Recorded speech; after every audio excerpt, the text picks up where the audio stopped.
Okay, so good morning. Here we are, all ready for business, where business is pleasure. Maybe we start just by some quiet sitting, just allowing ourselves to arrive fully in our body, using the breath as a support.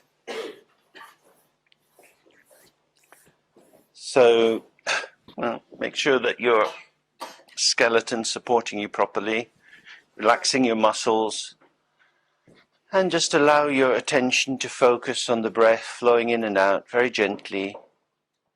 And we just sit quietly like that for a while. There's nothing else to focus on or worry about. Just quietly being with the pulse of your existence.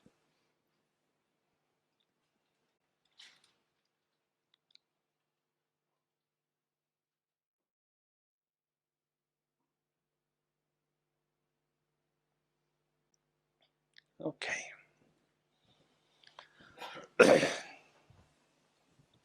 So the topic that we have for today and tomorrow morning is a way of developing the clarity of the mind.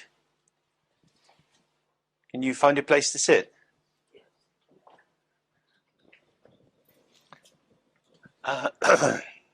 So we look a little bit at ideas in a Tibetan, what's called in Tibetan Lojong, and this is a system of approaching how the mind functions and how one might clarify the ways in which confusion arises. What I want to do is to show how this stands in relation to the general understanding of Dzogchen. Dzogchen and Lojong are rather different, but they can be used in harmony. Lo in the Lojong means intellect. It means the capacity of the mind to have a reflective clarity, to see what's going on for oneself, and jong simply means to develop or to purify.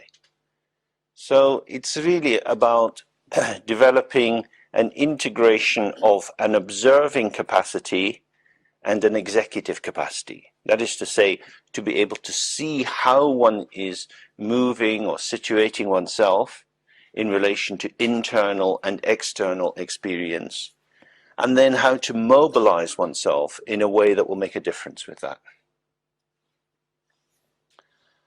The Lojong tradition in Tibetan Buddhism comes largely through the early group in the New Translation system called the Kadampas, and they are in many ways the forerunners of the modern Gelugpa groupings. These words may mean something to you and they may not. We'll get to the heart of the matter soon enough, but I just set out that frame. That was a tradition that was starting in Tibet in about the 10th century of the Christian era. It was a tradition based on the Mahayana principle of developing wisdom and compassion, particularly a notion of taking a Bodhisattva vow, focusing one's existence on the liberation of all beings. And that in order to take up such a profound challenge to one's own self-centredness and selfishness, one had to engage in a great deal of struggle. So in a sense, it's a model of mental struggle in which one becomes more aware of one's tendencies of self-protection, tendencies of ignoring the state of others, of not wanting to be interrupted by the way in which the very existence of other people places a demand on ourselves. So the Bodhisattva notion is really very radical. It says the most important thing is that all beings awaken, and my role in relation to that is to become a servant of these beings, so that the purpose of my existence is nothing other than servitude. And in many of the texts from Shantideva and many of the writers, they use the notion of I voluntarily go into servitude for the sake of others. in our time, this is an incredibly radical idea. We live in a time of extreme self-definition, of people wanting to make their lives on their own terms, people finding ordinary family duties and responsibilities to be very onerous, let alone the notion that you could tilt your energy out in duty, in servitude for the well-being of all others. So this aspiration, which carries with it a line of intentionality, is used as a kind of marker that lets us see the ordinary flow of our intentionality. And I'll explain more precisely what I mean by this. Consciousness, our ordinary consciousness, is always engaged in activity. It arises as a gesture towards something. We hear a sound, that is to say, our consciousness of sound arises towards or with the manifestation of the objective sound itself. If there is no particular sound around, the sound consciousness is not arising. If there's no particular taste around, the taste consciousness is not arising. From the Buddhist point of view, it's not that there is a permanent readiness to taste things, it's that taste consciousness requires an object. So a lot of the time, if you're sitting here, maybe listening or daydreaming, whatever, you're not very aware of what's happening in your mouth. And then all of a sudden, you have a sense of it. That the sense of taste requires an object. You have to be tasting something. You have to be hearing something. That is to say, we could say all mental events are transitive. They take an object. Even at times when we appear to be doing something quite simple, like relaxing. I'm just relaxing. What are you relaxing? Not relaxing anything, I'm just relaxing. We are actually relaxing something. Because our mind, if we start to observe what happens, even in states of repose, we're on about something. Consciousness is structured dialogically. There is always a subject and object component. So this is very important as a Buddhist understanding. If we don't really get a handle on this, a lot of the Buddhist practice doesn't make any sense. Because what it's saying is that I, me, myself is never solitary. There is no possibility of being an autonomous agent. The notion of willpower, of me being in myself and then moving out towards the world or towards other people is an illusion. That I am constituted in relation to others. The other is always with me. I do not exist apart from the field of my experience. So that a great deal of the conceptualization that we have about ourselves is quite wrong. It's a delusion, an illusion. We wander around in our lives imagining, I am going to do this, I am going to do that, as if we are moving out from some stable, safe place and exerting a choice which perhaps defines who we are. I don't like to wear the color green, I like to wear the color blue. So that's who I am, and when I go to the shops, I know what I want. And that knowing what I want is a property inherent in me. It is my property. From this traditional Buddhist point of view, that would be fallacious. It appears to be like that. But actually, our tilting and our tendencies are prefigured by patterns which are established in previous lives. We are born already with a repertoire of tiltings and adjustments. We're drawn towards some things and not towards others. And this gestural movement of being drawn towards, this already being off balance, being for something in particular and not for something else, this is how our existence reveals itself. Not as something apart, but always already involved.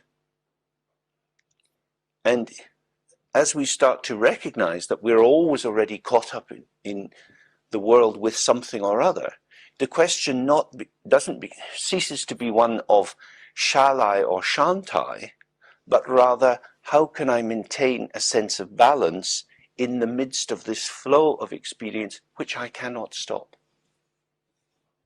It's one of the things we start to see when we do meditation practice, that the flow of thoughts, feeling and sensation is ceaseless. It never comes to an end. This is what existence is. It's a flow, and we are in the flow, and we are of that flow. So to imagine that you're on the bank of the river having a choice whether you jump in or not is an illusion. The bank of the river is also moving. What looks like the bank of the river is just a big log in the middle of the Mississippi. You're floating down with Mark Twain, you know? There's nowhere to hide.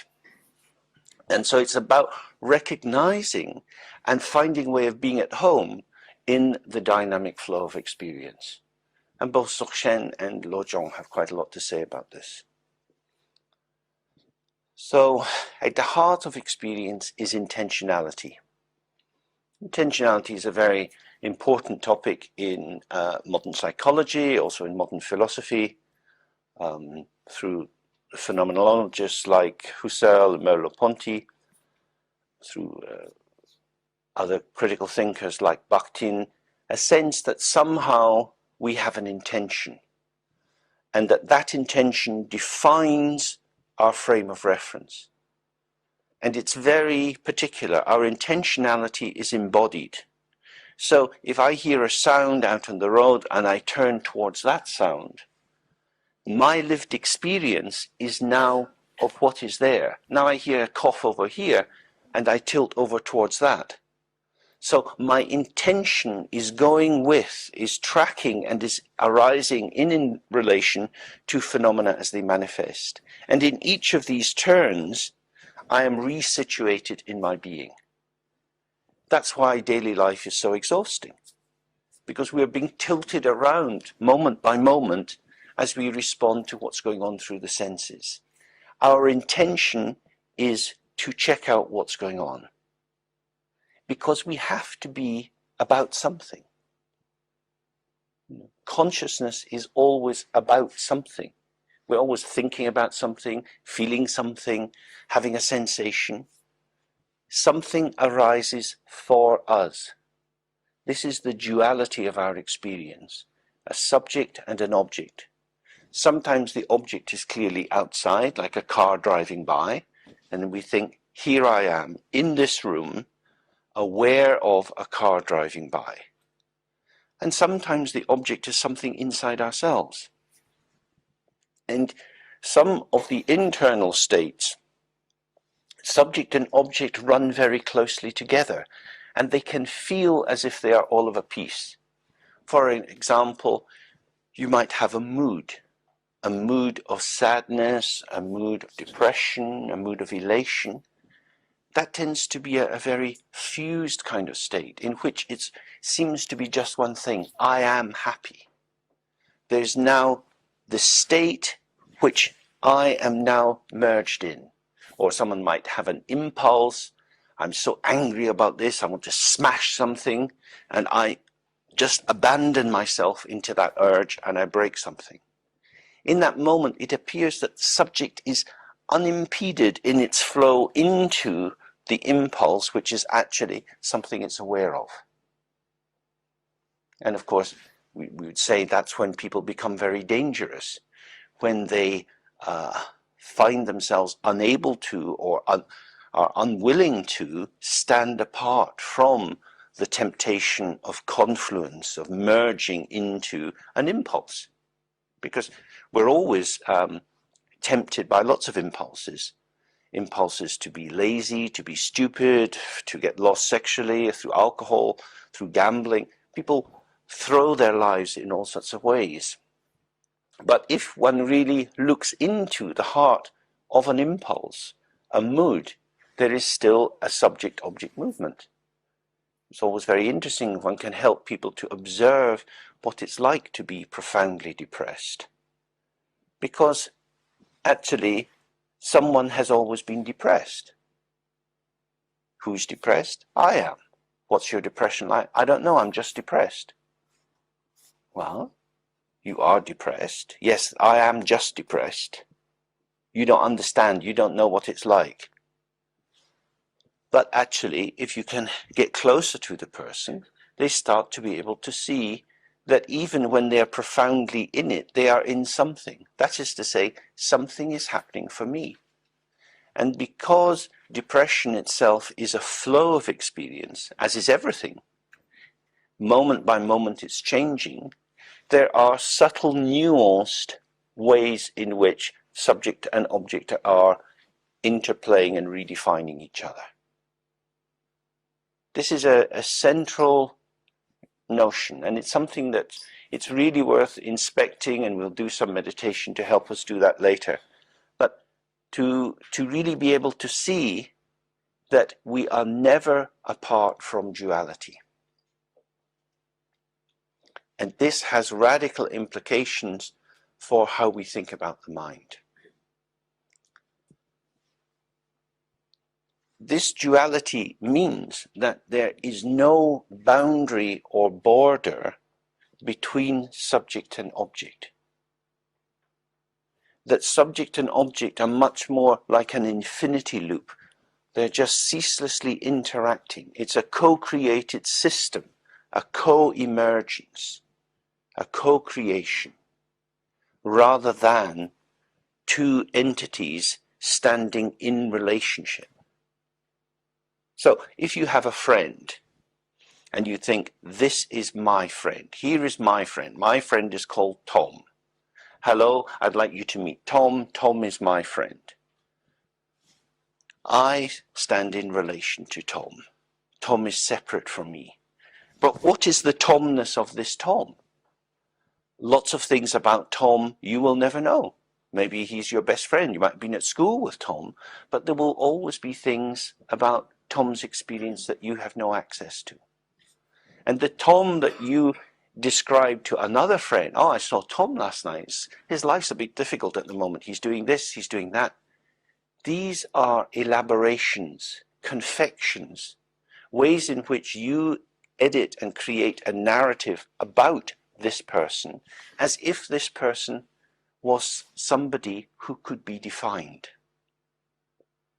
But when you hang out with Tom, Tom's shifting and changing. Tom says one word, then Tom says another word. He doesn't just say one word all evening. He says lots and lots of words. So then you meet Mary, and Mary says, how did you get on with Tom last night? Oh, it was quite nice. What did you talk about? Well, we talked about this. We talked about this. What was actually going on, you can't replicate. Our existence is ungraspable. It's not a thing that you can box and keep. Now we have a wonderful video machine, so we can look again at this moment in history. But this moment is not going to be in that machine, because this moment that we experience together is unbelievable, inexplicable, incomprehensible. Do you imagine in this room with just our few people, how many different sensations are going on, how many kinds of emotions, how many kind of thoughts, memories, and so on are flitting by? The infinite complexity of our lived experience, which we then, in order to communicate, reduce to little shaped pieces, little set pieces, like a sort of chess game. But our lived experience is not like that. And so we always have two main possibilities.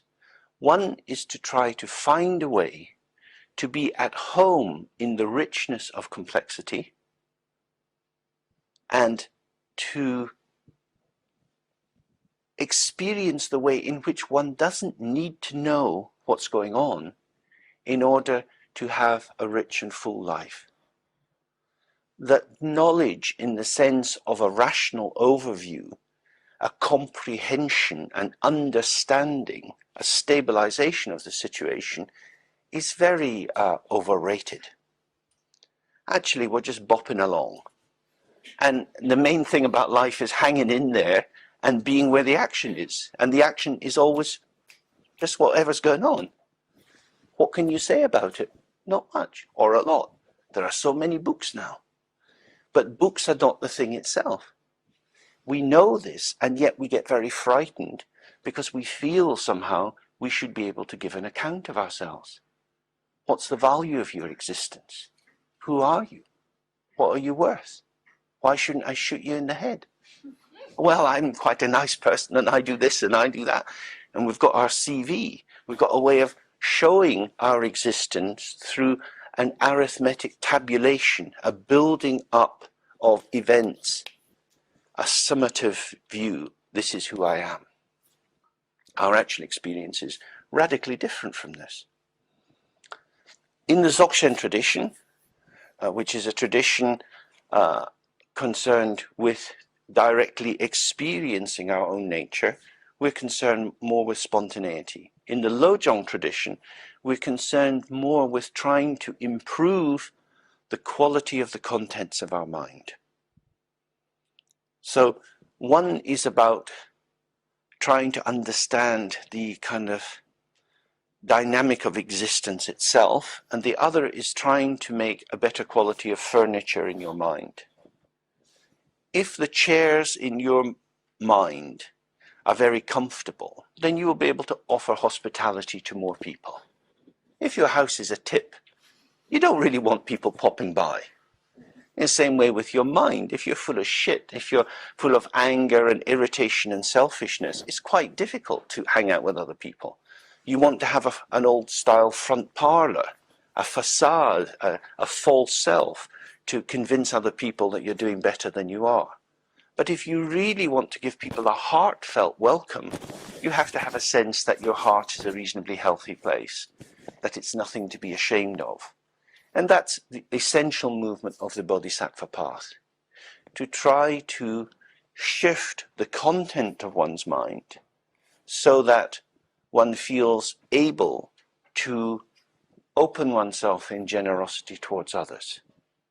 Therefore, things that we might regard as unhelpful or impolite, jealousy, pride, and so on, become phenomena that we should try to shift and change.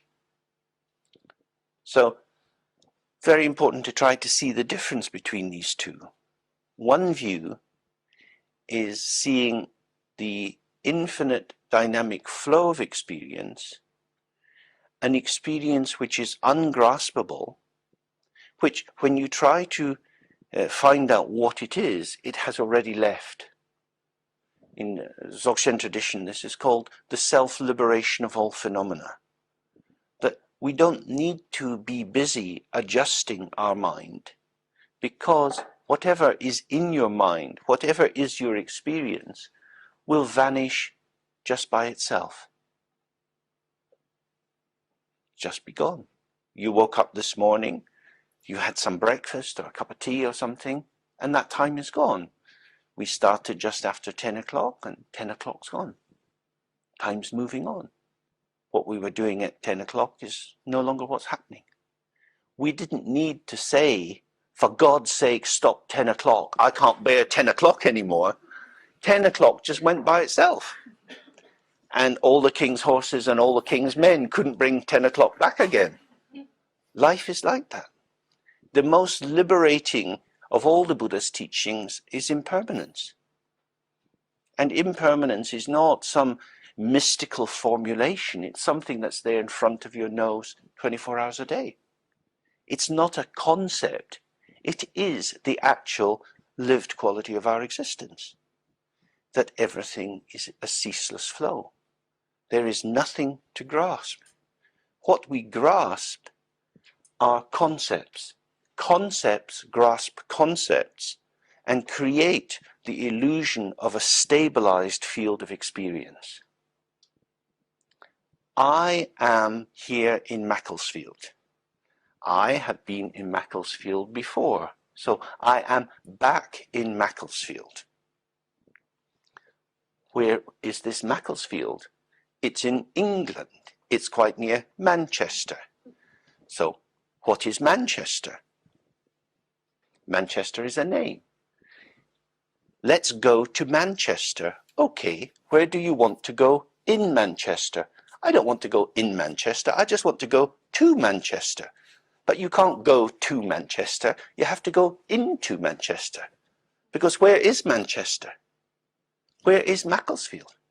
Are we in Macclesfield? Are we really in Macclesfield? Is there any bit of Macclesfield that is more Macclesfield than this street? Where is it? These are concepts. Macclesfield is a set of notions which can be built up. Some people will know the history of Macclesfield. They might know the history of this street. Their auntie might have lived in this street when they were growing up. Their grandfather might have worked in a factory around the corner. So for them, Macclesfield will be redolent with associations, that is to say, affectively enriched concepts. But Macclesfield per se, how will you grasp it? You can apply exactly the same thing to yourself. How will you grasp yourself? I am in Macclesfield. Who is this one who is here? Is my head in Macclesfield? Yes. How do you know your head is here? Because you can think about your head, you can touch your head, you can have a relationship with your head, you can have a relationship with your body. Are you your head? Not really. Could you live without your head? Not really. So you're half your head, or a bit your head, and a bit not your head. You can just go on like this forever, trying to find what is the real me. The self is a flow of conceptualizations and experiences. It doesn't cease as long as it's flowing. Then for a while, if we live long enough and we're lucky enough, it will slowly wind itself down, slowly untie, and the patterning, the sequence of arisings, which we give the name myself to, will start to dissolve, and we go into the death process. And then the potentiality of the mind will start to wrap new sets of situations around it, like somebody sticking a stick in a candy floss tub in the market. And the sugar strings just wrap themselves around the stick. We wrap a whole new life around us. If you hang out with small babies, you see them gradually starting to wrap themselves in stuff. They gradually look out and recognize more that's going around them. By the time they're 18 months, they've got much more sense of what's me and what's not me, and their toys and what they like and the foods they'll eat and the foods they want. And this wrapping of oneself into the situation is always dynamic. We ourselves exist, but not as entities, not as things, but as processes of experience which are always arising in relation to another.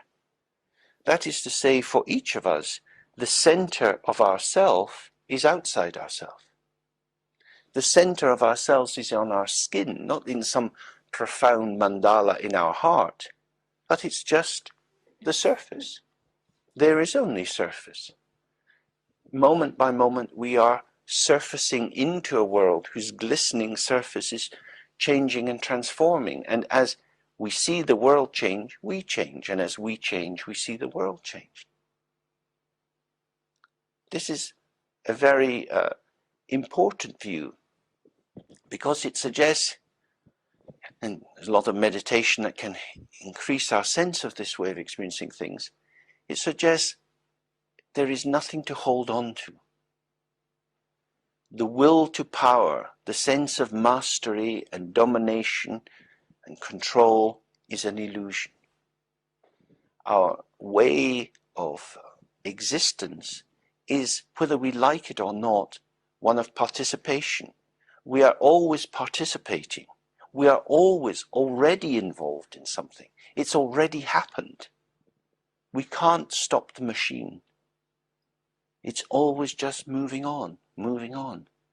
Therefore, to hold on to concepts of stopping bad things and increasing good things by acting from a place is, on a relative level, on an ordinary level, clearly a very good one. we would like people who are violent to become less violent so that we feel safer when we walk down the street. We would like to say to people, please control your impulses, because your impulse puts other people in danger. Impulsive drivers are dangerous drivers. So on a relative level, the idea that there is a subject controlling an object, controlling themselves, controlling their motor car, controlling the amount of alcohol they consume, that's very important. That's really valid. But this is a kind of dynamic double move in the theatre of existence. There is no real self. So we have a double move. I want you to develop your lives and become better people, but you don't really exist. So who is the one who is going to develop themselves? And this is where mental development becomes really important. Two aspects. One is wisdom and the other is compassion. Out of compassion for others, we wish to become more available, more useful, to develop all our potential and our qualities. Out of wisdom, we realize that neither we nor others truly exist. So the shadow nature, the illusory nature, the mirror reflection-like nature of existence doesn't mean that there is nothing at all. Because everything is an illusion, it doesn't mean we can just say, let it rip. That would be an extreme of a kind of nihilism, where you just abandoned existence. Clearly, what happens to people, how they suffer, is important. So our compassion takes us towards being impacted by feeling the nature of the suffering induced by the limitations, excuse me, that operate in other people. That takes us out towards them. But if we make that too real, too solid, then we find ourselves caught up, constrained, thinking, oh my God, how will I ever get to the end of this? What can I do? It's all too much. And that's a kind of eternalism, that one's stuck in an immutable situation. So the Buddha's teaching is always the middle way between these two extremes. Developing qualities and compassion, knowing these are an illusion, knowing that the one who develops them is an illusion, and knowing that the object of their delivery is an illusion. This is called the emptiness of the three wheels, where subject, object, and their connection are all empty, and yet the demand, the necessity, is to continue to bring out the richness of our potential. This benefits both self and other. If we take other people as too real, too strongly real, then the constraints or limitations of how they are can make us feel that the problem is insoluble. But the Buddha was very clear. He said the root of suffering is attachment. When we are connected with other people, whether it's colleagues or family, or if you're a teacher with school children, or patients, if you work in a helping profession, other people's limitations are both real and not real.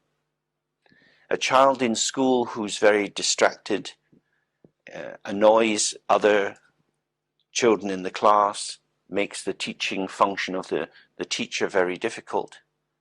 And we can say, this child really is not doing well in this class, we want them moved somewhere else. We speak as if this is a set of qualities inherent in the child. And yet, of course, this child is a dynamic process. What is lacking for the child is any clarity about what is the nature of my existence. That one can stand close to oneself and learn to modulate the movement of the expression of one's existence. It's the same with psychiatric patients. Very often they feel this is just how I am. It's a done deal. I cannot change. But of course they are changing all the time. They're breathing in and out, they're sweating, they're drinking and pissing. The flow of their thoughts is changing all the time. So who is the one who cannot change? The one who holds to the storyline, I cannot change. Since change is always occurring, to imagine you can't change is truly a kind of madness. Since the content of our mind is changing all the time, to say, I cannot do anything with this. I suffer from repetitive thoughts. Well, if they repeat, there's a gap in between each repetition, because it's not a one homogenized stream. Therefore, there is a place where some movement can occur. So what stops us acting on our situation? Usually it's collusion with the environment. In my experience, when somebody develops, say, obsessive compulsive disorder, you will almost always, I think, find a family that colludes with it. The family have allowed this to mushroom out. If they grabbed them by the neck and said, just stop it early on and reinforce their capacity to stop it, they would probably stop it. Same with people who become agoraphobic. If you want to live in your house and not go out, someone's got to bring you food. It's not very common to find agoraphobics starving to death.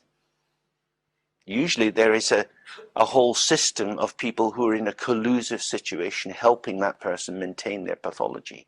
That is to say, psychopathology is dialogic. It's always a communication. There's always another caught up in it. Even people who are elective mute will have people going around working out what they want and what they need and being very nice and maybe writing notes for them and work out some little code of gestures that they're going to do. We're all up to something. And if we're up to something, we can be up to something else. And so the point from Lojong is to try to see what are the games that you play. What are the patterns which you highlight, which you exemplify, which you identify with and take to be yourself, and through that taking them as yourself, what are all the other possibilities of existence which you deny for yourself? If somebody is usually a kind of hot, dry character, prickly, easy and quick to anger, that becomes the modality of their existence. They move their life forward through that particular character trait. There are many other things that they could be doing. Their potential is being diminished due to the over-privileging of a narrow band of what they could be doing. So how to help others, and first of all, of course, ourselves, to realize that we can loosen up, that we can be many, many different things, that of course we already are many, many different things. And through this incredible dynamic movement of our being, start to challenge the totalizing, the limiting, the reifying, the entifying, the substantializing nature of the stories we tell ourselves. I can't dance. People say this. I can't dance. This is nonsense. People can dance in a wheelchair. You know, dancing is something everybody can do, but many people believe they can't do. Or like singing. To sing is not to become Elizabeth Schwarzkopf. You know, to sing is just to make some kind of noise, and you can sing out of tune. That's also a kind of singing. We even have a language to describe it. We say, you're singing out of tune. You're off key. Okay, I'm off key, and I'm still singing.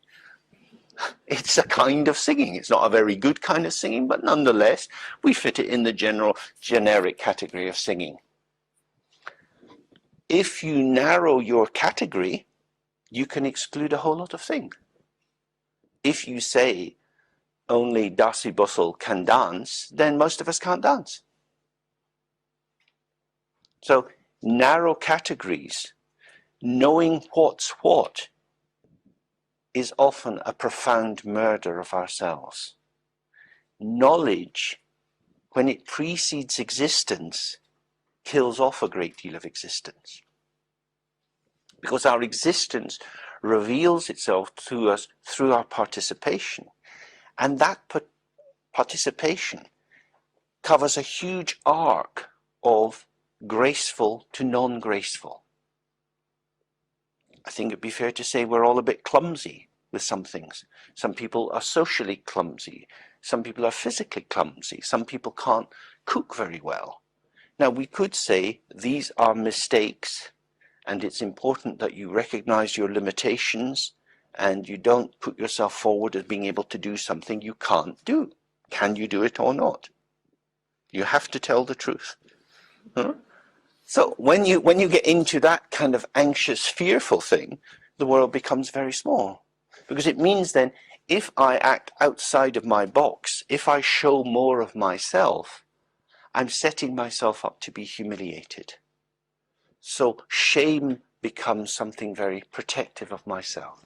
Because I don't want to be ashamed, I will live a very small, diminished life. I won't cause any trouble to other people, and I hope they won't cause any trouble to me.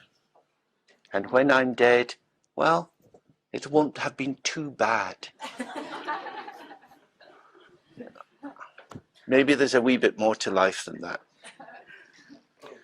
Something about just finding how we are. We are truly strange. Existence is beyond expression. We can't sum up what it's like to be us. Drinking a cup of tea, who can describe what that is? The pleasure of picking your nose. Trying to get a little bit of hard snot on your nail.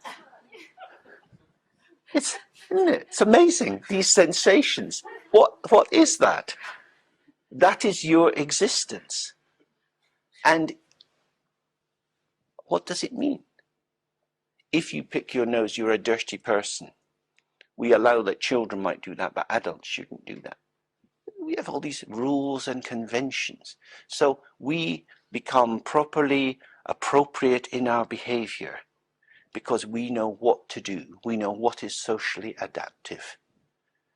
Modern government-led psychotherapy is very much about social adaptation in this insane control-driven government that we have.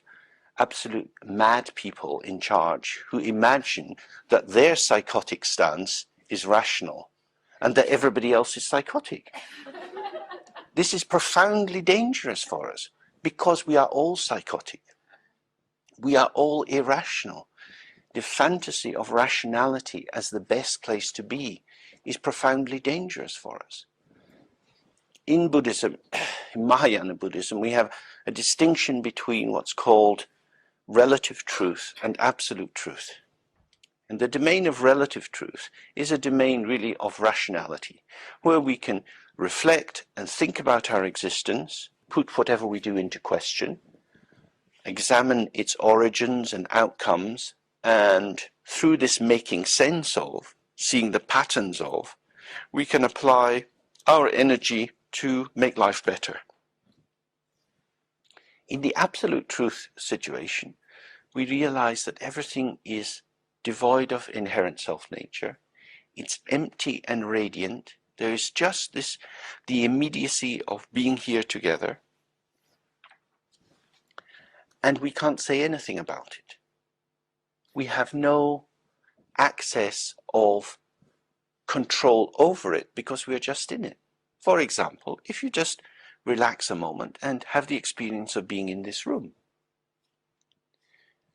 When you look round, there's usually a little background conversation going on that can tell you the color of the walls, or maybe the figures that are in the paintings, or something about the lighting. That is to say, you are organizing the field of your experience. You are telling yourself what is going on. You're making sense of it. If you look around the room, some of you will recognize a lot of people, some of you maybe don't recognize anyone. So we're working out, what do I know, what do I not know? This is the realm of relative truth. It's a realm of things existing in terms of my relationship to them. But when we relax and open, there is just light. This light has all sorts of shapes, and as we move into their shaping, we say there's a door, there's a window, and so on. We're taking the open potentiality of this shimmering presence, which is the ceaseless unfolding of our existence, an existence beyond language, and we bring it into language. Relative truth and absolute truth are not opposites, they're not back to back, they are inseparable. Usually we don't have access to absolute truth, we only have the relative truth. We only have the domain of control and organization, of trying to work out what it's all about, of putting some things up and some things down. And in this field of experience, we tend to confuse perception with projection. We think we are seeing things which are actually there, but we are projecting our knowledge onto the field of experience and then imagining that that information is coming from the object. So if we look over on this side, we can see a series of windows. We know that these are windows because we have a concept of windows. These things are not inherently windows. The window doesn't know it's a window. The wall doesn't know it's got a window in it. It is our mind which says this is a window. The window is made by our mind. If you had no concept of window, it wouldn't exist for you. You see that in the summertime, when these poor little flies or wasps that come into the house are trying to get out. They don't know what a bloody window is. They spend hours going up and down it, up and down it. They can't work out what the hell it is. Nobody told them. Very bad mother wasps, not preparing their children for real life. But we can see it's a window, and so we put them in a jar and take them outside, and then they fly off. Because something was there and they didn't know what it was. This is our relative truth domain, applying concepts and using the power aspect of subject dominating object to give ourselves a sense of being centered and in control. This, of course, is very important. Children are obsessed by this. So it's trading information, trying to learn things, to know what's what. There's an advert on the television at the moment of some parents having a dinner party with some other parents and talking about sound recording and about whether they've got digital things. And the little child's there saying, we don't have digital. And the father's boasting that they do have digital. Because children really need to know about these things. It's very, very important. Children know so little that whenever they find out something that they can know, they want to hang on it and use it as much as possible. Because they're soaking up whatever's in the environment. Because what they recognize very clearly is knowledge is power. But the power of knowledge is a double-edged sword. It gives us a degree of control and mastery over the world. You know, it's important for me to know tomorrow what time the train leaves, because otherwise I get to a cold, wet station and I'm hanging around for a long time. So knowledge simplifies existence, and yet, of course, it creates a notion that there are truly existing separate phenomena. There is a Macclesfield railway station. There is a train company. There is a timetable. If I adapt myself to that structure, all will be well. That is true some of the time in life. Sometimes the trains are cancelled. There could be a points failure. The driver maybe doesn't turn up for work. All sorts of things happen that cause trains to run late or be cancelled. Our lives are full of interruptions to the plans, and yet generally we want to hold to the idea that we can think ahead and we can plan. If we invade Iraq, we will be able to bring happiness to these people. George Bush and Tony Blair still seem to believe that if they keep going, things will get better. What they are exemplifying is a very helpful demonstration of what Buddhists would call stupidity. The stupidity of continuing to imagine that something is the case in the light of plenty of information that it's not. They are privileging a concept over the direct flow of real information. Rather than revise their concept, they prefer to ignore the data that's coming to them. This is the basis of all neurosis. And in Buddhism, this is the basis of our wandering in samsara.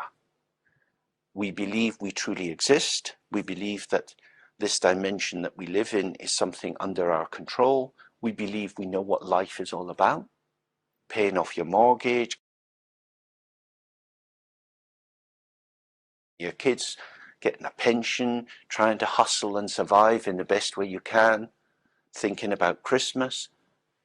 Life goes by in this endless flow of things to do, things to remember. What was it all for? I don't know, but it wasn't so bad. These things are beautiful. They're so poignant, aren't they?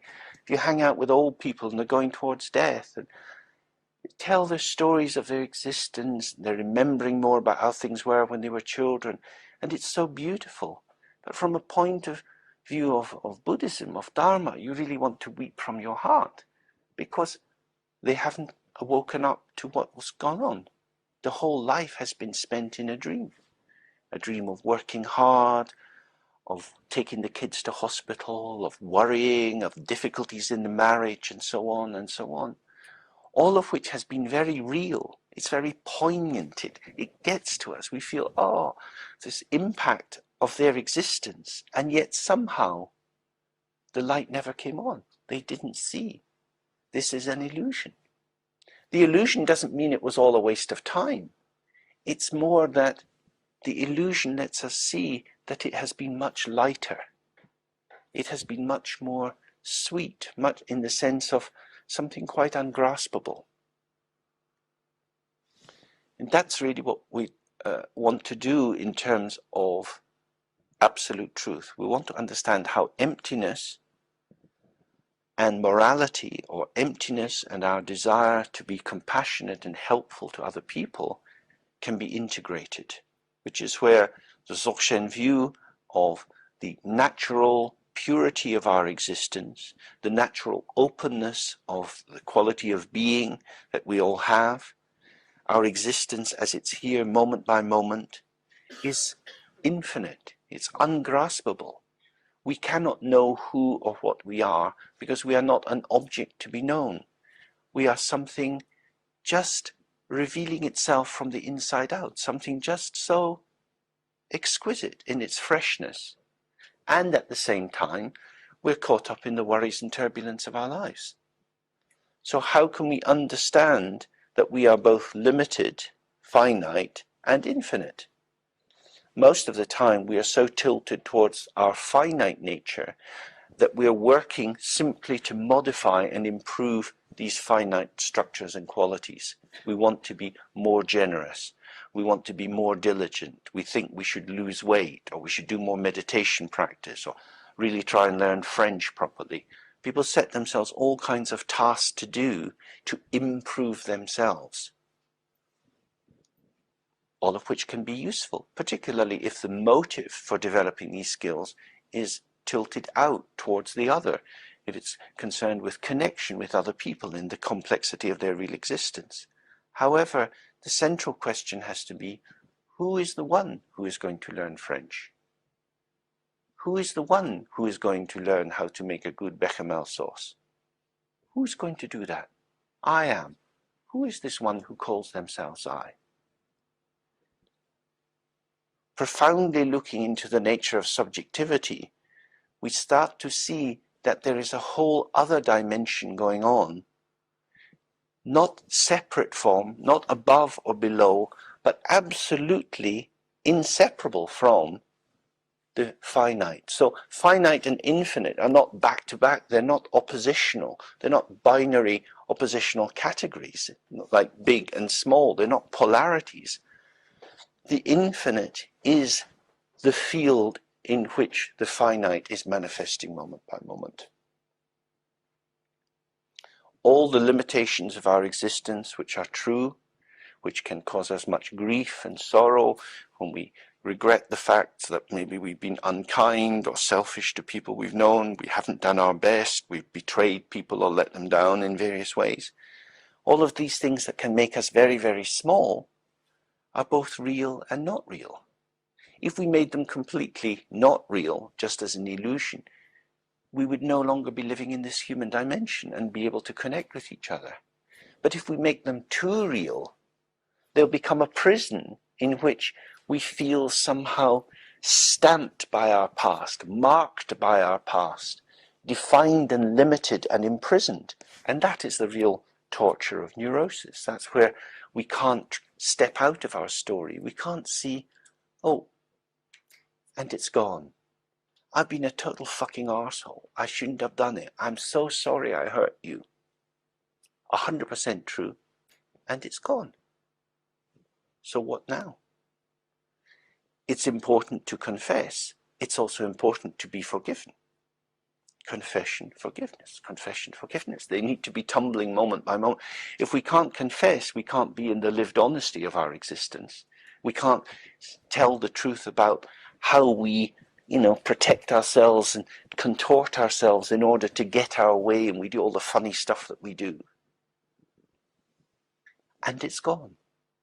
Because if we say, I am defined by all that I have done, I am a construct of my events, then we say, I can be summed up.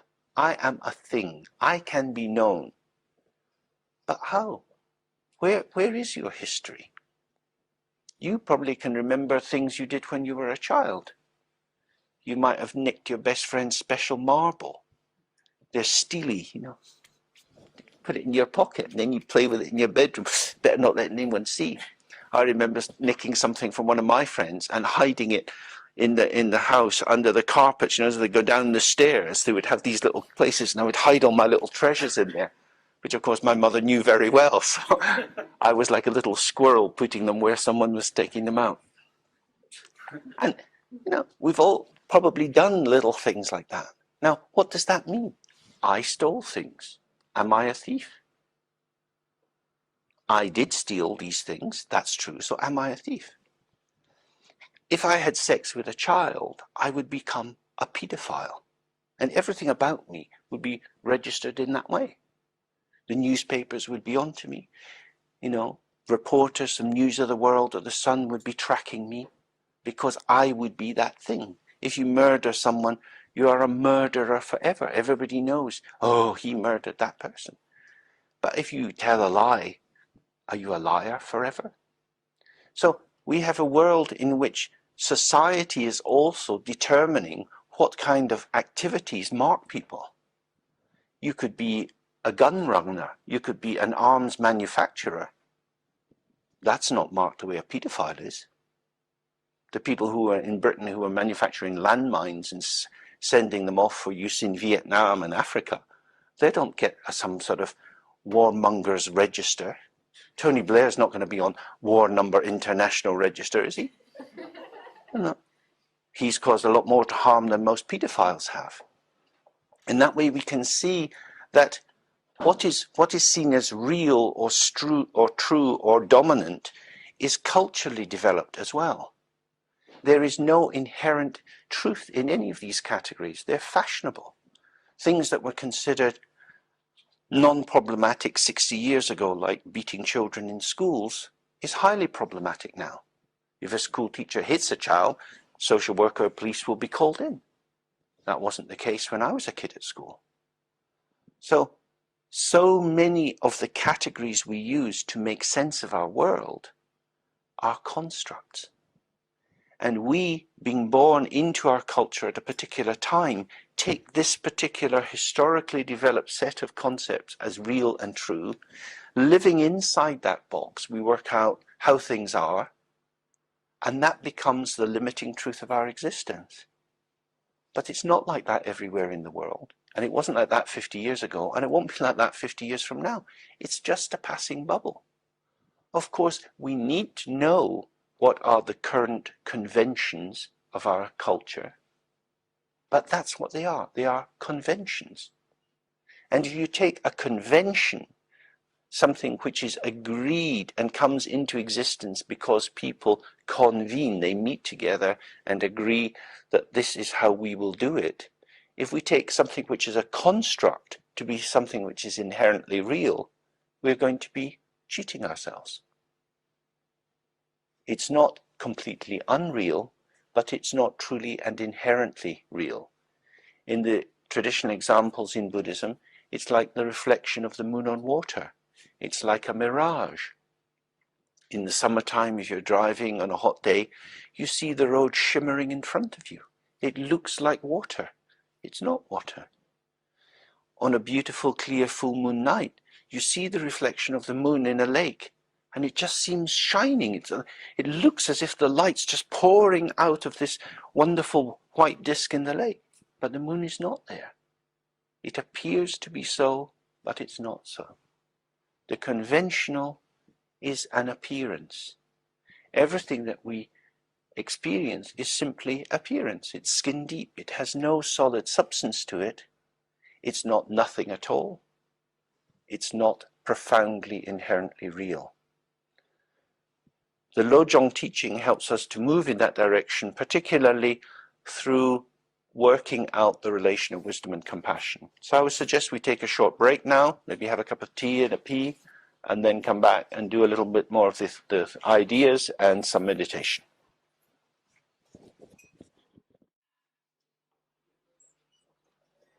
So, just to recap, we've been looking at how intentionality is built into the very nature of our existence, that we are always intending towards something. The flow of intentionality is governed by what is arising, both internally and externally. That intentionality is part and parcel of our human condition. It's fed into by various factors: our upbringing, the current culture we live in, the environment we're in, and also our karma, that is to say, tendencies and pressures, patternings which arise from distant causes in previous lives, which continue to manifest through us. Most of the time, of course, in Western culture, we have a very one-life focused vision of how things are. And so, from a Buddhist point of view, we misconstrue the nature of causal agency. We see a great deal as being created by actual interactive behavior in this life, and therefore we want to try to change that. This is quite a radical thing to put that into question. You know, in modern child development, particularly from a psychoanalytic point of view, we have an idea that children will internalize many of the features of their experience. They will develop what's called an object relations field, a certain set of patternings inside themselves, which will then become a template or a lens through which they move into interactions with the environment. So we would see that our adult life shows the traces and remnants of our childhood experience. From a Buddhist point of view, these childhood experiences were also generated by our karma, and whether they register powerfully with us or not is registered in terms of karma. Because clearly some people have terrible childhoods and get on with their lives, and other people have terrible childhoods and find great difficulty in entering into adult existence. Some people have easy childhoods and screw up massively as adults. Some people have easy childhoods and do very well. It's very difficult to see a simple causal relationship between what happens in childhood and adult life. And from a Buddhist point of view, the sort of missing factor there is the kind of background, almost invisible context, if you like, a kind of unconscious field, which is manifesting, and yet you can't quite see it. So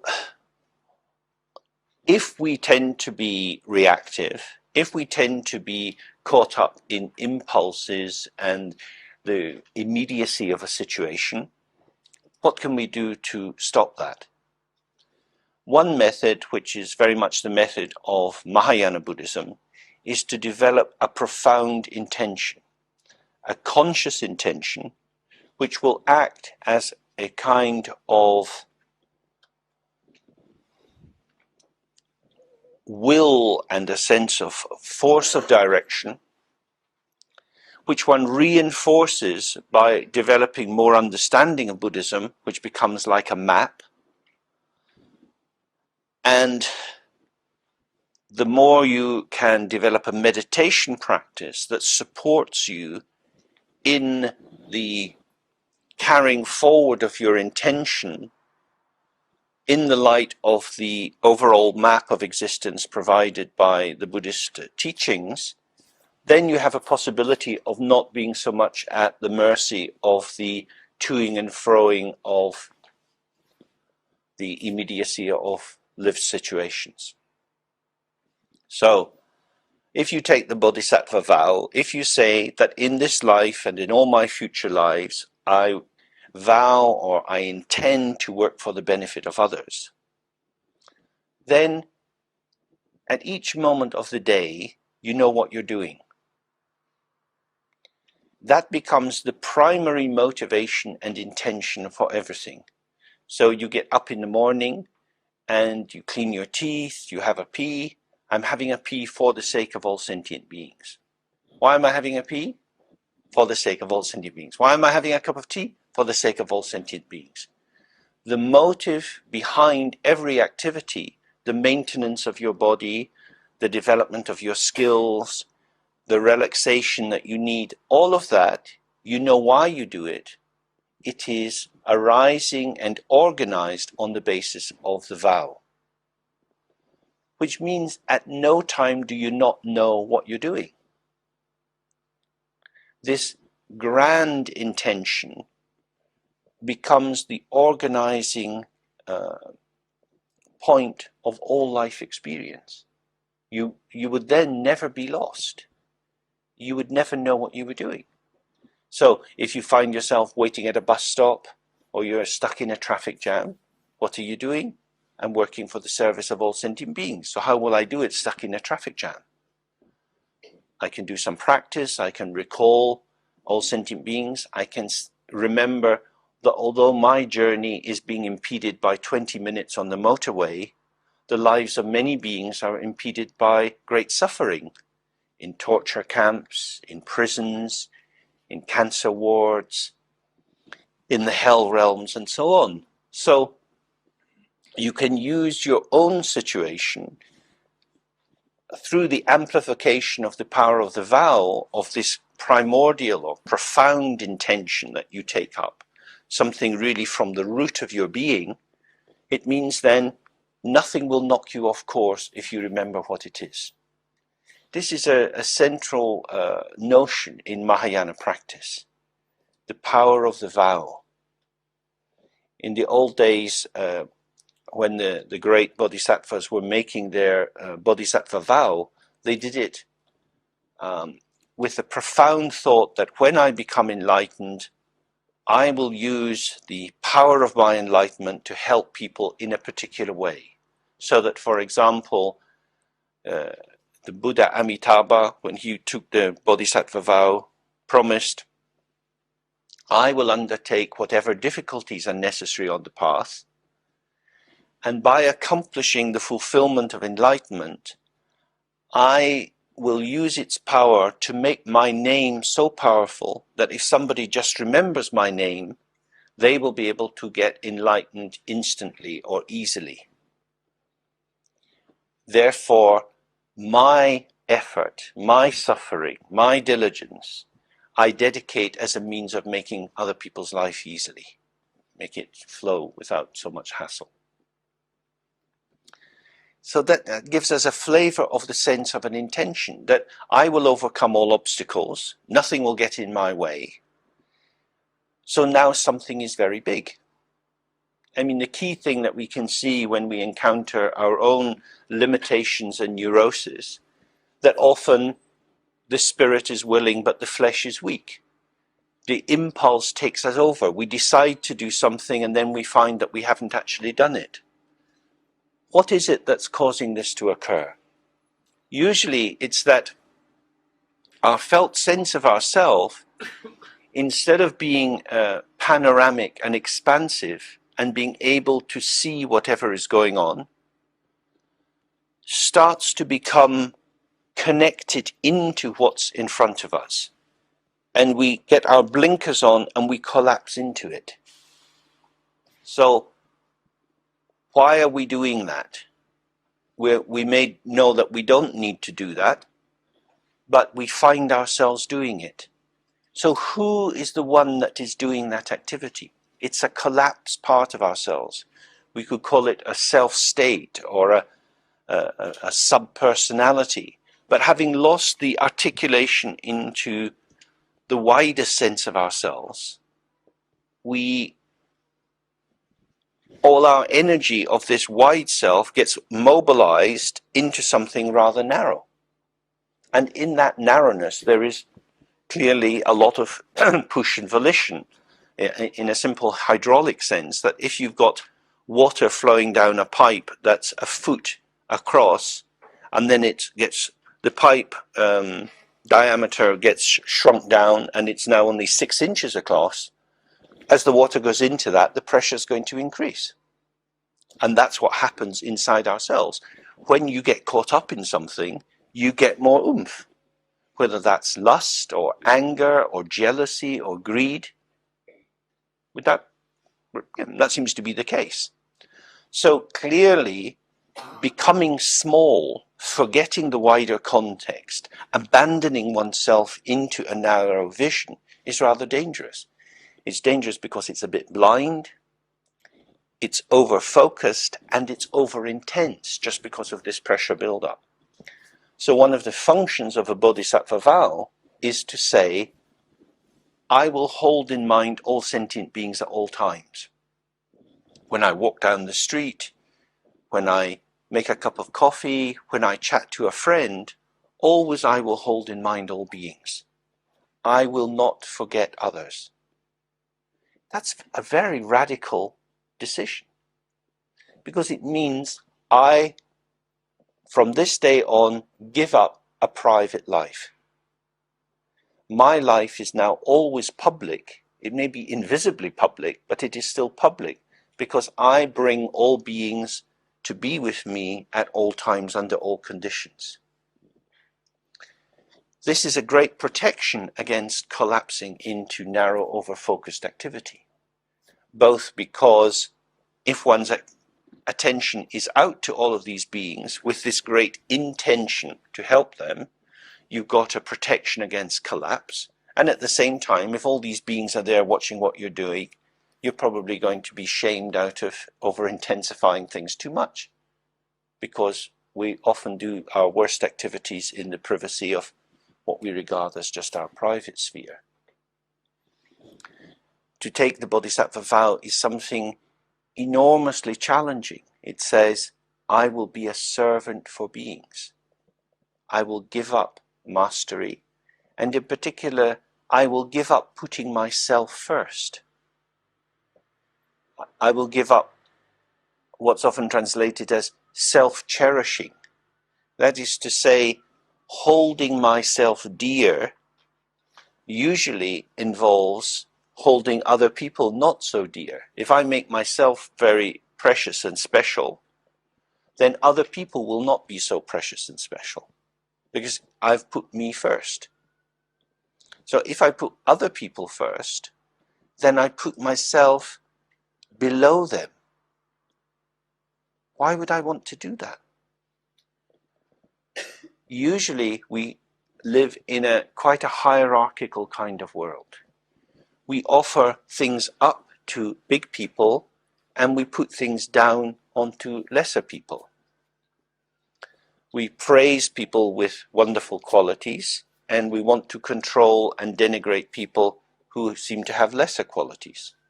We may do this very explicitly, as in some traditional cultures, or we may do it implicitly, because we know that many of the products we have are made in countries like China, where they have a lot of very poor conditions for the production.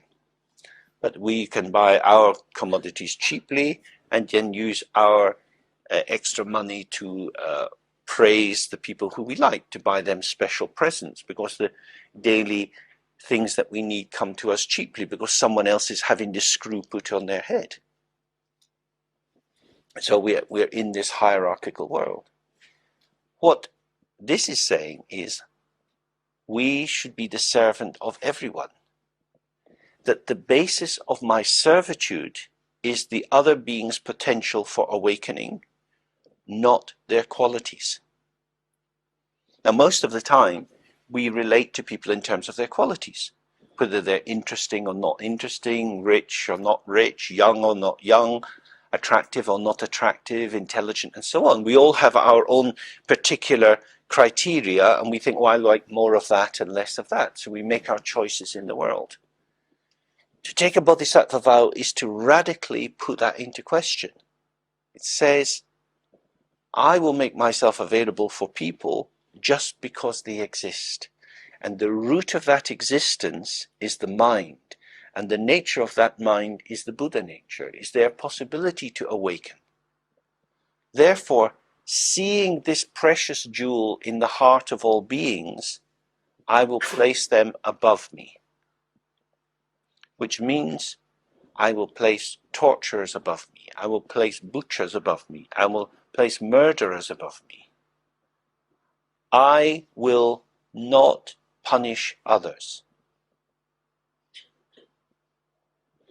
If there is punishment, I will take it on myself. This is a very strange kind of idea. Surely the good should be praised and rewarded, and the bad should be punished. Otherwise, how will society survive? But this would say, whenever I am happy, I give all my happiness to other beings. Whenever I feel sad, I will take all the sadness of other beings onto me. That's very strange. Normally we feel, whenever I'm happy, I want it to last as long as possible. Whenever I feel sad, I want it to be over as soon as possible. But this is a complete reversal. It says, I will give my happiness to Saddam Hussein. Why will I do that? Because he has a Buddha nature and he needs happiness more than me.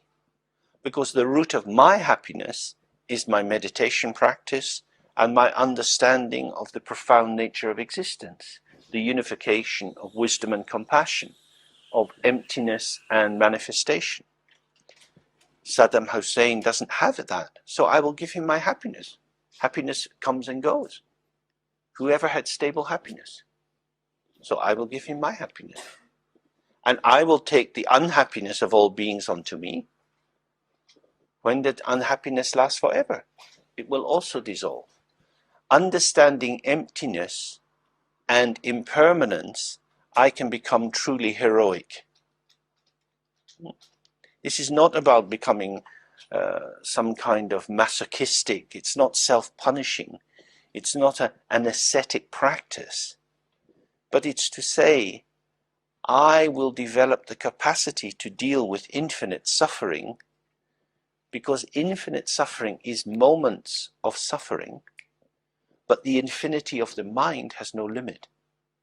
The mind itself has no top or bottom, no back or front, no beginning or end. Relaxing into the nature of the mind itself, all phenomena ceaselessly arise and pass, arise and pass. Good events arise, bad events arise. Recognizing this, I will open myself to dealing with it equally. Some days are good, okay. Some days are bad, why complain? turning, turning, turning, turning. This infinite expansiveness of the heart means that we're completely open to what's going on. I will not be set up by big happy events because they pass by. And I will not be diminished by sad, sad events because I'm not going to be locked inside them.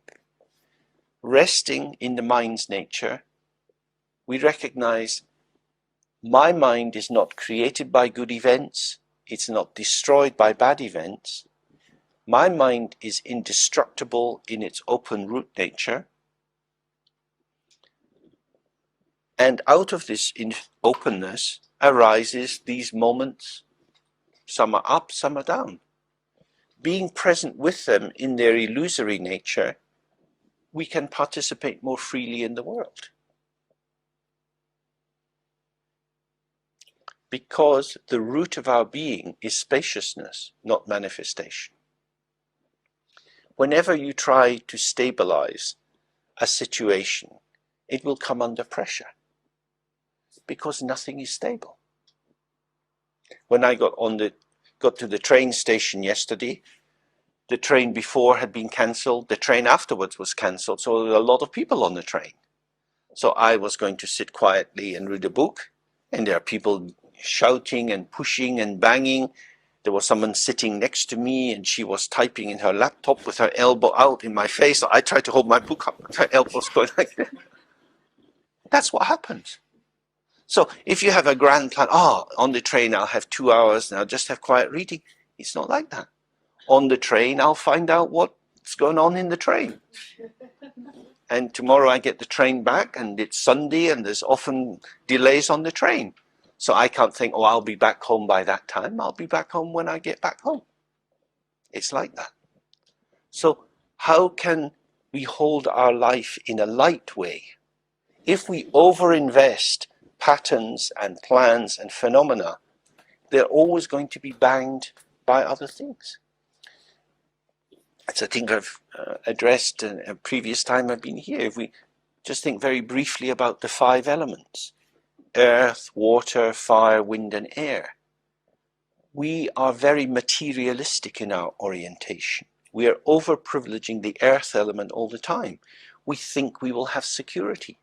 Security of family lives, stability of marriages, financial security and so on. But the turbulence of the world is great. And if we try to resist it just by pushing it away, that often doesn't work. We just become very exhausted. Part of, I think, the way forward is to recognize turbulence is normal. If you watch the news, there's always something going on. Why is there something going on? Because there's always something going on. Our world is turbulent. It is just turbulent. It's never calm. It's never ever calm. The Tibetan word for this world is jigten. Jig means dissolving or breaking or changing, something which is transity. And ten means a site. It's a site of impermanence. This world is a site of transition. Now, if that's what it actually is, to imagine that it will be stable is an absolute illusion. I work in the NHS and we've been developing plans for our small department. And now we have cuts of 9.2% this year, and next year I think 7% is coming. So all the plans that we had to grow and develop and the new things we were going to do, they're not going to happen. And in fact, we probably will lose a lot and we might be made redundant. We don't know yet. So in that way, all these mental constructs that I had of what we would be doing, they're revealed to me as just dreams. Well, just like rainbows in the sky. They look very attractive and you have your proposals and suddenly the rainbow's gone. That's what it is. The world is made of gossamer. It's not substantial. When we think that the earth element can be stabilized and dominant over everything else, this is a big illusion. Everything arises due to causes. And these causes are beyond our comprehension. We don't know why the world goes the way it does. So we are participating in something which we can't step outside, rise above, and control. To be part of the world is to be disturbed. So if we think, I don't want to be disturbed, I shouldn't be disturbed, it's not fair that I'm disturbed, you disturb yourself twice as much. The fact is, you will be disturbed because disturbance is what you get here. So if you can think, that's what we get. We are not living in North Africa. The sun is not shining. It is not warm. That's a fact. This is Macclesfield. So it's cold and it's damp. That's what it is. And so, can we live in this without having an opinion about it? Because that's the point where the ego's false agency comes in. I'm in a situation, it is what it is, but I don't like it. Can't we change it? This is the whole force of modernism, of ceaselessly acting on situations to try to improve them. And the government tries to improve the health service, perhaps not working. They try to improve the schools, perhaps it's not working. There are many, many things like the Child Support Agency. And maybe all these huge amounts of money, huge amounts of effort should give us pause for thought. Stalin's 5-year plans, Mao Zedong's Cultural Revolution. Again and again and again, people want to change things. We want to bring democracy to Iraq. Perhaps that's the wrong way of thinking about the world. From a Buddhist point of view, one should be more soft, more gentle, more subtle, and work with the energies of situation, finding a way to inhabit the world as it is in order to optimize the possibilities of connection and awakening, rather than attempting to change it. This is very, very important. And of course, it's very challenging to our ego, because our sense of self wants to be in charge. Most of us don't like being too dependent on other people. The prospect of maybe getting old and potentially bedridden and having to be looked after by other people is often very terrifying, because we like to do things our way. And yet, our way is such a fragile notion. We don't actually have much leverage on the world. So maybe it seems like there's a contradiction here. On the one hand, we take a Bodhisattva vow and we say we're going to save all sentient beings, and on the other hand, we can't control anything very much. How can that be? How can we be completely omnipotent and impotent at the same time? Maybe it's because awakening has nothing to do with controlling situations. Awakening has to do with being present in the situation as it occurs, to fully open into how things are with their manifold, their very different, diverse qualities, and not to try to dominate and control. To awaken is to be here in life as it is, to be in our sleep, awake as much as we can in our dreams, to be awake in the process of death, not to turn our gaze away, not to vanish into daydreams, into fantasies, not to knock ourselves out, but just to stay with our experience, however it is, knowing that we're foolish, knowing that we become limited, and just staying with that limitation. And this is the particular view of Dzogchen. If you stay present with your limitation, no matter how intense your limitation, you will not be limited. That's not the same as collapsing into the limitation. It's not the same as trying to step out with it and stop it. Say, for example, you're jealous. You find yourself often being jealous. To stay with the jealousy means to be present with the arising of jealousy, to know what it's like in your body, to know what it does to your tummy, to know what it does to your breathing, to be aware of the prickliness, the hypervigilance that goes with it, the rapid thoughts, that it's not fair, the risings of anger, the fallings into hopelessness, and just observing, oh yeah, this is me. One's not merged in it, nor is one trying to stand apart and say, oh, I hate myself when I'm like this. So many people do that. They think, I shouldn't be like this. I don't want to be like this. This is not who I really am. But we ain't really anything. We're just what's occurring. There is no real self as a substantial entity somewhere else. We are what we are.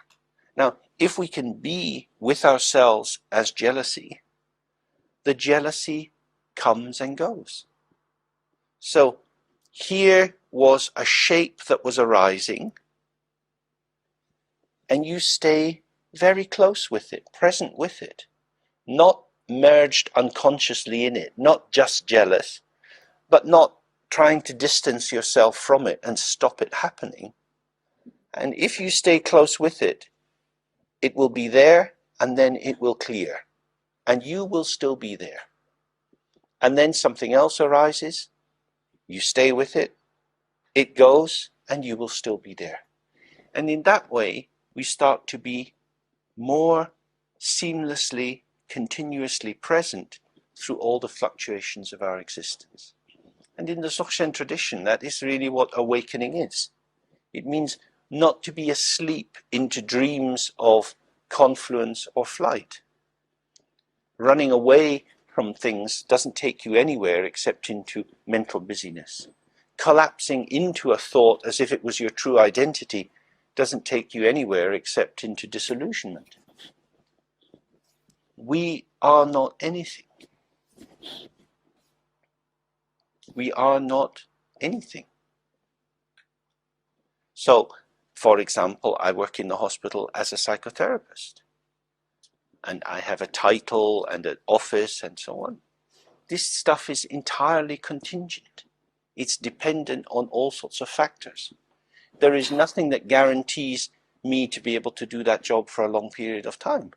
If the budget is cut more and more, I will lose my little office, I will lose my little world, and people will forget that I was ever there. While I inhabit it, I can hang on to it as if it was me. But that's an illusion. My job is not mine. My job is something I participate with due to the presencing of certain factors. These factors can easily be rearranged, and my life will be rearranged. The idea that I have a job, that I am that, is a way of becoming stupid. It doesn't mean that I am not that. It means one has to explore how to occupy that space in the manner of a dream, in the manner of theatre. If you're a mum and you've got kids, you are their mum. They call out mum and you're immediately there.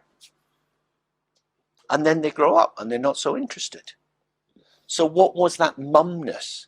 What was the mumness of being a mum? It was something that arose on the basis of them being small and needy. As they get big and less needy, you're no longer that kind of mum. So you came into the position of being a mum with the birth of the child. And as the child grows up, you go through all different kinds of mumming, and gradually it becomes less and less your existence. So to build a house on that kind of identity is crazy. What you can do is participate in the experience of mumming, because it is clearly an activity to be a mum. You can't sit in an armchair with your arms crossed and be a mum. You know, mums are always running around. It's an activity.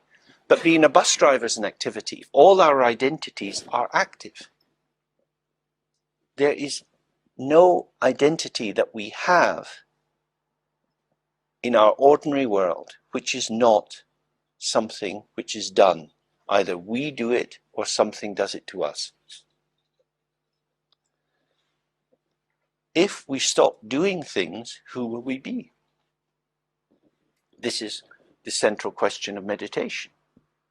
In meditation, we want to observe what happens as thoughts come and go. As the thought starts to go, is there anyone still there? Who is the one who is there, present with these flows of thoughts? Because, as we're looking just now, often our identity seems to be merged into the pattern of thoughts that's occurring. We are identified with the thought. I am this. This is happening to me. I am hungry. I am thirsty. I'm bored. I want to go out. I want this. I want that. If we just sit with these thoughts and they come and go, who is the one who is still there? That one who is still there, still there, because they're still. They're the one that's not moving. Everything else is moving. The aspect of ourselves which is aware is the aspect which is not actually in the movement. So when the movement stops, we're still there, and yet we are also part of the movement. This is the non-duality of stillness and movement. It's not that we are one thing or another. It's not that we are really, really still and we just happen to be moving. It's that whatever movement is occurring is coming out of the stillness. Our mind is spacious, relaxed and calm, and full of movement. The traditional example is the sky. The sky as space is just open. You can't find the sky, but when we look out, we see all sorts of patterns of clouds. Sometimes the clouds come very close and fill the whole sky. Sometimes they're very light and fluffy, and sometimes they vanish. The sky is always open, even when it's full of clouds.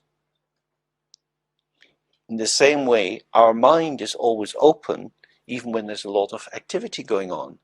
But if we are always tilted towards the activity, we won't see what's behind it and through it. It's not that the sky should really, really be clear, because if you live in this kind of climate, the sky's usually got some clouds in it. It's not that the clouds are spoiling the sky, but the very nature, the very openness of the sky offers hospitality to the clouds. The very openness of our mind means that we can be good and bad. We can be generous, we can be selfish. We can be loving and caring and up for ourselves. All of these things can arise and pass. But just like the clouds come and go without leaving a permanent track on the sky, good deeds that we do don't make the sky of our mind any better or brighter. And bad deeds don't make it any worse.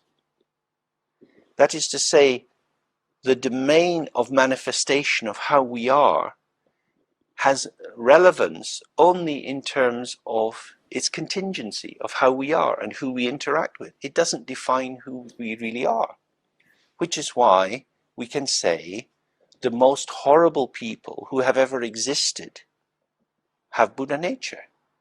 They are really Buddhas. So, people who work in torture camps, people who fix electrodes to other people's bodies and turn on the power and watch them suffering, writhing in agony, and they don't switch it off. These people have Buddha nature. Their mind, in the very moment when they're torturing someone, is open. But their energy, the focus of their attention, is caught up in what is going on, locked into a conceptualization. This person is scum. This person is the enemy. They deserve this. So the very intensity of the manifestation that's arising in the mind is blinding the person to the ground out of which that manifestation is occurring. Yeah? So if we then say, but only a terrible person could do that. I'm not like that. I wouldn't like to do that. What we do is we create an entity. There are some kinds of people who we call terrible people, and terrible things are done by terrible people. Makes a lot of sense. But when you hear Tony Blair talking about terrorists, it doesn't make so much sense. All the troubles in the world are caused by a few terrorists. If only we can find them, and having your DNA samples is going to help that. Once we've got the iris recognition system going, and the sweat recognition system, and the size of shoe recognition system, we will know who the terrorists are, and we'll get rid of them, and then we'll all be happy forever. It looks ludicrous when governments do that, but we do the same thing all the time. We say, I don't want to hang out with bad people, I just want to hang out with good people. So who are the good people? Well, when you meet people for the first time, they seem kind of nice, and then after a while, they look a bit more problematic. So where are the really, really, really good people? Where are they? Problem. Everybody's good and bad. Our minds are turbulent. We're in a world where lots of things are happening. So if we spend our time categorizing on the level of manifestation and trying to make choices on the basis of control, we're endlessly busy. But if we look back through history, it hasn't actually taken us very far. Because how can we be sure that the categories we are employing just now to work out who's good and who's bad are correct? Where I grew up in Scotland, growing up in a Protestant family, it was very clear that Catholics were bad. You don't need to have any doubt. Catholics are bad, the English are bad. That's, we see that all over the world. People have their category systems. It's very quick, very easy. When you actually get close to people and you engage with them, you think, oh, I never thought they'd be like that. So people are always complicated. But we, finding complication difficult, try to control it by imposing heuristic devices, explanatory devices that categorize according to simplified criteria. And then, in the face of the evidence that actually the world doesn't fit our criteria, we say, fuck the world, I like my criteria. I trust my mind, I don't trust other people. There's a lot of that about. Tony Blair does it very nicely for us. He's incredibly useful, both. He's very useful because he exemplifies exactly that kind of stupidity. He believes he is right. And he drives things through according to his beliefs. And because he does it on a very big canvas, we can see how mad it is. And we do exactly the same. We don't want to know. So there we see how attachment displaces us from the ongoing dynamic movement of the world, puts us into a box where we're constantly out of sync with the world, trying to impose our values or retreating into ourselves and saying, oh, it's all too much for me, I can't cope with that. But that is what we're living in. Where can you jump out of the world into? There is nowhere to hide. In the hospital I see patients who say, I don't want anything to do with anyone. So take your clothes off then. And get out of that chair.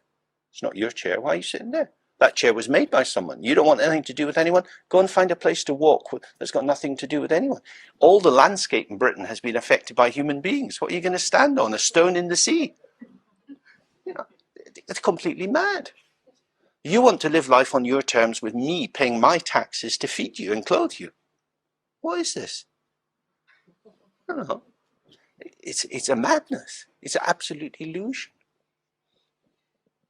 So, the Bodhisattva vow is very powerful because it says, I willingly connect myself forever to a bunch of tossers. Isn't that amazing? I do it willingly. I say these people who are just out to lunch, who are crazy, who haven't a clue what they're doing, and I am going to take myself and all my lovely energy and put it in their service. And why would I do that? Because I have no choice, because they are my world. Other people are our existence. However they are is how we are. We're all in it together. You can't opt out. There's no place to opt out. So working for the benefit of others is paradoxically, of course, working for the benefit of yourself. To be with other people and to see their potential is to remind oneself of how one can betray one's own potential. Because to abandon the other is to abandon yourself. Whenever we say me first, we've cheated ourselves. Because the me that is the me first is not a me that's very comfortable to be with in the long run. Putting ourselves first always ends up putting ourselves last. Because if you try to put yourself first and you're greedy and pushy, you end up creating situations which don't work out. But that seems to fit your experience. So this Bodhisattva idea is very profound. It's both an absolute volition, because you have to decide it from the depth of your being, and at the same time it is absolutely given, because self and other are born together. The great illusion is the illusion of duality, that self and other are separate. But all day long we are in an environment, and at night as we fall asleep and we enter into dreams, they're interactive, things are going on. Subject and object are always moving together. You cannot get out of samsara on your own, because samsara is a state where subject and object appear to be separate, but are of course always together. The only way out of samsara is to awaken to the fact of non-duality, that the spaciousness of being and the movement of being are inseparable. And the movement of being is the movement of all beings. That how we are is always influenced by others. Nobody has power to control the deal. When the Chinese came into Tibet, these big lamas got pushed out of their monasteries. Some were killed, some were stripped naked, many were locked up and tortured, many fled over the mountains in the snow and the rain. They didn't have much power. It is an illusion to imagine that mastery is possible in this domain. What we can have, though, is an exquisite nuancing of participation. We can become more alive, more precisely connected with all that we meet. So that instead of approaching the world inside a kind of package deal of ourselves, our thoughts and assumptions about who we are, we tilt our energy out through our senses and experience the shape of the world as it is and respond into that. So that rather than having to know in advance what we have to do, we allow the fact that the world is always co-creating us with itself. That's quite nice. It's not all up to you. How you are is also created by others. So if you just trust that, it'll be okay. I see so many patients who say, but I don't know what to say. I spoke with a guy on Thursday, and he said, yeah, well, I invited this girl out, and I just kept thinking, what am I going to say? What am I going to say? And she was interested in movies, and she was talking about movies, but I don't see many movies, so I didn't know what to say. So I kept think of what would I say? And I said, well, did you listen to her talking about the movies? No, I was trying to think of what to say. And of course we do that as well. That self-preoccupation is stupid, because it cuts you off from what's there. And if we're with what's there, it's not a closed steel ball, it's actually lots of tendrils. When you look out into the world, there's lots of stuff there, and it's little shining, glimmering things. So you walk down the street, there's usually at least one person you can smile at. There's usually at least one little blackbird hopping about. There's usually one last little leaf swinging in the tree. There's something to connect with. And then you're into something, and then you're into something else, and into something else. And cooking it up inside yourself is not necessary. So part of the Bodhisattva vow is the externalization of one's existence. Not that we'll find the truth of our being somewhere deep inside us. There is no inside. When we sit in meditation, there is no inside or outside. It's not some mystery hidden deeply within us. To help others is to be alive in our senses in a world which is always unfolding. So maybe just before we break for lunch, we could just sit and do a little practice.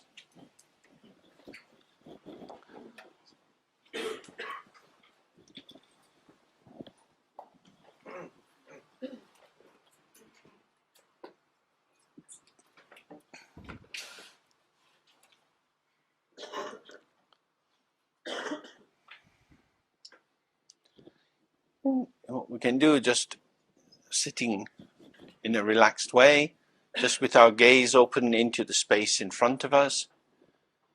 We can recite Ah 3 times, slowly, just breathing out and just relaxing into the space. Just nothing to do, and just as much as you can, be present with life as it tumbles forward.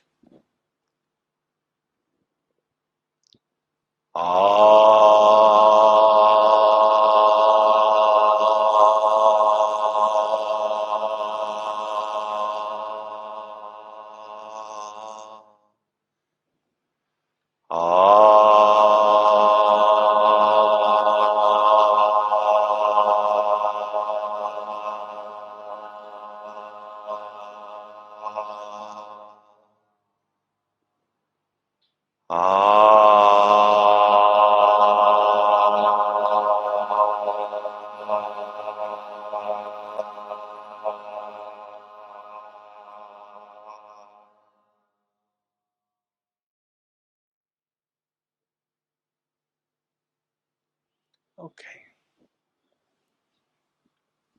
So we'll do more practice in the afternoon, and we'll look at a brief text which describes the basic principles of Lojong. And there's a translation of it in a frame at the back of the room if you want to look at it beforehand. Do you want to say something about the time frame of the day? What I'll do is I briefly give you an overview from the point of view of Dzogchen, how the universe is constructed, how we are constructed, and look at that, the implications from that of practice.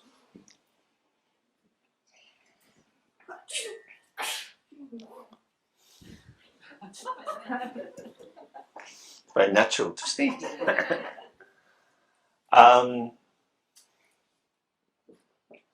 As we were looking this morning, what we have is the immediacy of our experience and simultaneously a flow of a lot of organizing ideas. These ideas are themselves part of the immediacy of our experience, but it can appear as if they're two different phenomena.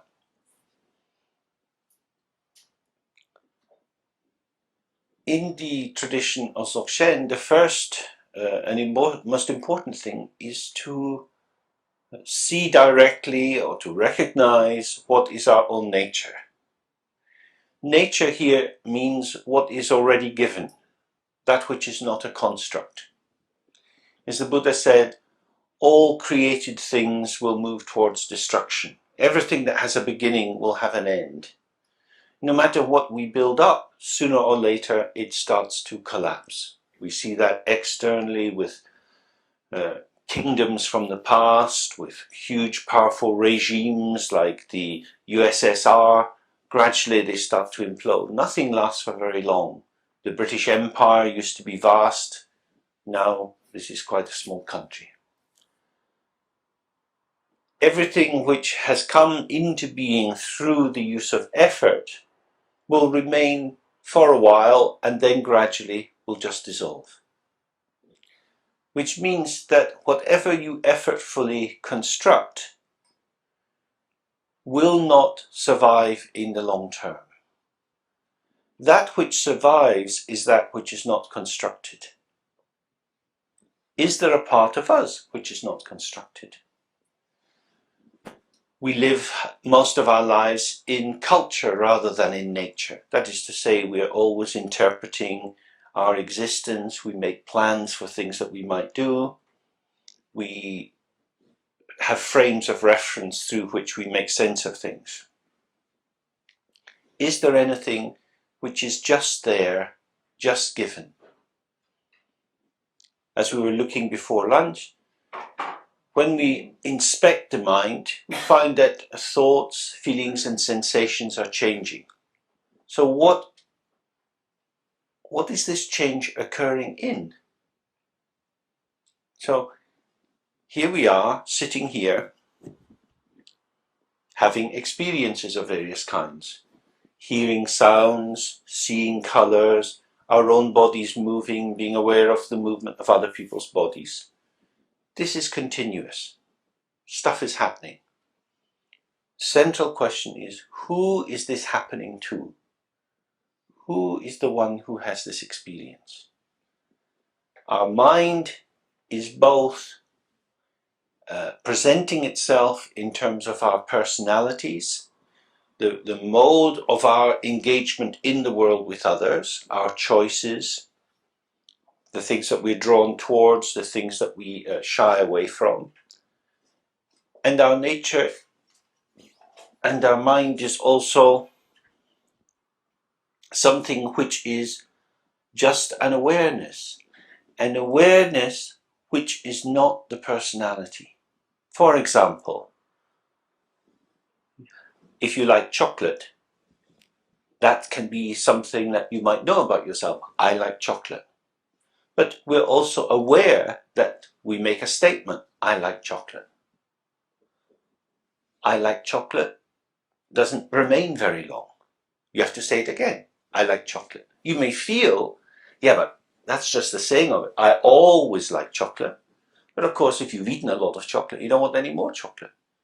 So the liking of chocolate in its experience and in its statement lasts for a period of time. So who is the one who says, I like chocolate? Because that one can also say, I'm tired, or I'm thirsty, or I want to go for a walk. The sight of speaking, the sight of what seems to be the center of our existence, is able to offer hospitality to many, many aspects of our identity. I am hot, I am tired, I am thirsty. No, I don't need any water, I'm not thirsty anymore. Who is this self? What is this self, which can be this, can be that, can be the other? How come I feel like I am one thing, although I am endlessly inconsistent? How can it be that I'm thirsty one moment, then having drunk some water, I'm no longer thirsty? I said, I am thirsty. I feel very thirsty, and now it's gone. My identification was with a passing phenomena, and in that moment, that passing phenomena felt like a definition of myself. Who said that? I said it. Who is the one who says I in I am thirsty? I want to. Just imagine that for yourself. Just run in your mind some of the things I am. It's immediately quite clear, isn't it? I am. All the things we could be, and in this moment we say, I am thirsty, I am tired. I can be many different things, and I am just this thing. In the moment of being just this thing, I haven't annihilated all the other things which I can be. Because you might say, I am thirsty and I am a man. I am a man who is thirsty. So being a man doesn't end because I'm thirsty, but in the moment of being thirsty, I don't care whether I'm a man, a woman, or a dog, or a cat. I'm thirsty. Just give me a fucking drink. No, there's something about all the rest doesn't matter. There's just this. That's what we have to watch. Because this is not abstract theory. This is our existence. How suddenly I'm this, suddenly I'm that, suddenly I'm that. There is no real contradiction to the fact that if I was one fixed thing, I could not be all these other things. It is my very emptiness which allows me to be everything. It is the openness, the unformedness of our basic being, what we are, how we manifest into the world, which allows moment by moment for us to be exactly, precisely just this and not other. This is the central understanding of Dzogchen. You don't have to stop being any of the things that you are, because none of the things that you are infinitely or ultimately defines who you are. What really defines who you are is the fact that you can't say anything about who you are. It is inexpressible, the openness out of which we become this and that. So we are both infinite and finite, and these are pulsing all the time. In order to find the infinite, we need to relax. In order to participate in the finite quality moment by moment, we need to be very precise. So we need discipline and clarity to be in the world with others. And we need no discipline and just to trust the natural clarity of relaxing into the open state. And these two are inseparable. Traditionally, we use the image of a mirror to show this. The mirror is empty. When you look into a mirror, you can't find the mirrorness of the mirror. Inside the mirror, there is always something else. The reflection is the aspect of the mirror which is other than the mirrorness of the mirror, and yet it's inseparable from it. When you look in a mirror, you don't see the mirror, you see something else. So in the same way, when we sit in meditation, just very relaxed, what do we find? We find stuff. This stuff is inside us, but it's not us in the sense we're not defined by it.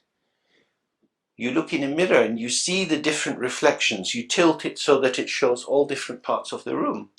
Each of these images is truly in the mirror, but it's not the mirror. You can't take that reflection out of the mirror. It's in the mirror. In the same way, you sit here, maybe your back is sore, maybe your mind gets a bit busy. This is a reflection. This is you, but it's not really you. After a while, that reflection will vanish. The mirror will tilt. Something else will be revealed. Your mind is always full of stuff. Is that stuff you? If you think it's you, then, oh, how can it be that I'm so bad? All these years have gone by and my mind is still full of nonsense. I'm still agitated, I'm still worried, I'm still troubled. Maybe I had therapy, maybe I've done meditation, or Tai Chi yoga. What's wrong with me that I'm still me? But that is exactly the problem. You think that you are me. Your mind is not yours. On the most profound level, your mind is not yours because it's open and empty and nobody could own it. You can't buy your mind, you can't sell your mind, you can't lose your mind, you can't find your mind. It's just there, it's just given. It doesn't belong to you, and yet it's the root of who you are. And on the other hand, all the stuff that arises in your mind arises due to causes and conditions which are interactive with other people. If someone says something nice to you, you feel very good. Then somebody says something horrible to you and you feel very small or very angry. They have made you angry. Now, if you go to some kinds of therapy, they say, oh, you have to take responsibility for yourself. You have chosen to be angry. Nobody can make you angry if you don't want to. Come on. It's not like that. That's to be very anal, to have a very strong doorkeeper that says, the message has been received, now I will review the message, now I will decide how to respond to the message. You can practice that, some kinds of therapy also work on that basis. But it's very, very slow. Excuse me, I have to find out how I'm feeling. But please don't interrupt me. You see, now I'm feeling this, you see? Only if you are dead, and cause no disturbance in my experiential field can I truly tune into myself. It's mad. It's quite mad because we don't actually have a front door to ourselves. This is useless as a door because it's got so many holes in it. Burglars and robbers are getting in all the time. Squatters are coming and shitting in your front parlor. Stuff is happening. You are not inside yourself. Other people are inside you all the time because you look around the room and you can look in that corner or that corner or that corner or that corner. Will you see yourself? No, you'll see some other bugger. Huh? All of these people, you have to spend your whole life looking at other people when actually you'd prefer just to see yourself. But we are condemned to see other people. Our world is full of other people. It's not really full of ourselves. You can't see yourself. Terribly sad, isn't it? How lovely if you could just have your eyes that went out like a crab or something. But it's a fact. We are always full of the other. The other is what fills us up. This self is nothing but a continuous movement in reaction to other people. The mirror of the mind, the openness of the mind, has no limit, no boundary. Self and other arise together within it. There is no fundamental separation or duality of subject and object. Therefore, trying to protect the subject by keeping object at bay is a hopeless task, because you can't find the limit of yourself. What you can do is you can create a construct of yourself. You can say, I am this, I am this, I am this, and therefore, fuck off. How many times have I told you not to do that? We've known each other some time, and you still do this to me? Don't you know I am like this? People often speak that way, especially when they get a bit itchy, you know, they feel, fucking give me a break, get off my back, what about me? But in that moment, what about me? They're doing something that they don't do every day. Not everybody's walking about like a chimpanzee. Huh?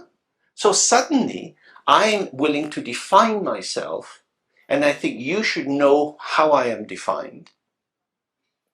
But it's just a passing moment, because we're not always like anything.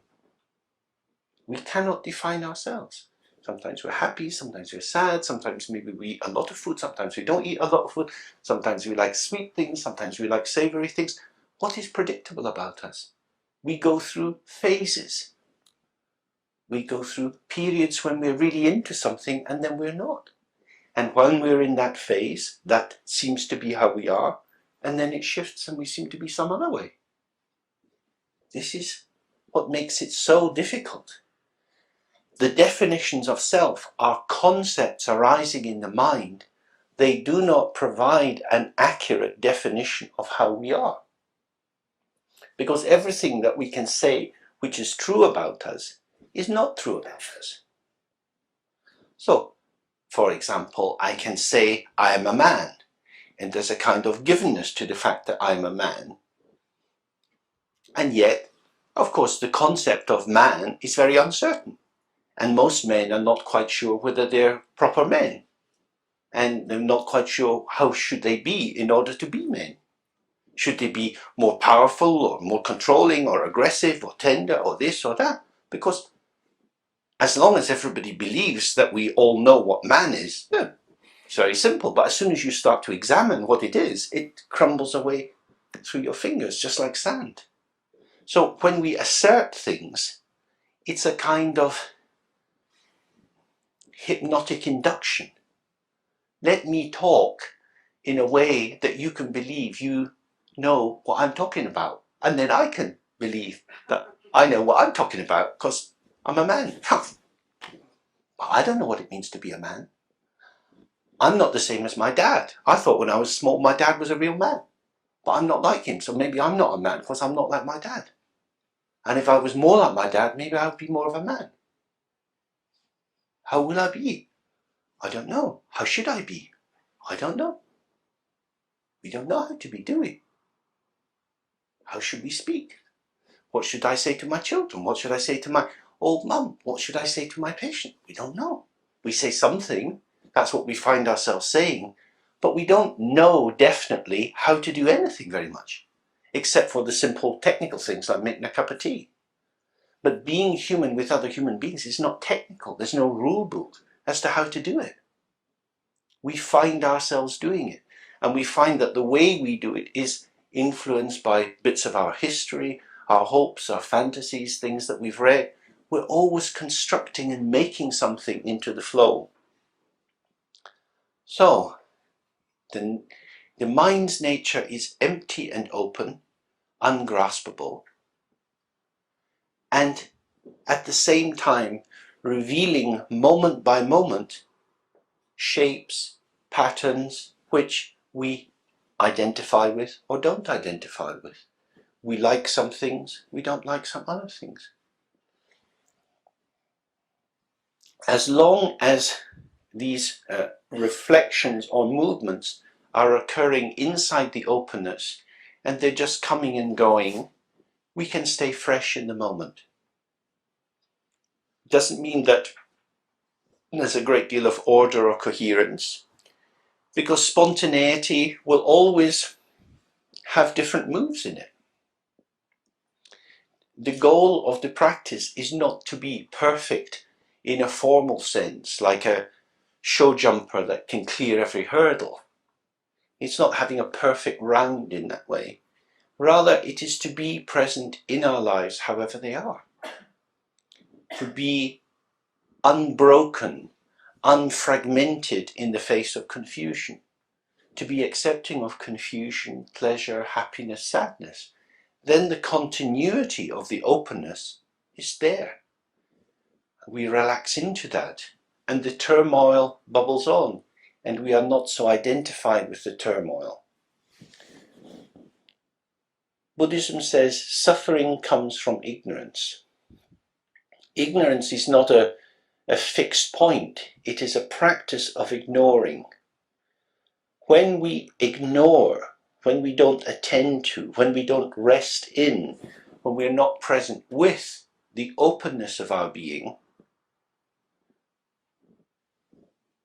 the empty stage on which all these dramas are being performed is forgotten, and there is just the intense focusing into the performance itself.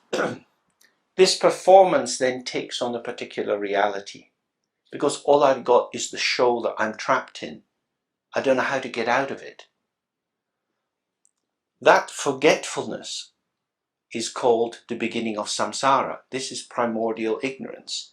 It happened a long time ago, and it happens moment by moment, where we forget the illusory nature of manifestation. The reflection in the mirror is there, and it's not real, but it's there. Our experience in this room together, clearly we are all here, but what are we here as? Flowing gestures, not solid, substantial entities. But once ignorance arises, there is attachment, because now I experience myself as inside my skin bag, looking out at you. I am me, you are you. I find stuff is arising in my head. I look at you, I can't see the stuff arising in your head. So I feel closer to me than to you, because I have more information about me than I have about you. I have to think about how you are, maybe have some empathy towards you, but as for myself, I can directly feel the inside of my body. I feel my feelings. So the me-ness of me feels more real than the you-ness of you. So I'm privileging this as central and you as peripheral. And I then seem to go out from me towards you. Going out from the certainty of me towards the question of who are you? Of course, there's always a question, who am I? But we become very quick at having answers to that question. So that who am I becomes small questions, petty questions, rather than a profound one. What is this? We're thinking, what do I want to eat? What do I want to drink? Do I want to go to the cinema tonight? Who am I going to sit next to? Where shall I go for my holidays? These questions are very busy filling the gap and constructing again and again an identity. But the answers we give to these questions can only suffice for a short period of time. What will I do at Christmas? But then Christmas will be gone. Oh, what will I do in January? Oh, what will I do in February? What will I do in the summer holidays? What? So we're tilted ahead of ourselves, going out, trying to fill the space, moving things around. That is very busy. There is no peace in that. Which is why in the Tibetan language, our situation is described as drowa, as moving or going. We are moving beings. We're always busy, always preoccupied. And the key thing is to see our real nature, the openness, the stillness, has not gone anywhere else. We are moving in stillness.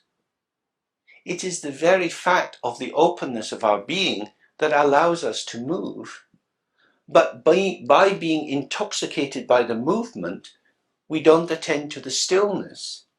And then we think, oh, well, I'll rest when I finish this. Oh, God, well, I'll be retired in a few years. Then I'll be able to. Oh, at least when I'm dead, I'll be sitting in a box. There'll be nothing going on.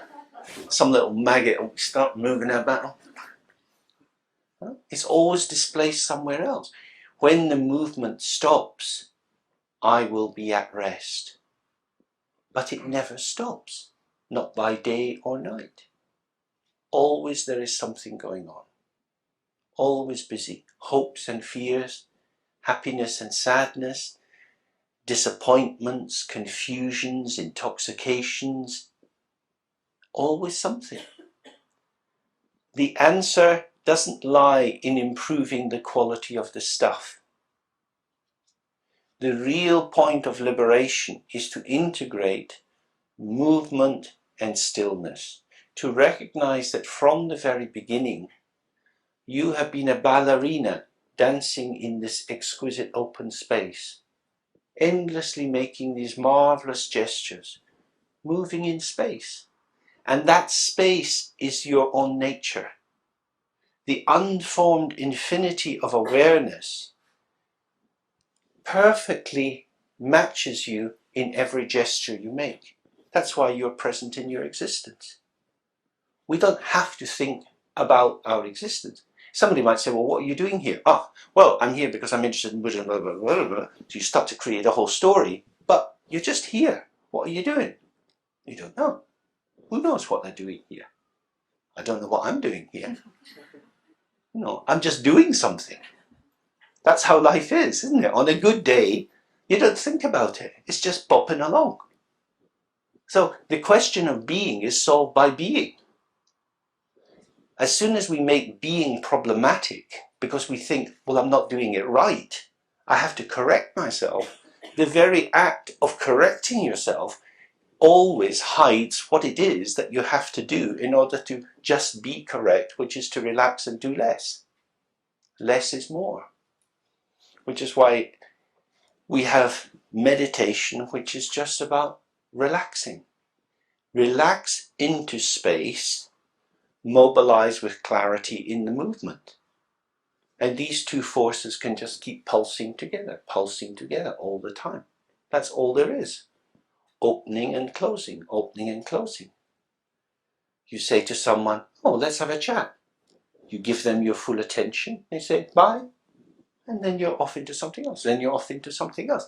If you've been fully there, then you're free to go to the next bit. If you've been half there, when that comes to an end, where are you? Most of the time we're like that. We're completely unintegrated, fragmented, bits of us all over the place. Half of us in the past, half of us in the future. It's very difficult then. To be fully in one thing is not to get lost. To be fully in one thing is to be in everything.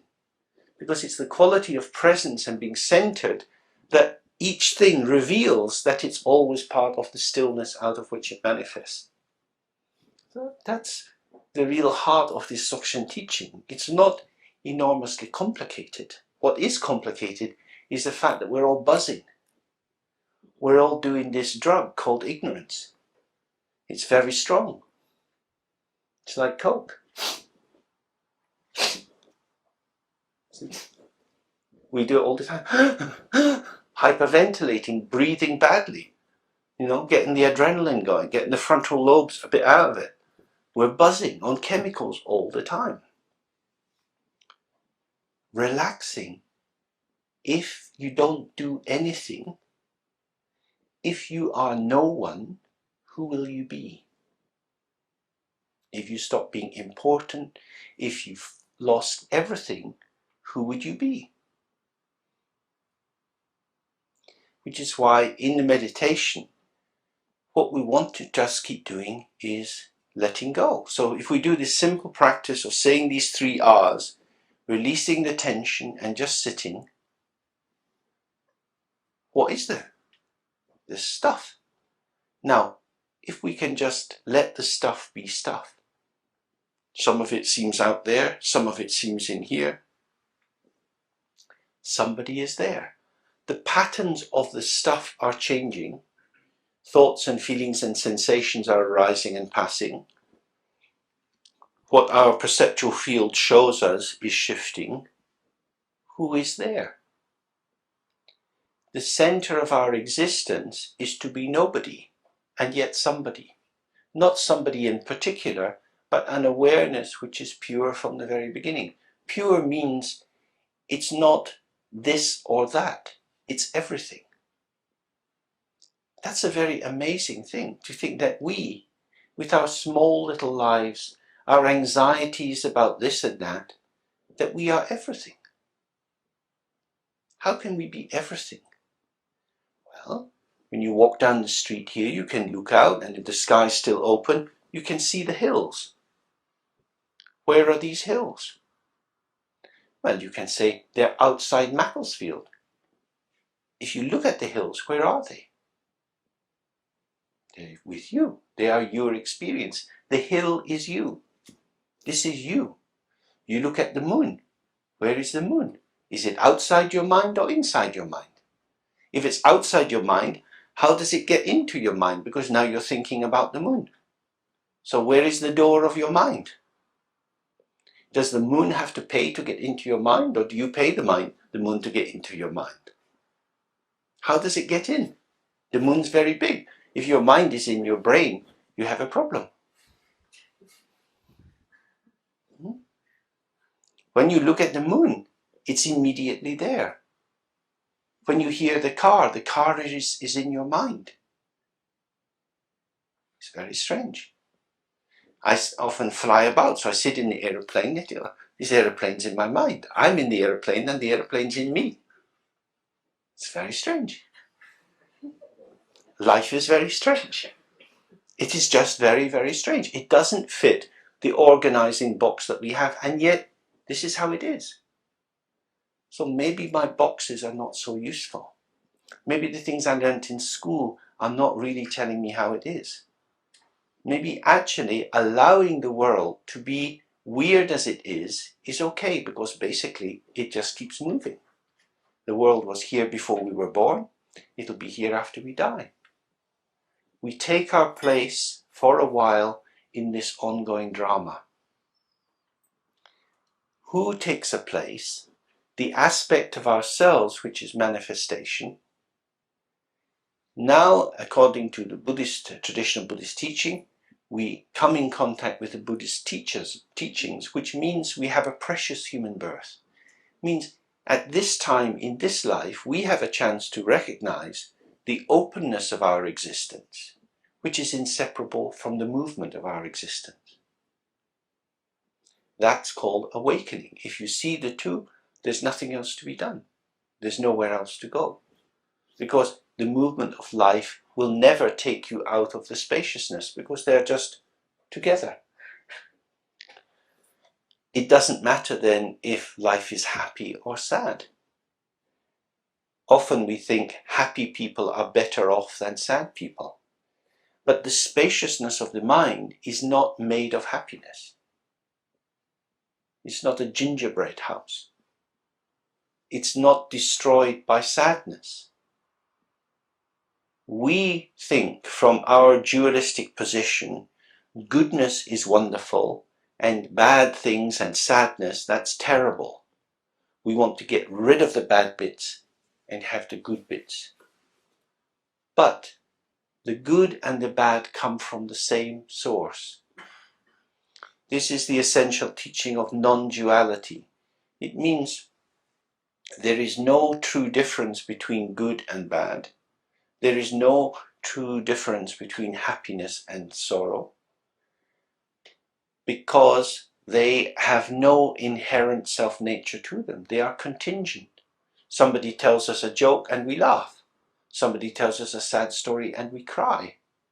The tears arise in response to the story. The laughter arises in response to the joke. And then it's gone. And then it's gone. These are the moments of experience. They arise and they pass. They arise on this open, infinite stage of emptiness. They are not different. The ground of everything is open.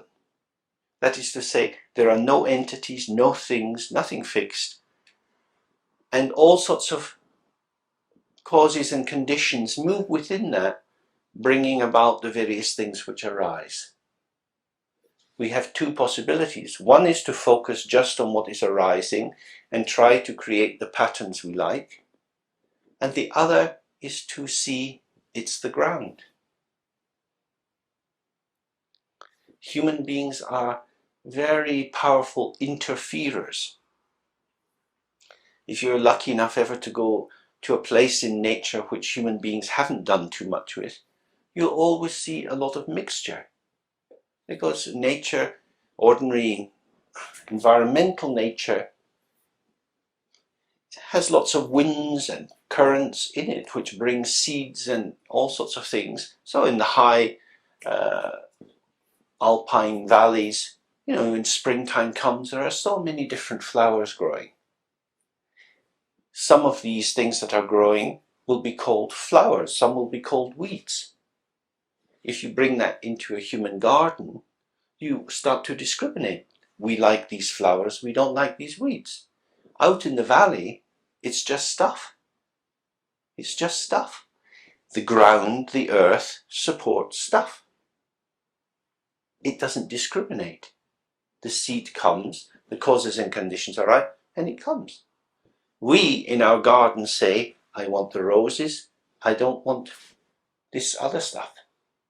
This other stuff shouldn't be here, it doesn't belong here. And that's what we are doing all the time. So the function of meditation is to trust that if we allow more weeds, they won't strangle the flowers.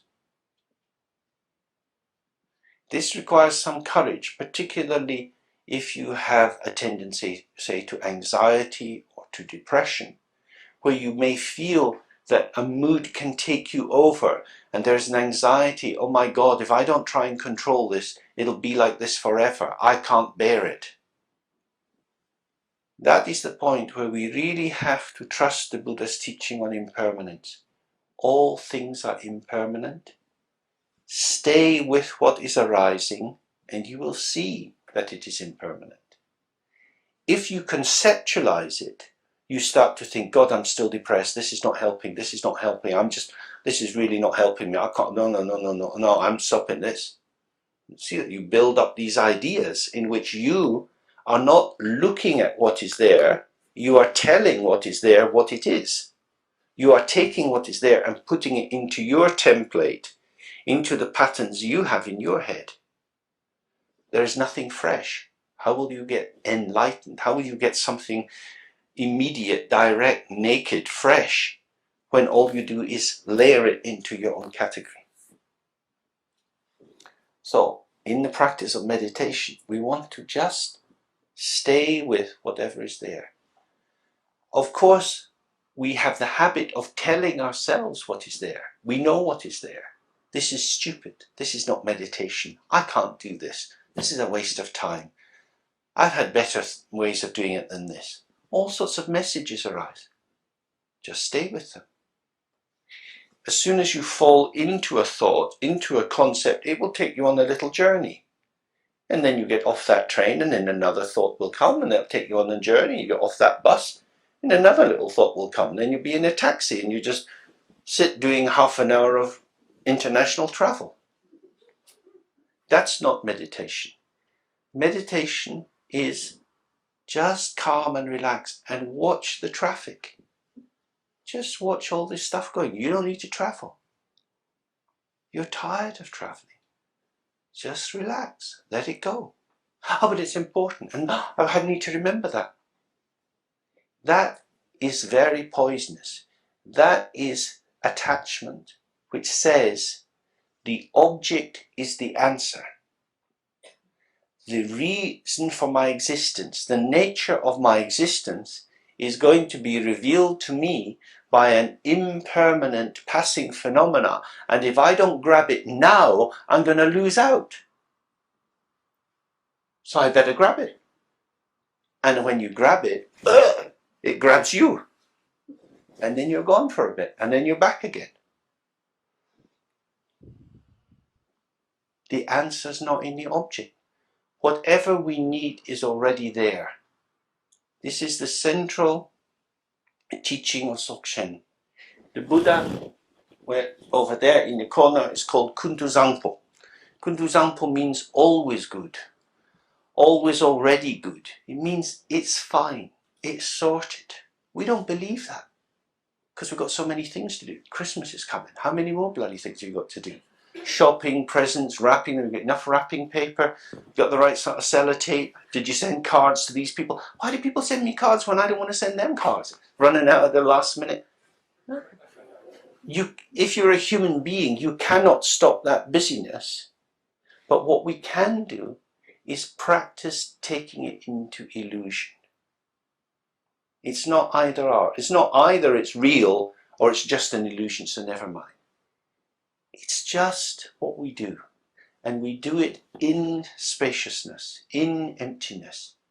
So the key thing in the meditation is when you have the chance, stop jumping in. The level of jumping in is when we connect with other people. It's our participation in the world with others. The level of meditation is to have a small holiday from that participation so that you see things will resolve by themselves. If you leave a good thought, it will go. If you leave a bad thought, it will go. You're actually irrelevant. You're not the gardener. It's doing fine without you. It all just goes away. So all your busyness, all your importance, all your prejudice, all the many special tasks you have to do doesn't matter. Because whatever you do, it's going to vanish. So now I've retired, I can just take it easy. They're not my kids, I'm the grandparent. They're not mine. It's just stuff. From that lightness of touch, the world begins to sing a little bit because we're not over-invested in it. But as long as we think that the answer lies in the object, we are forgetfulness of the real nature of the subject. So very important in meditation is to let all thoughts go. If you get some brilliant insight and understanding, just let it go. If you find yourself plagued with negative, difficult thoughts, don't get worried and agitated because that will act as a kind of glue to make them stick. Just let them go. My mind's full of shit. Oh yeah. It's not my shit. Somebody's shitting in my mind. Sooner or later they'll stop then the rain will come and wash it away. But if you think you're doing it, if you get into the omnipotence that I am the owner of my mind, I am the creator of all that happens in my mind, I am in charge of it, and I'm responsible for it, and I'm not going to put up with it any longer, then you will be very, very busy. Any thoughts or questions on that?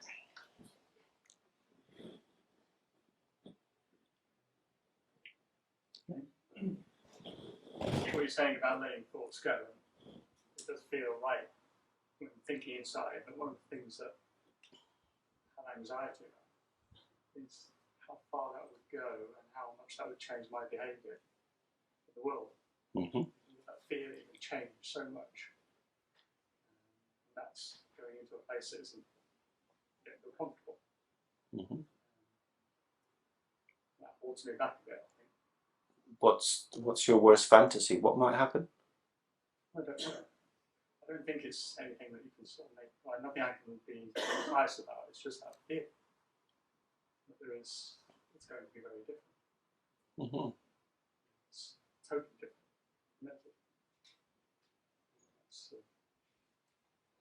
And is that fear there all the time? No, only when I'm supposed to come through when I'm meditating. So there you've got an impermanent phenomena, something which comes and goes, but every time it pops out, it's very scary. So you retreat. So the limit of your existence is an impermanent thought. It feels that way all the time. I guess always continuing anxiety is around it. Well, if you keep thinking about it, won't you? Is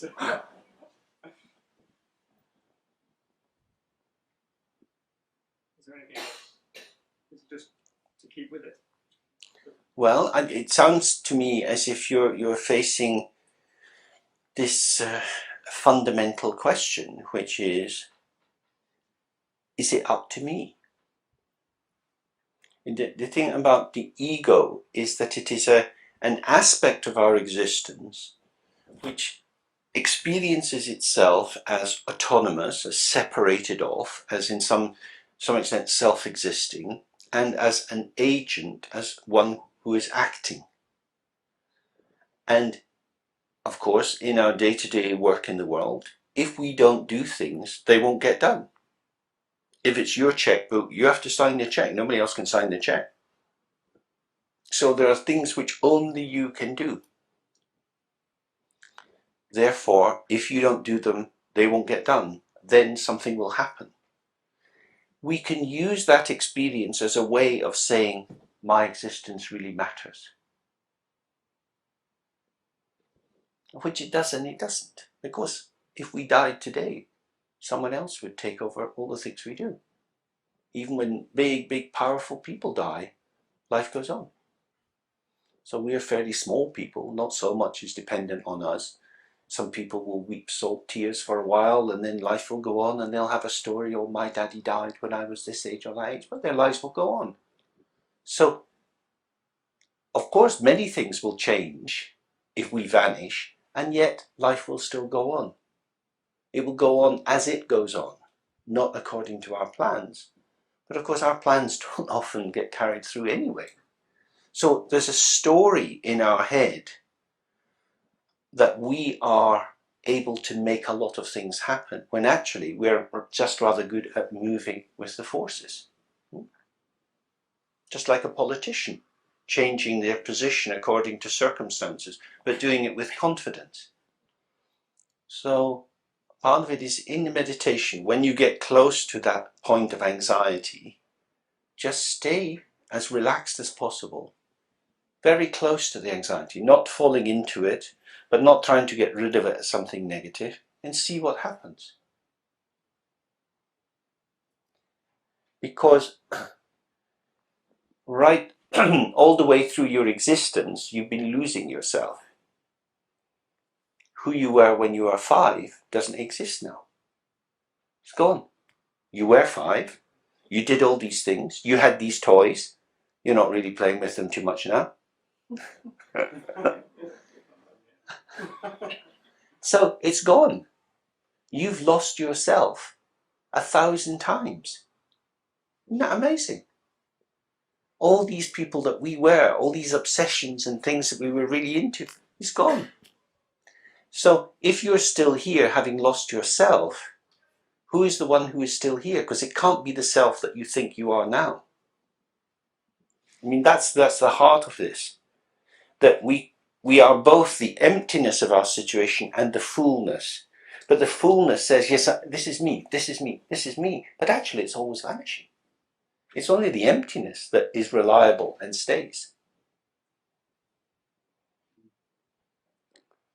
So really looking into that and trusting, oh, the emptiness is more reliable than the impermanent stories that tell me they're full.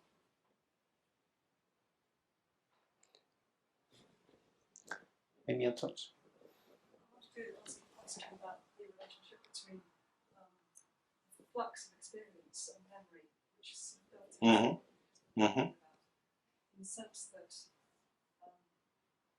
memory can be quite helpful at times in terms of helping orientate ourselves in the world. Absolutely. It also can be a trap in the sense that we become trapped by our self-narratives. So I was wondering how you saw that relationship between memory, both to make it more complicated, memory both in terms of individual memory and collective memory. I think if we can experience that what's occurring for us is a kind of theatre or a kind of dream, then you can have a memory of a dream. But if you remember your dream very accurate, it doesn't make your dream real. You have a strong memory of a dream experience. If you go to the cinema and you really like the film and you can remember the film in detail and you're telling it to someone, yeah, and then he did this and then he did that, that doesn't make it real. It was always a movie. So our memories are always memories of movies. We feel that we remember real events, that really happened, but yes, it really happened in the manner of a dream, in the manner of a movie. So they'd be useful fictions. They're useful fictions. Everything is a useful fiction. Everything is fiction.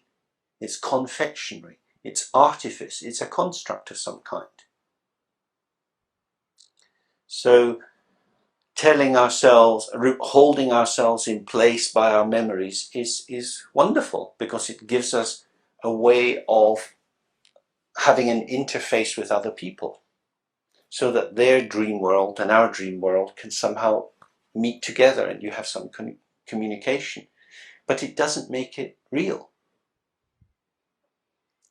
The word real is linked to this Latin root that speaks of an entity, something which exists in and of itself. But from a Buddhist point of view, nothing exists in and of itself. Everything is dependent on other situations. So part of our memory is, of course, how the brain functions. If you get a big hit on the front of your head, you're going to lose a bit of memory, maybe forever and maybe in a short time. So what we think is ours, my mind, is actually an interplay of awareness and brain functioning. It's not my quality, my memories. So when we start to lose our memory a bit, as people do as they get older, they start to lose words and they find their grammar's getting a bit funny. What are they losing? They're losing something which was there for a while due to causes and circumstances and is now not going to be there. So you could have a sort of bell curve, like you're a little infant and there's not much capacity, and then you get this big thing in the middle period of your life where you can do most things, and then you go into a kind of decline, and then if you live a long time and you get Alzheimer's, there's not much left. Which was the most real bit? It was all real, but one was a more elaborated dream than another.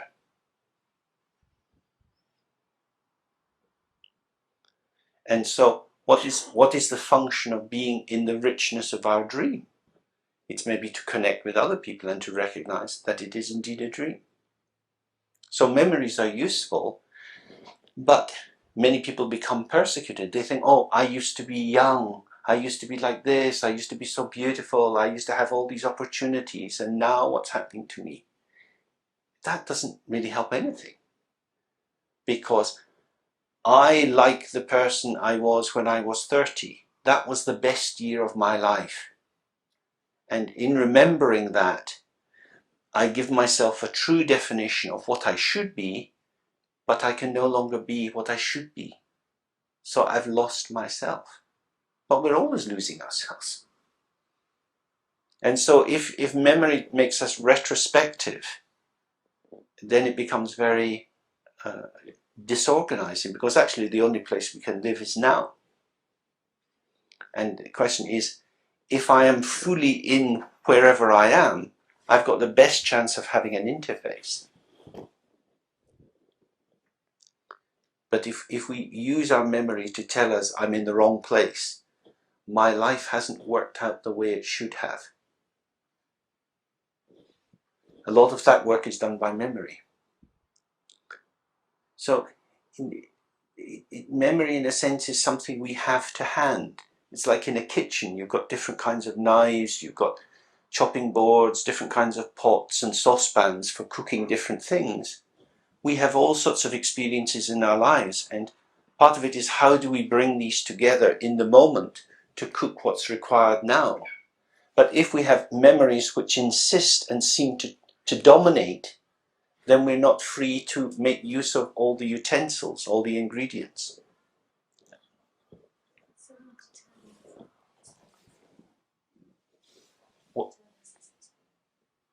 Well, we've been looking at that all the day, really. The experience of what is happening now depends on A, whether we're a bit open and relaxed and in touch with it, and what is the quality of the ingredients. You know, you can go to the theatre to see a wonderful play, but if your boyfriend's just dumped you beforehand, you're not going to enjoy it very much. You know, you will be filled up with something. You won't be available. You'll be preoccupied. So, in many ways, the quality of the experience is determined by, can you really be there? Can you be there in the sense of, yes, that kind of hungry, devouring being there? Or can you be there in a relaxed way that allows it to be however it is, with a bit of space? Because very often we confuse intensity with awareness. That things become real because they're intense. And I'm working on a project just now with teenagers who cut themselves. And, you know, always the stories are about the tension between boredom and intensity. Life's boring, life's a drag, I want intensity. I seek intensity, the situation always screws up, I can't bear it, so I cut myself. And then round and round, these familiar vicious cycles. But intensity is not value. Intensity is a kind of blindness, a kind of throwing oneself into something so that the compacting of it gives us the felt sense, I'm alive, but I'm alive in a rather fraught way. I'm not alive. And that there are almost no choices in these intense moments. They've got a driven directionality in them. So there are many, many factors that determine the quality of our experience. What's happening in the experiential field, our state, and whether we have any space or not. Because if we have space, difficult times are not so bad. If we have no space, if difficult times are all there is, people get crazy. I can't fucking bear it. I should have a better life than this. Why have you got that and I have... You see people just winding themselves up. It's very difficult. It's not fair. I'm going to die and I've never had these things and you... There's no space at all. It's very terrifying for people who are trapped in these states. It's just awful. There's no mediating distance. There's no internal space of reflection. It's all too much. So the quality of experience, you know, there are many vectors running across that. say something more about how not to confuse the Bodhisattva vow of being of service to others with a kind of codependence and cut-offness from your own needs? Yeah.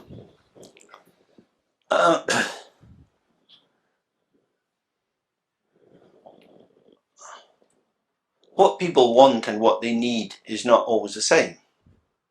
And with the position of being a servant from the Bodhisattva vow, saying, I will help all beings to gain enlightenment, if you meditate and you study the Dharma and you deepen your practice, you will start to know a bit more about what that means. So if somebody comes and asks you for something and says, I really need this, they may be wrong. And to be able to say no to them may be very helpful. This is why in the Tibetan tradition we have these wrathful Buddhas. There's somebody surrounded with flames with a big dagger in his hand. This person will stab you. You say, please give me this, I want it. He says, die. What's he going to kill? He's going to kill your illusory sense that you need it. All the children who will be whining and whining before Christmas, I need this, oh can't I have that, I want that, I want that. Come the end of January, you say, hey Jimmy, why haven't you been playing that? Oh, I don't like it. It's not the one I wanted. What we want is not necessarily anything more than a momentary infatuation. So being the servant of beings is to hold in mind all beings have Buddha nature, which is infinite and open and always fresh. And they also have a lack of presencing in what they really are. So the task of helping others is to help them to waken up to where they already are, not necessarily to take them anywhere else. And if we go back to what I was suggesting earlier, the answer doesn't lie in the object. Usually people ask for something. What do you want? Oh, I need this, I need that. I need help to get a disability allowance. I need this. I need rehousing. I need.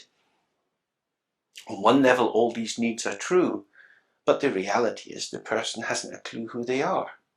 They're just mouthing all these momentary impulses and anxieties that are coming through, endlessly trying to devour things from the world, get what they want, not get what they don't want.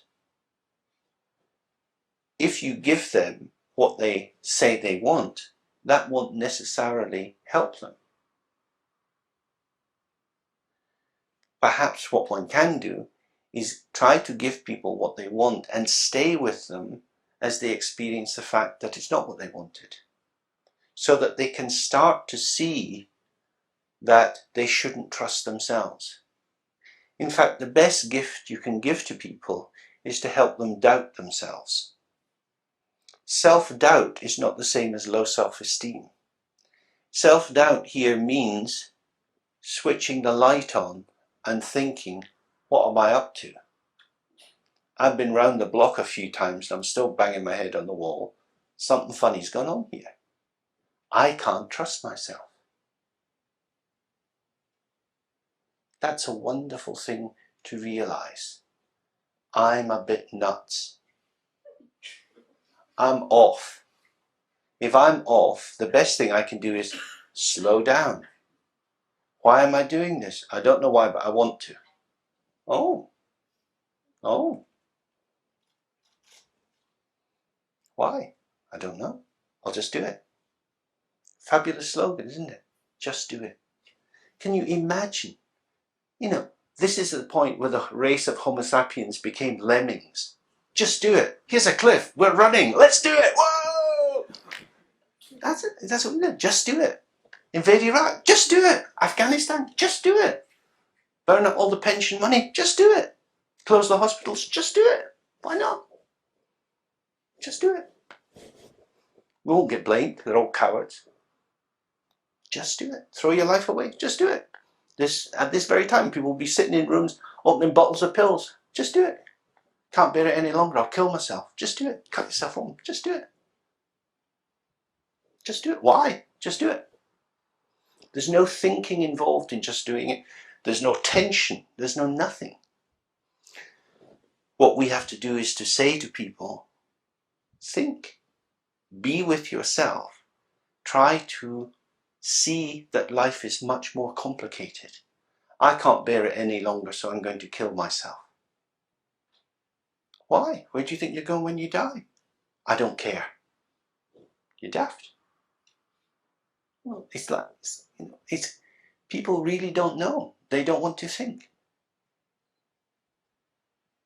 We're going to have new missiles, nuclear missiles. What a wonderful thing to have. Why would we want to have these things? To protect ourselves. Do they protect us? Of course they do. What evidence do you have for that? Nice guidelines. Research, we have evidence-based. We didn't have a nuclear war with the Russians, therefore they saved us, therefore we should have more of them. Human beings suffer from over-intelligence. We are much too creative. Our minds are burning off all the time. All this stuff. So, when we encounter human beings, the main thing we should try to do is calm them down.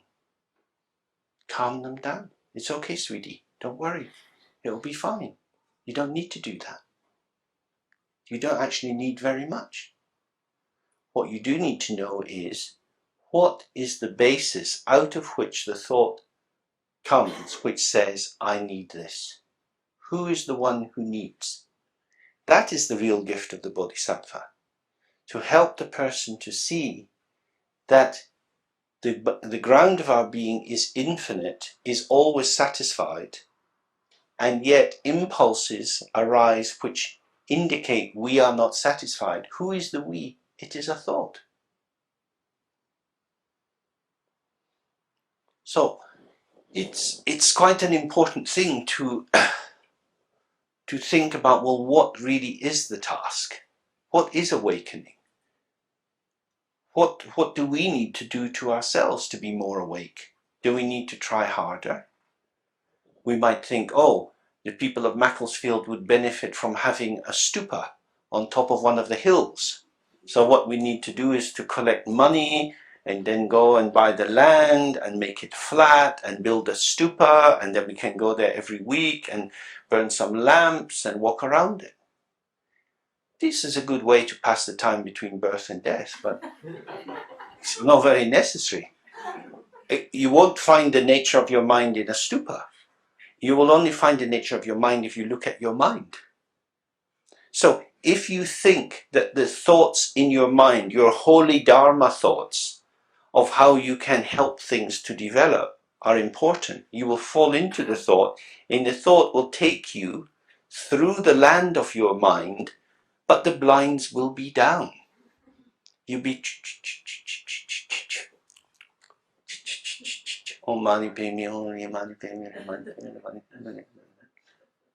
and you don't see anything. The thought is arising only from emptiness. It has nowhere else to come from. And that's really the Bodhisattva work.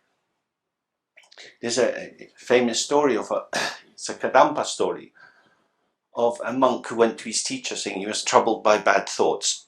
And the teacher said, okay, take these 2 piles of stones, some white stones and some black stones, and every time you have a bad thought, put a black stone in front of you. And after a month he came to his teacher and said, it's terrible, it's not helping me, I just have this mountain of black stones. Teacher said, trust me, go back, sit with the practice, observe your mind, and gradually, as the years went by, the number of black stones went down until eventually he had only white stones, only good thoughts in his head. So he goes back to the teacher and says, oh, now my mind is pure. He said, what's pure about your mind? You don't know what your mind is. Now you have to go back and recognize there is no difference between good thoughts and bad thoughts. It's only when we recognize that we step out of relative truth.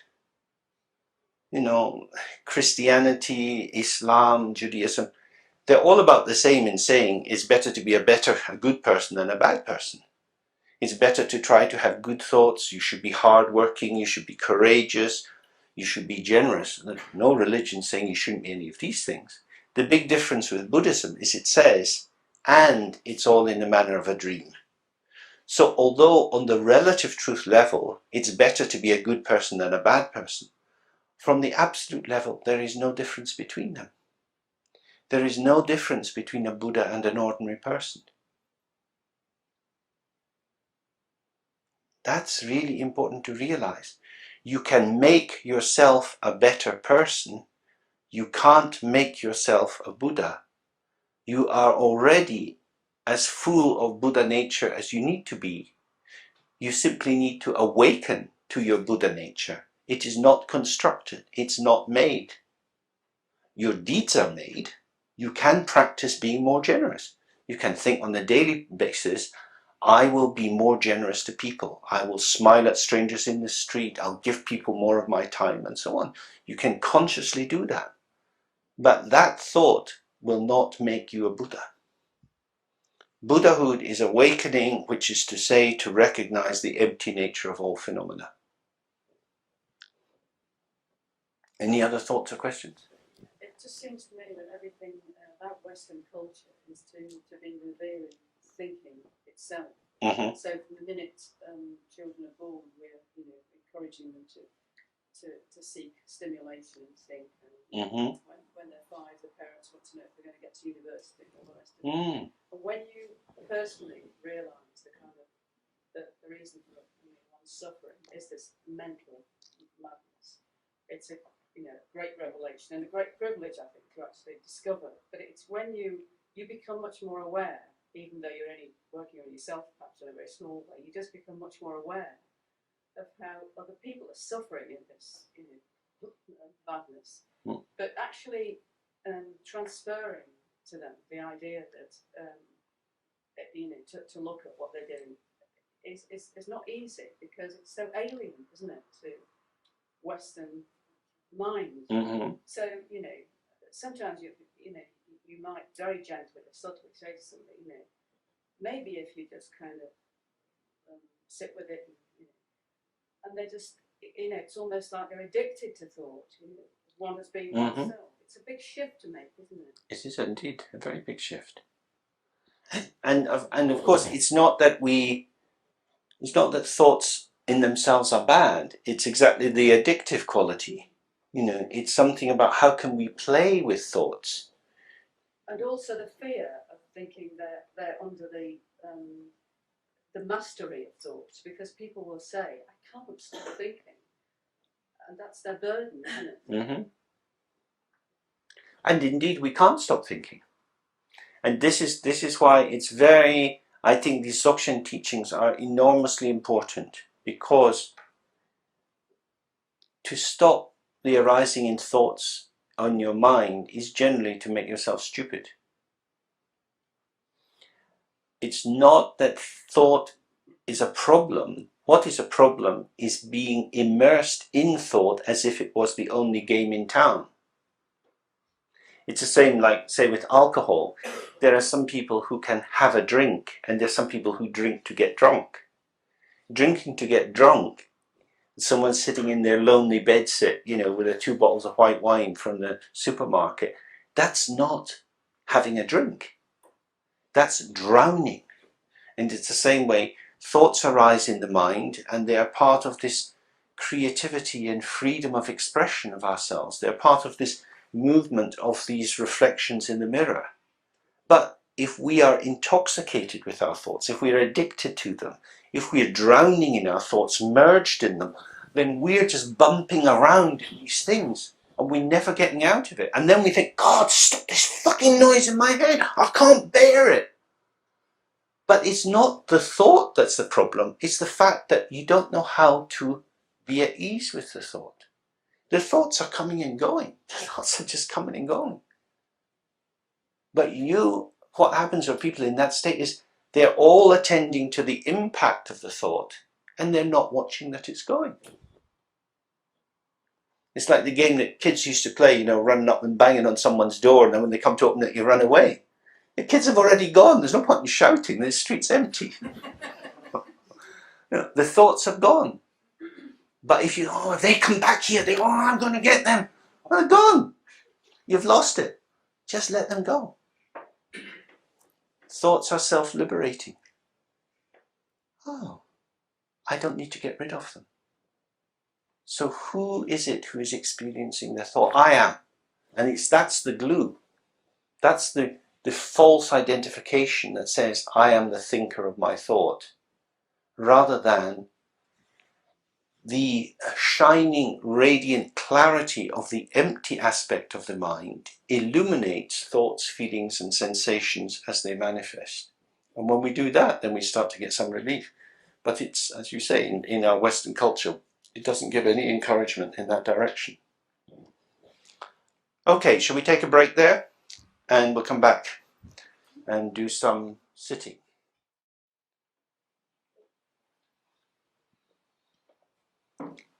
Okay, so we do some more practice. This very simple but very useful practice we did before, sitting, skeleton carrying the weight. Our gaze is out into the space in front of us. We're not staring at the far wall, but just letting the eyes rest in the space as we allow the spaciousness of the environment and the spaciousness within ourselves to link. And we make this sound ah 3 times, and ah just releases all conceptualizations, all energetic charging out into the atmosphere, just letting go. Now, of course, we may feel, well, that's not doing anything for me. I'm so caught up in all this stuff. How is just saying ah going to get rid of it? Well, who is saying I am so caught up in it? That's a thought. Where is that thought gone? Where is that thought gone? Every time some voice in ourselves says it hasn't worked, or it's impossible, or I don't understand that, observe that thought and it's gone. If you believe the thought, if you allow it to mesmerize you, you will fall into it, and then it will appear to be true because of the resonance of what it says. It will feel true even though it's gone.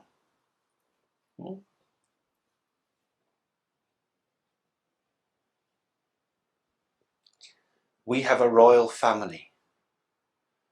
Her Gracious Majesty the Queen. Queen of what? You know, come on.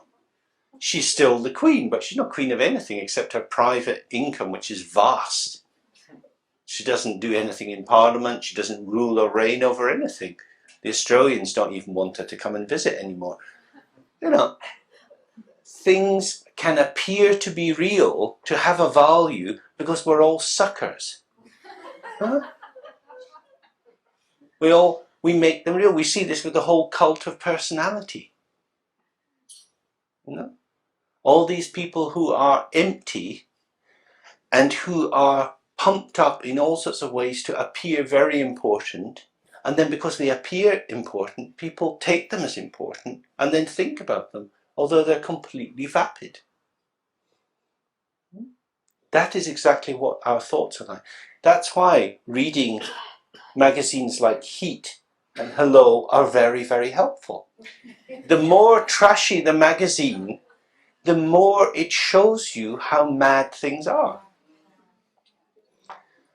Or by the Daily Sport, where they have a special event is being able to see some rock star's knickers as they get out of a car. Now, there's a really fascinating thing. So here's something which is clearly not in the least importance to anyone, anywhere in the planet. It's not going to do anything about anything, and yet it is made important. So if these empty, meaningless stories, like, you know, these celebrity, get me out of here, or the Big Brother house, these are fascinating to watch. Empty, meaningless nonsense which starts to shine. You know, Tibetans have this story, or this saying, that even a dog's tooth will give out light if you have faith. But, you know, even Jordan's silicon tits will seem amazing if you're a stupid man. It's like that. You polish something and it'll start to shine. That if you can really see that functioning in the world, that's what happens in your head. That's what makes meditation very difficult, because we ourselves are polishing bits of coal and thinking that it's really shining. So the key thing is stop polishing. When we think we can't do it, that's because we've got too much elbow grease. We're convinced somehow that it is important. Our practice now is to let it go. Let it go. We don't need any of this stuff. We don't need these thoughts. But if I don't have these thoughts in my head, who will I be? Well, that's what we're trying to see. Clearly, in response to Kevin's earlier remark, you won't be yourself. You'll be something else. You'll be in a more open and relaxed state than you ordinarily are. So it will feel strange, it will feel unfamiliar. But maybe that will be better. So the practice with the 3R is just to relax. And whenever you find yourself tangling back in, getting preoccupied, running storylines, just let them go. Let them go. Today's newspaper has no news worthy of print. Blank pages. Blank pages. You go out shopping and you come home empty-handed. There wasn't anything I wanted. What do you want this stuff for? It's comforting, it's reassuring, it gives you something to do, something to worry about, something to be on about. If you let go of it, life will be different. You're not going to get mad, the roof's not going to fall in. Here we are sitting in a room, it's quite safe, a rainy afternoon in Macclesfield. We can just open up a bit of space. Yeah? So we do these 3R and we sit for a while, just being with whatever is there. And whenever it gets tight, just relax into the out breath. And then just continue with it.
And there are several things which are very important in that practice. The first is that presence is always now. It can't be going backwards. If your mind becomes heavy, if you get lost, as soon as you wake free from that, you just move on. There's nothing to be gained by going back and looking at something. There are no mistakes. Whatever was there has gone. And when it was there, it offered an opportunity to be present with it. When it's gone, it doesn't offer that opportunity anymore. So its value or usefulness is over. If you start thinking, why did that happen? I shouldn't have done that. This is hopeless. All you're doing is pulling together a series of thoughts and weaving together a construction of what has happened. So it's very much about trusting that the freshness of the moment is the result itself. We're not trying to be anywhere, to enter any other state other than the possibility of being with whatever is there. So sometimes the mind is dull or heavy or sleepy. Just be with that. And if you start to vanish, then you come back. As soon as you're back, that's gone and you're here. And just keep practicing staying very gently with whatever is there.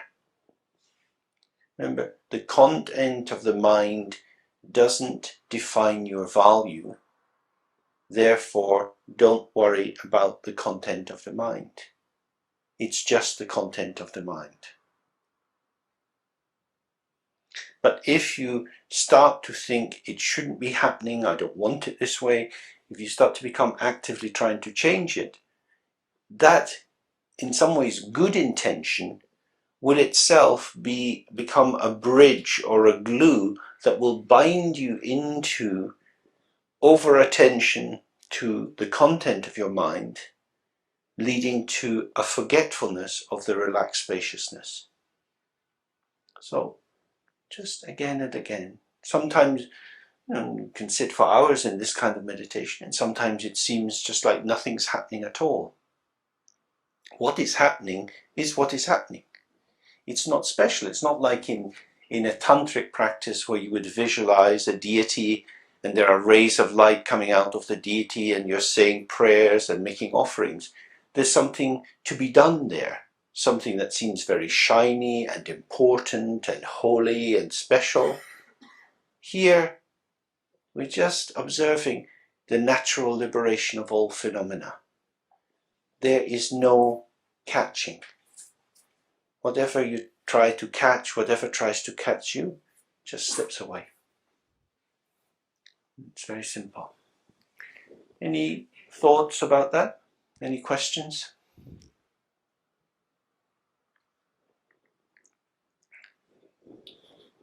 Question about what you were talking about earlier, if that's all right. Okay. Are accepting the world as it is and taking action to make it better necessarily in opposition? And what do you think of the engaged Buddhist movement in this respect? Well, it always depends on what is the basis out of which one moves. Buddha taught that we all suffer from 5 poisons: stupidity or mental dullness, aversion or hatred, aggression, desire, greed, attachment, pride, and jealousy. Since we all have these 5, we shouldn't be surprised that people act in these ways. So the first thing is not to be surprised that property developers are nasty and unkind, that people that want to sell soya to McDonald's are willing to cut down forests. You know, selfishness shouldn't surprise us. It's what our world is built on. And so part of the question is, if we're going to be engaged Buddhists, what is the goal? Is the goal to stop the activity of others or to help others awaken? You see, I mean, if you're in Greenpeace and you drive your little boat in front of a big whaler, you may save the whale, but you make the whalers pretty pissed off. You increase their anger and aversion. So, is that skillful or unskillful? I mean, unskillful means are means which help the people over on this side, but say fuck you to the people on that side. So, if we say, actually, we want to help all sentient beings, it becomes quite difficult to think, how can I go about being useful to all beings? Which would mean being without edge, without prejudice. That's really quite difficult. So I think it's a wonderful thing to be an engaged Buddhism, in Buddhist, but what are you going to engage with and how are you going to do it? How shall we stop other people doing things? In the time of the Vietnam War, some Vietnamese monks burnt themselves alive as a gesture towards stopping war. Is that noble? Is that virtuous? Is that insane? Is that crazy? I mean, what is that? It's often very difficult to know what actions are. So there's a difference between condoning how the world is, agreeing, going along with, being a fellow traveller in situations, and developing the precision necessary to bring about real change. Well, that's very nice. Soothing, balm for the soul. lucky to have it switched on. I'm really That's all right. It's nice music, isn't it? Yeah. I'm sure we can find better things to be mortified about. So, I mean, there's a story of, and I'm aware we were going to stop a bit earlier, so I won't go too much on, because some of you probably have plans, but there's a story of Milarepa. Some of you may know this story, where towards the end of his life, he had many students in meditation, and they came to him one day and said, Master, shouldn't we, we've been in these caves for a long time, shouldn't we go and help the people in the valley, because they don't understand any Dharma? And he said, well, if you were to wait in the cave 5 more years and carry your meditation through to its proper result, do you imagine then when you go into the valley there'll be nobody left to save? And there's something about, if we're going to be engaged Buddhists, what capacity would need to be ripe in us to really be able to practice a kind of non-violence? One has to have quite a capacity, and the danger is that one over-provokes oneself and ends up provoking a situation. So I would suggest the way to become an engaged Buddhist is to become a disengaged Buddhist first. If you're a Buddhist who can disengage from this treadmill of action, reaction, then you have the basis for engaging. So I don't think there's a contradiction, but to marry the two successfully so that wisdom and compassion are really flowing in the same direction means you have to be profoundly self-critical about illusions of having arrived someplace. Because the worst thing really in Buddhism is to substitute dogma for experience, to substitute empty blah blah for it actually being at your fingertips. We can so easily cheat ourselves. We learn something that runs around in our head and then we think we've got it. But all we're doing is creating smoke screens. Okay, one last question then, we'll come to an end for today. In response to an earlier question about being how I can be a servant to others, but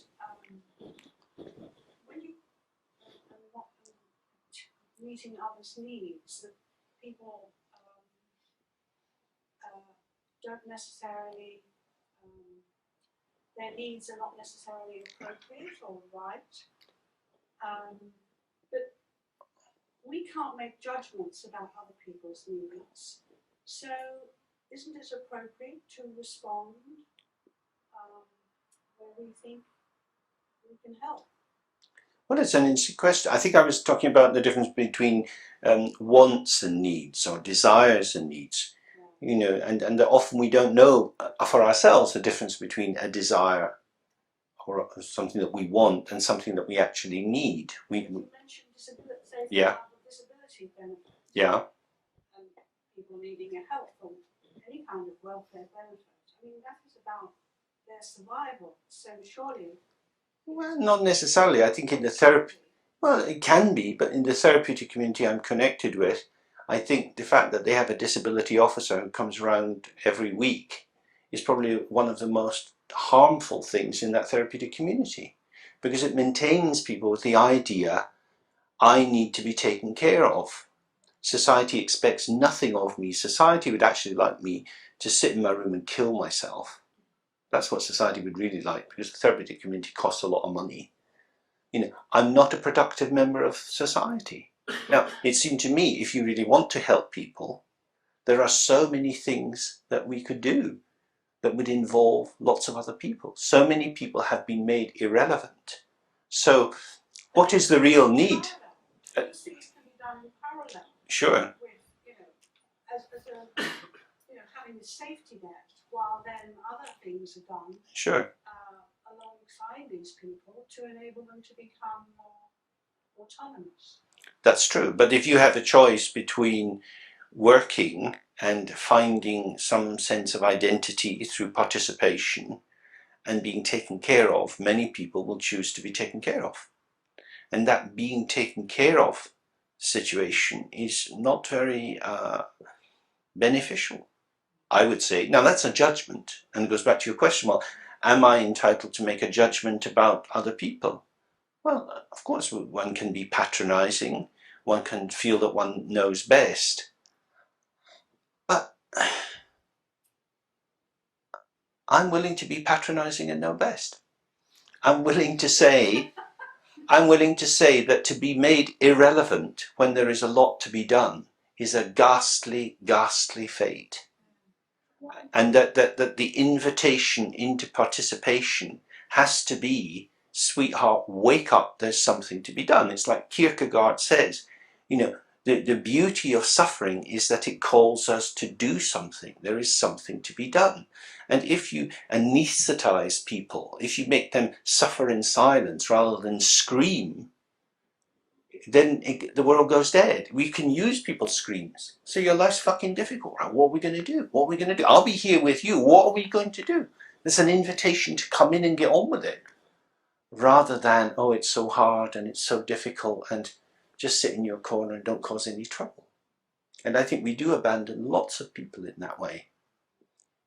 You know? Same with this whole thing about ASBOs. You know, disturbed teenagers, they need somebody to meet them in some way and they need to get on with something. I mean, when I was 16, I had a lot of energy. And, you know, I was lucky enough growing up in Scotland, having a bike, riding out in the hills, camping out, doing all these things, swimming a lot. You know, if you live in a shitty environment where these things might be looked down on, what do you do with all that? You know, if you're 16, you got a lot of testosterone, you're bumping up and down with the damn stuff, you know. You got to, you know, it's crazy. It's something that we say to these young people, you're irrelevant. And of course, a spiritual practice means that always you're relevant. If we, you know, to take the Bodhisattva vow means every moment, every breath you take, there is value in what you do. The Bodhisattva vow adds value to everything. So part of our question, I think, is how can we help people add value to their lives, even if on the level of manifest activity they can't do very much. You know? They also serve who simply stand and wait. You know, there's something about that. In a disability, however it is, there's something about opening the heart and being for the other. And the danger is that we get into a poor me. And that poor me is a kind of imploding feeling, hard done by, less than, both angry and ashamed, which I see in so many people. Rather than there is a way to be here. I don't have any big answers about how one would go about doing it, but it does seem to me that we can betray people by saying, I don't expect anything of you. Okay, so we can do a last little sit and then we'll end for today and start tomorrow morning at 10.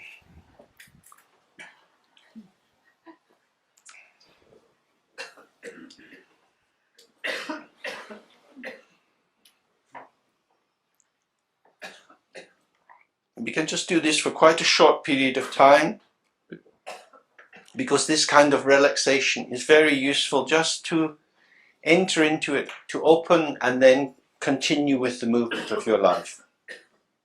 It's not a state apart, rather it's to open the space of participation.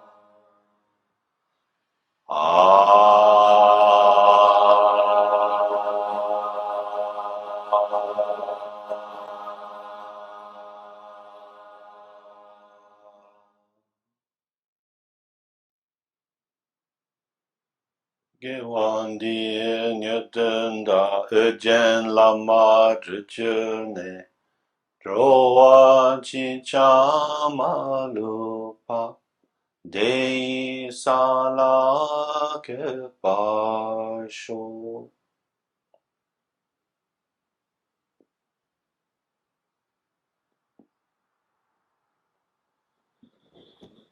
Okay.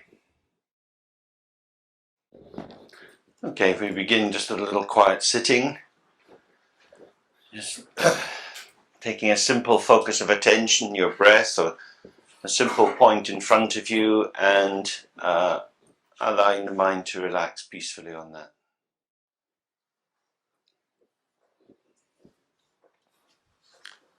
So, just to recap briefly the view that was presented yesterday. Our own our own real nature, the immediate givenness of how our existence presents itself, is something which is always open and always full. The openness is the indeterminacy of having a situation in which we exist, but we can't say what it is to be existing. We can't say what are the final determinants of our existence, because it's always elusive. It's always slipping away. When we try to say what we are, there's always more to say. There's always more to say. We can't sum ourselves up because we are not a thing. We are beyond totalization. This quality is grounded in the Buddhist notion of emptiness, that fundamentally there is an absence of inherent self-nature or ultimate definability in everything we experience, ourselves, all the elements of the environment around us, tables, chairs, and so on. All of these are constructs which exist according to conventional uses of concepts. We glue the world together. We concretize the world according to the patterns and assumptions that we have. This description is not about metaphysics, though it can sound like that. It's actually the result of an applied phenomenology, which is the practice of meditation. But until we develop our practice, it's as if these are just abstract ideas. This openness is always full of something. There's always something going on. There's a ceaseless flow of experience. That experience is direct and immediate and ungraspable. When we try to concretize it, we lose it and we're left with an empty shell.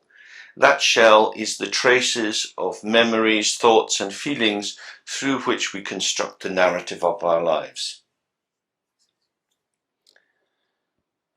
According to the Buddhist tradition,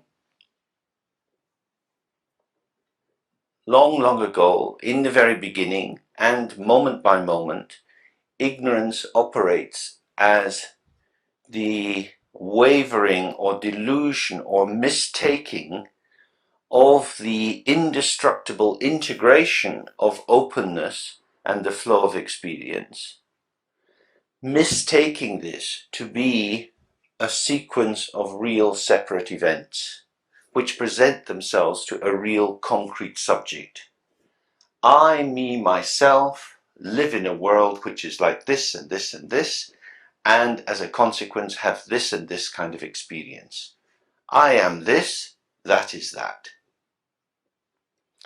This dualization, this separation of a subject from the field of experience, with the concretization or the objectification of both the object and the subject, their reification, their establishment for us as things, means then that this particular shape that we experience ourselves having is then encountering a world of different shapes, trying to find a niche, trying to find moments of correspondence that will optimize my chance of achieving the fullness of my being, but the fullness of being as felt in terms of limitation. So instead of relaxing into an openness, one is concerned to protect one's contouring without having too many corners knocked off. So there's a kind of wariness and hunger as we move towards the environment, trying to appropriate that which appeals to us or seems to complete us, and trying to reject that which puts us into question or undermines the seeming continuity of our existence as something as such. So we then find ourselves in this situation, which traditionally is called samsara. In the Tibetan tradition, samsara is translated as korwa, which means to go round and round. It's a situation in which things are recycled again and again, and we, being somewhat enthusiastic and naive consumers, are caught up in each wave of production as if it was fresh. It's like if you were to read the back numbers of Vogue magazine for the last 20 years, you would see these cycles of mini skirts and leather and then PVC and then stilettos and flat heels, and it just goes round and round and round. In the same way, our enthusiasms and our hopes and fears just go round and round. It's the same old crap, the 5 poisons being recycled again and again. But each time it appears very fresh. This season we're presenting anger. Oh, I don't know.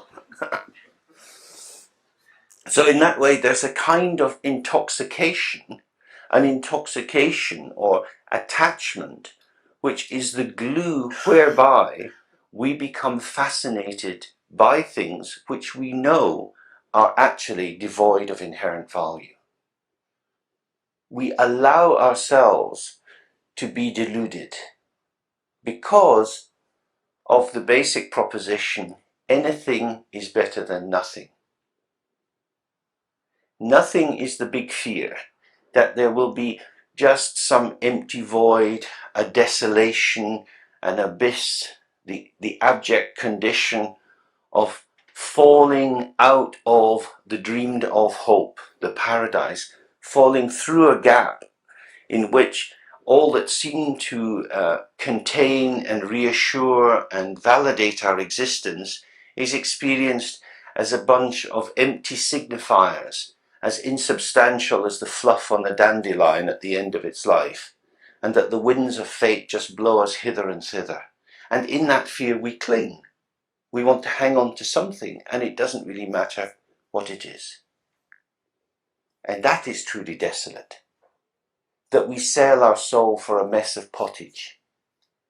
Gimme, gimme, gimme a man after midnight. Doesn't matter what he's like. I'm not going home alone tonight. And we do that with anything. It doesn't really matter what it is. We'll just take anything because it is too awful to be alone. But of course, we're not really alone. What we are is lonely. Because lonely is the tilt in ourselves as the subject seeking an object for completion. The object will make me whole. This is the primary delusion of samsara. This is what makes us terribly vulnerable, because we think the answer to my problems is somewhere else. And so we go looking here, looking there. We might look for it in sport, in diet, in fashion, in love, in alcohol. All sorts of things can appear to provide the solution. A nice holiday, a new book, a better quality of television, a new kind of study program. If only I can really get into that, I will be taken out of myself and through that return to myself. But I'm returned to myself with extra stuff so that I never quite fit into myself. The more we develop ourselves, it's very easy to be more alienated. Because what has been developed has been more hooks for conceptual interest. There is no fate worse than being an intellectual, because everything becomes fascinating, and that fascination is the royal road to dissatisfaction, because there is always more. And so you live in the realm of Tantalus. It's always horizontal, gesturing out and out and out. And the magnum opus, the final completed work, can never arrive. We see this in this dreadful academic convention of endless footnotes and referring to other people, so that one's voice is always inhabited by other people's voices.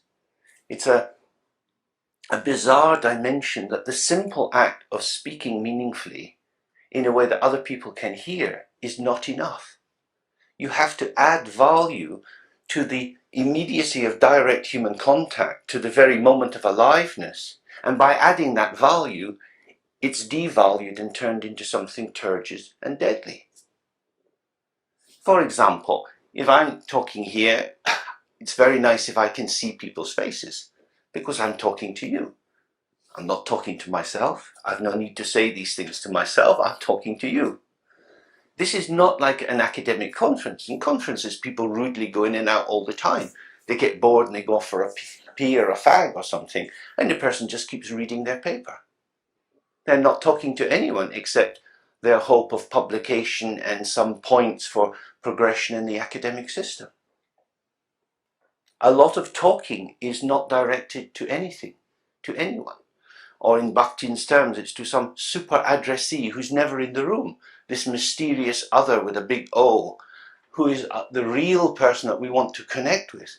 And in that elevation of our gaze, we miss the very people who are there. Because speaking to people means to find oneself really not needing too many words. Because what is speaking but the connection of the heart? And when we connect with the heart, we don't need anything from the other, because we find that we're peaceably returned to ourselves. The other doesn't complete us if we connect with them.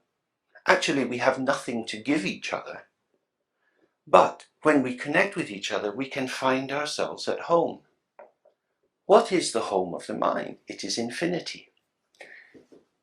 Our mind itself, that is to say, the basic noetic capacity with which we experience our existence, is ungraspable. When we sit in practice and we look for the mind, what color is the mind? What shape is the mind? Where does it come from? Where does it stay? Where does it go to? There is nothing to be found. What we are is something beyond thought. And yet, thoughts arise, sensations arise, movement arises. So, this mysterious, weird, strange, unheimlich kind of removal from the familiar allows us to become familiar with that which we will never be familiar with. That is to say, enlightenment or awakening is not something you can take for granted. You can't be complacent about it. It's not like having a nice book that you can enjoy and then put on your shelf. It's not like having a painting that you can hang on the wall and every time you see it, it makes you feel good. Because that's relating to an object. Awakening is about being present in a state which never vanishes, but a state which doesn't vanish because you don't have it. You don't have enlightenment. I have a watch. I can put my watch on or I can take my watch off, but even if I take my watch off and put it down, it's still my watch. I can have a thought about my childhood, or I can have a thought of what I have to do on Monday. I can allow that thought to go from my mind, and then the thought will come back into my mind.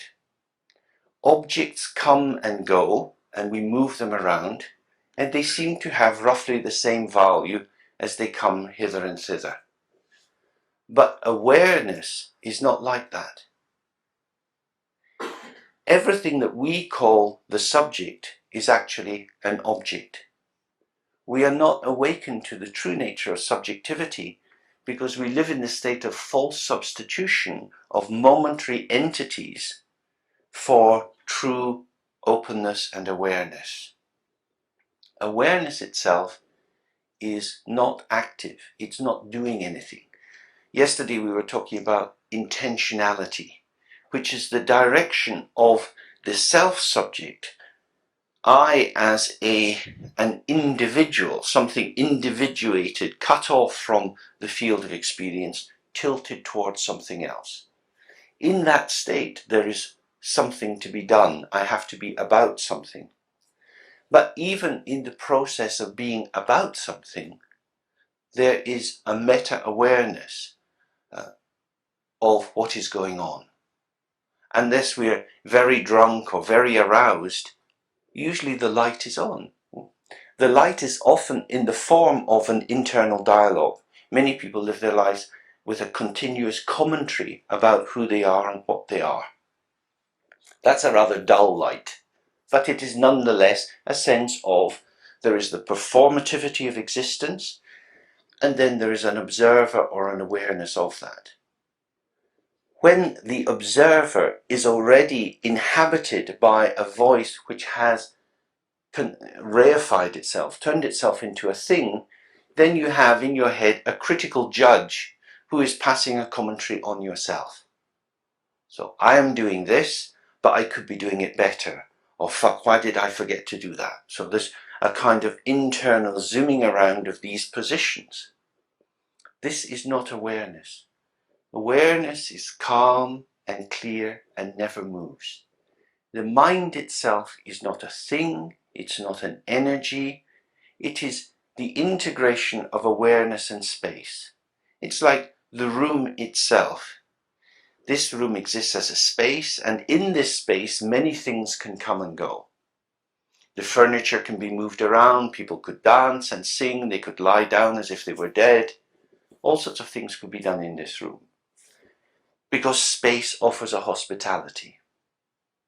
The more furniture you have in the room, and especially the more delicate furniture you have in the room, the more careful you have to be. If we were to put a white carpet on the floor here, we would need to be more careful with tea. This is what happens when we become neurotic. We become anxious and worried about staining ourselves. It's the problem with a white sweater, isn't it? Very dangerous. So, when we become fragile, we feel everything's going to mark us. And so there's a kind of hypervigilance. A word that you see again and again in Tibetan is Vajra. Vajra means indestructible. What is indestructible? Our mind is indestructible. That means our mind is not neurotic. Our anxiety, our fear, our worry, our sense of value, our high self-esteem, low self-esteem, all the familiar constituents of ourselves are not our true nature, because they are all impermanent, contingent, that is to say, created and dependent on a variety of circumstances, and susceptible to change. What is indestructible is awareness itself. However, awareness, because it's like space, is something we don't usually attend to. When we come into the room, we look around, and what do we see? We see the colour of the walls, we see the paintings, we see the people. We don't usually attend to the shaping of space. When I look out at you, I see the shapes around you, the shapes of the space, just as you would in looking at a painting. You have some image which is figural, and then you have the background. And the background is contributing to the presencing of what is figural. So we have, as it were, space in this room which seems to be displaced by the presence of people's bodies. It looks like space is what is left over when the real event appears, as if space was some kind of backing group that just kind of gets the crowd warmed up, and then the main thing comes on. Aha, it's me.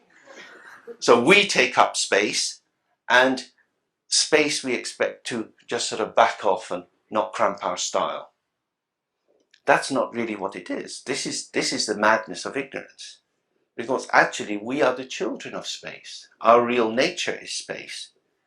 We are ungraspable. We have all these stories about ourselves, but they don't sum us up. So from the practice of Dzogchen, the key thing is to start to live in the presence of the moment and to accept the absolute impermanence and flow of all phenomena.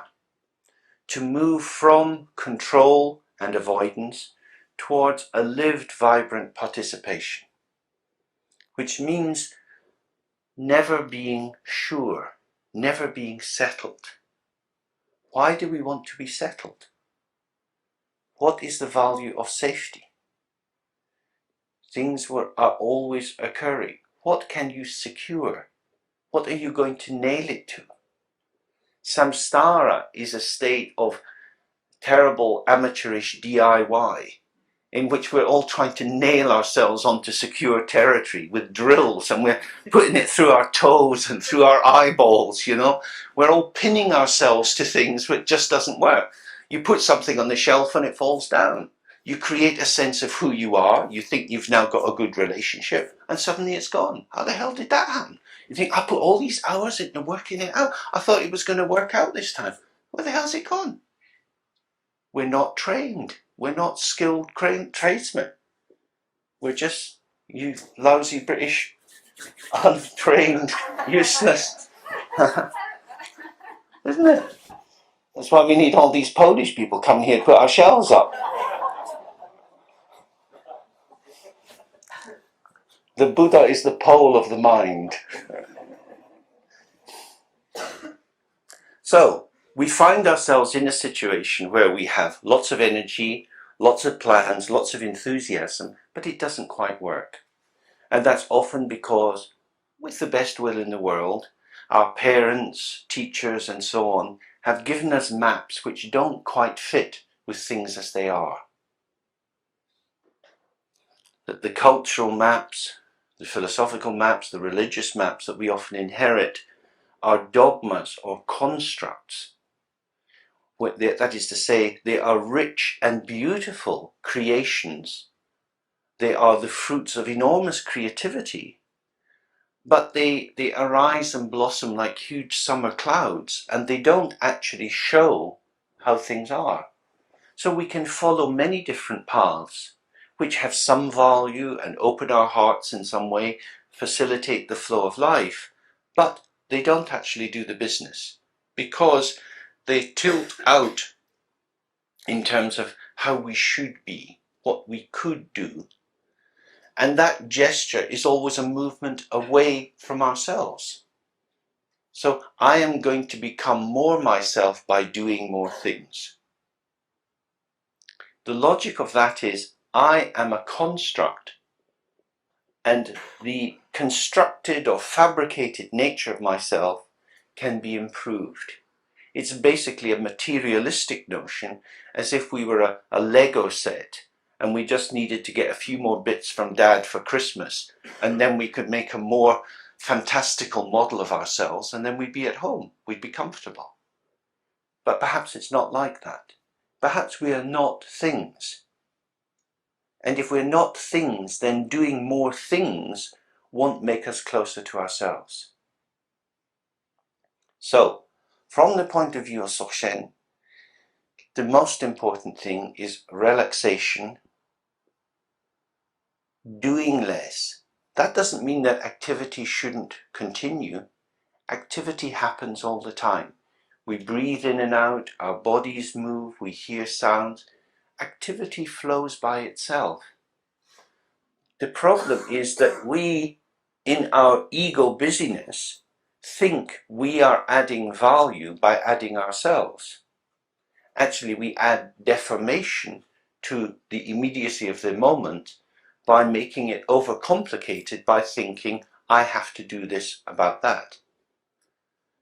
If we just relax, do less, we will find that we respond into the situation.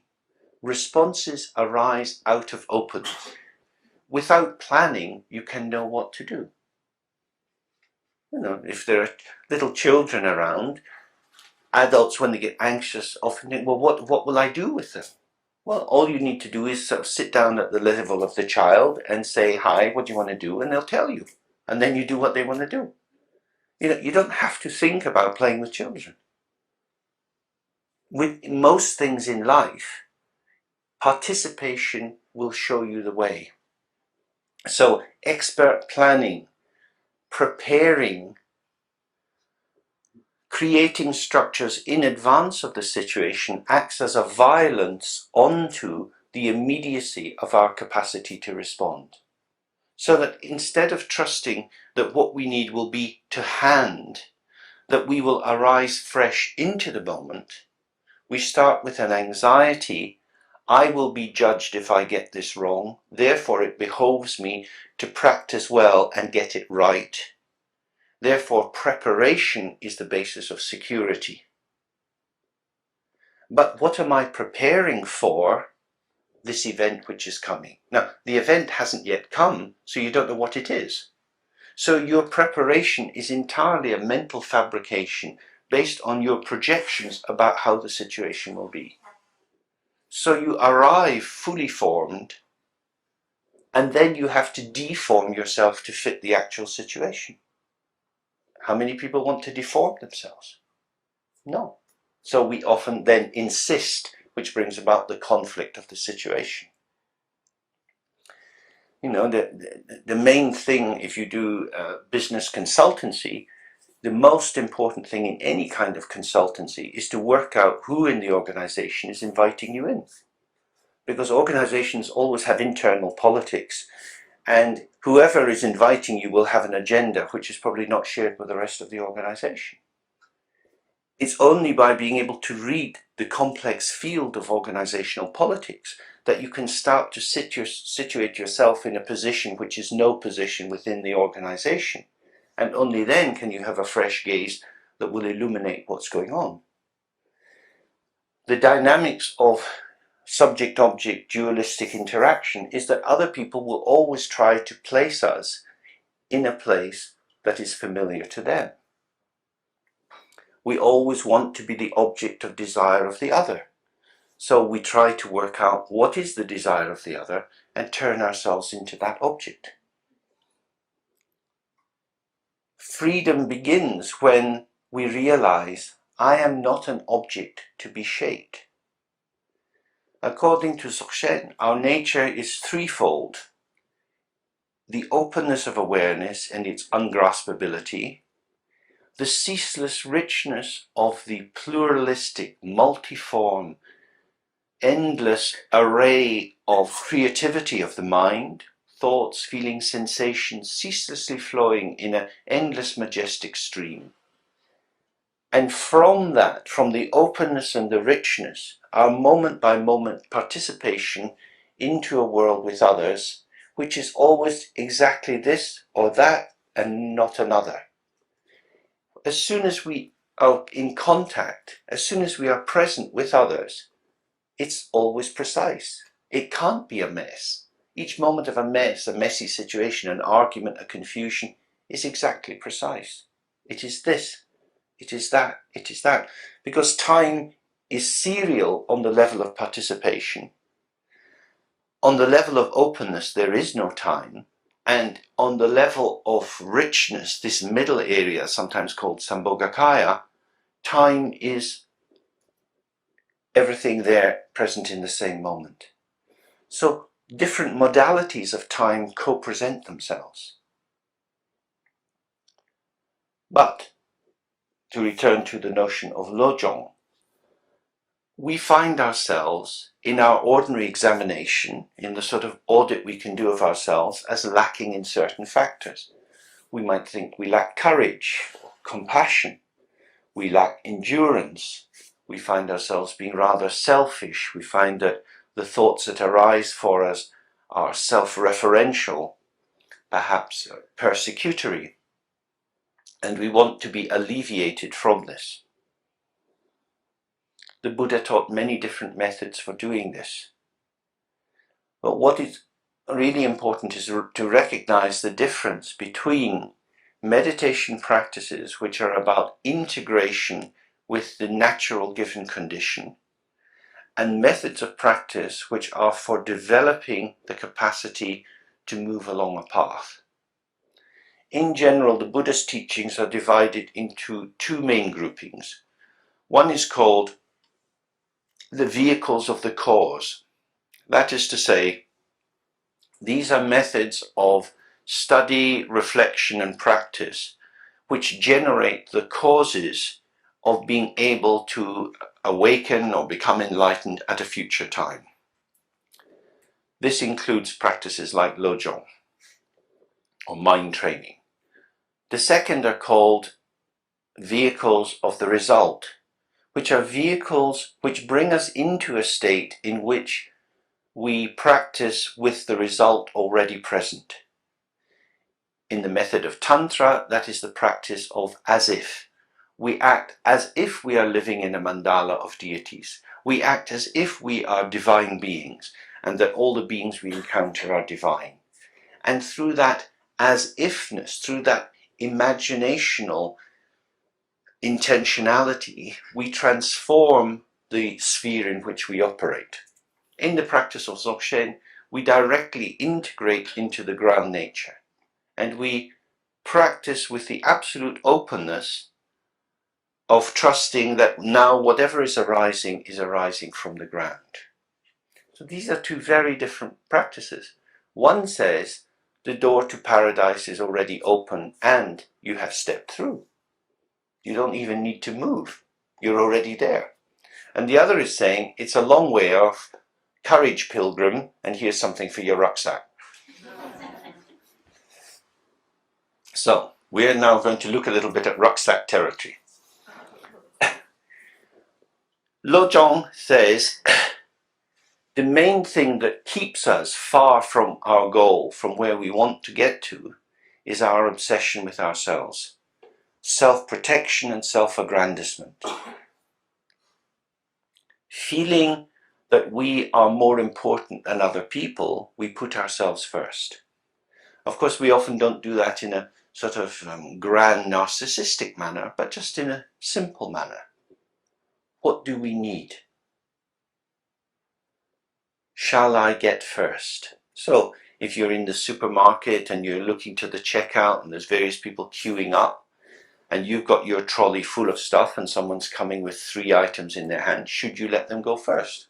Well, I was here first, I'm already waiting for these other people. Yeah, but they've only got 3 things.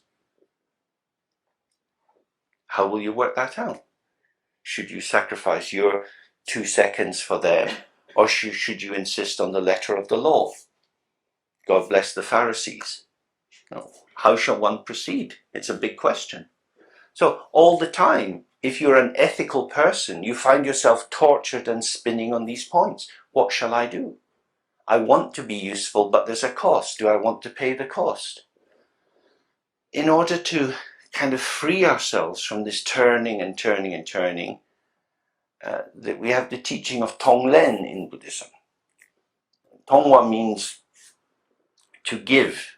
We give to all other beings everything which is beneficial and good. And Lenpa, to take, we take onto ourselves all the troubles and all the misery of all beings. So we don't need to ever worry about what we're going to do. We're taking the shit. What do you want? Shit. What are you giving? Gold. Life's dead simple then, isn't it? It's very simple. The function of these practices is to try to remove the anxiety and the interminable movement of how shall I behave? What shall I do? These kind of practices are a kind of military discipline for the mind, because the endless wavering and slavering around of thoughts and feelings and maybe and yes and no, endless ambivalence is hopeless. Ambivalence, like a double charge, this way and that way, this is the absolute energy of dualism. And dualism, from the point of view of Buddhism, is the enemy, because there is no real separation between subject and object. So if you're uncertain about what to do, you're shifting one on the other. It's like these little hand-powered torches. You have to keep squeezing them and then the light comes on. And that pulsation, like the pulsation of the heart, keeps the light going, keeps us alive. In the same way, the life of samsara is exactly the pulsation of yes, no, good, bad. It's a kind of structureless, binary oppositional world in which the tension between these polarities creates an ongoing charge, discharge. I'm good, I'm bad, I'd like to, I better not, I want to, oh, but why? That swithering back and forth, every time you rock, there's a kind of exchange of energy which keeps the whole of samsara going. So you can see, hopefully, that there are two different methods here. The first method we described this morning is about integrating into space, in which you leave the centrality of the main domain of motility, of movement, of engagement, and you rest into spaciousness, seeing that all movement arises from space. And in the second kind of Dharma path, you engage with movement, but with a definite intention. So instead of being uncertain what to do, you bring to the situation the certainty of your commitment with a Dharma path. I will take the Bodhisattva vow, I make myself available for others. So, whenever I enter a difficult situation, I will know what to do because I am prefigured. I am tilted already in a particular direction. I will be of help to others. And as we started to look yesterday, I will be of help to others not on the basis of their external qualities, not helping people because they deserve it, but I will help them because I have decided to help them. Therefore, there is nothing to think about in my helping them. No. Gordon Brown, our soon-to-be king of the world, is a great believer in means testing. He has the mean-spirited Scottish Protestant view that I grew up with and learned to despise. Always sniffing around in people's underwear to find out what they're doing. This is the spirit of Calvin, who has the glorious honour of being the person who reintroduced torture and murder after the Protestant Revolution. The thing that was anathema to Luther was reintroduced by Calvin. And it is the investigation of people. When Calvin ran Geneva, he ran it as a police state. He had people going round the streets at night, listening at the doors to see if people were playing music. And then bang, bang, bang, the door would be broken open and people would be dragged off and thrown into prison for enjoying themselves. This is Gordon Brown's vision of Britain.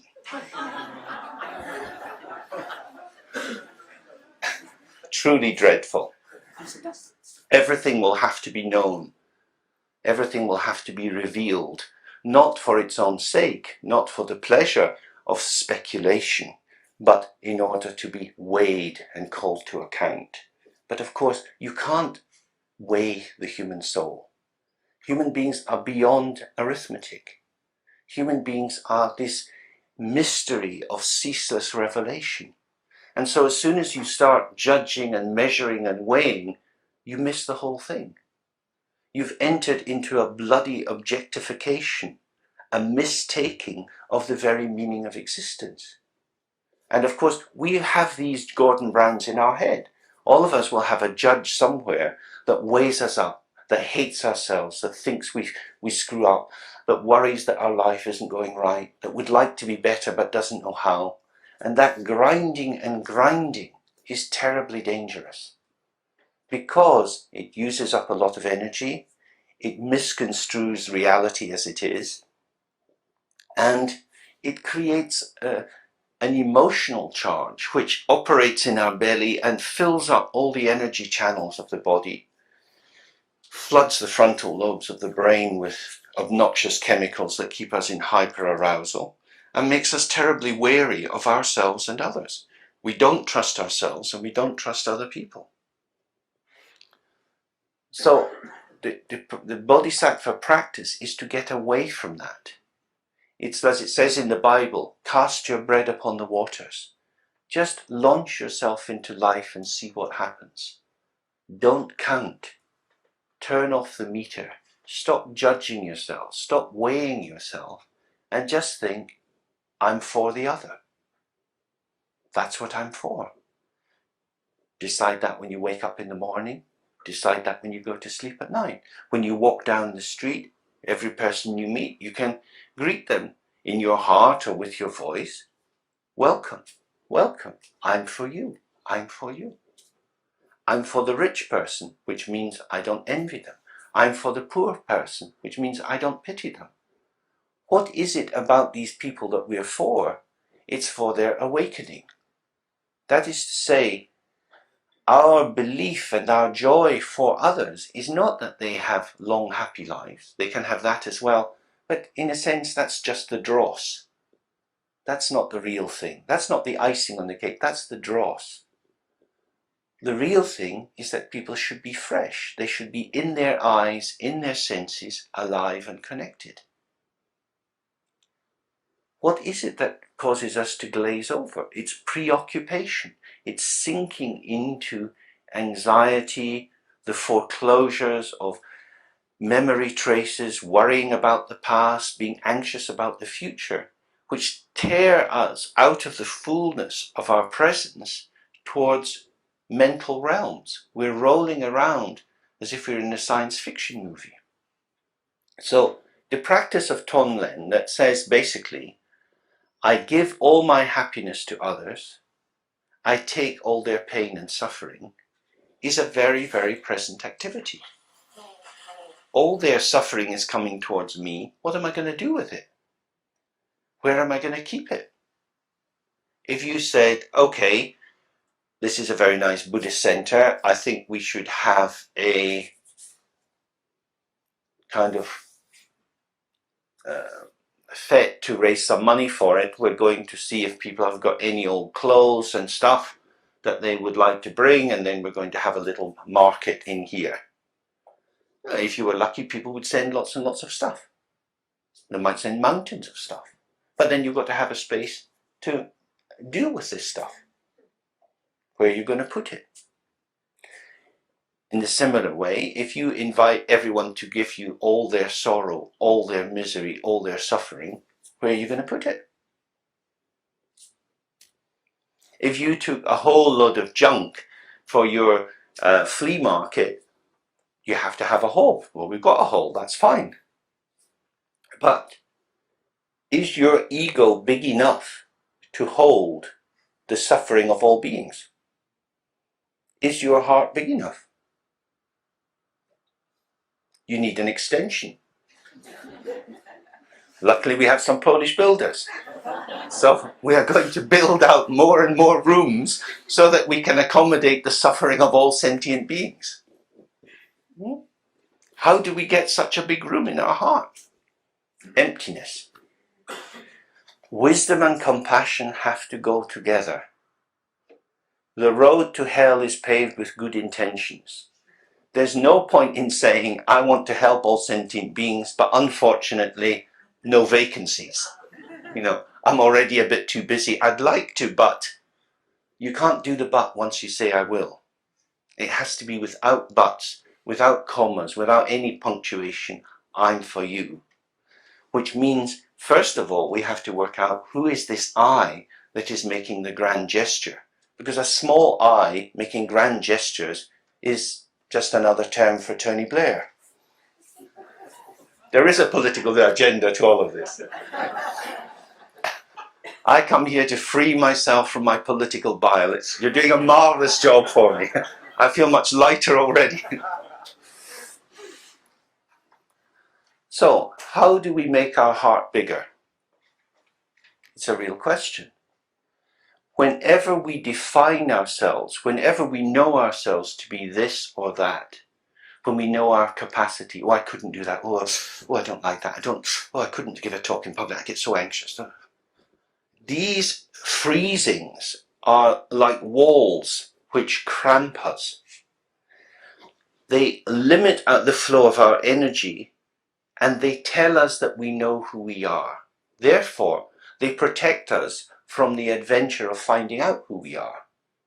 They act as a dull safety, like a kind of alcoholic haze, because in it we can't see that actually there is more to me than meets the eye, but I don't want my eye to meet the more. I want to turn my gaze away from my potential, because otherwise I'd be wrenched out of the arena of comfort. Not necessarily a positive comfort, because our anxiety is also comforting, but the comfort of the familiar, the known, as if it was a true definition.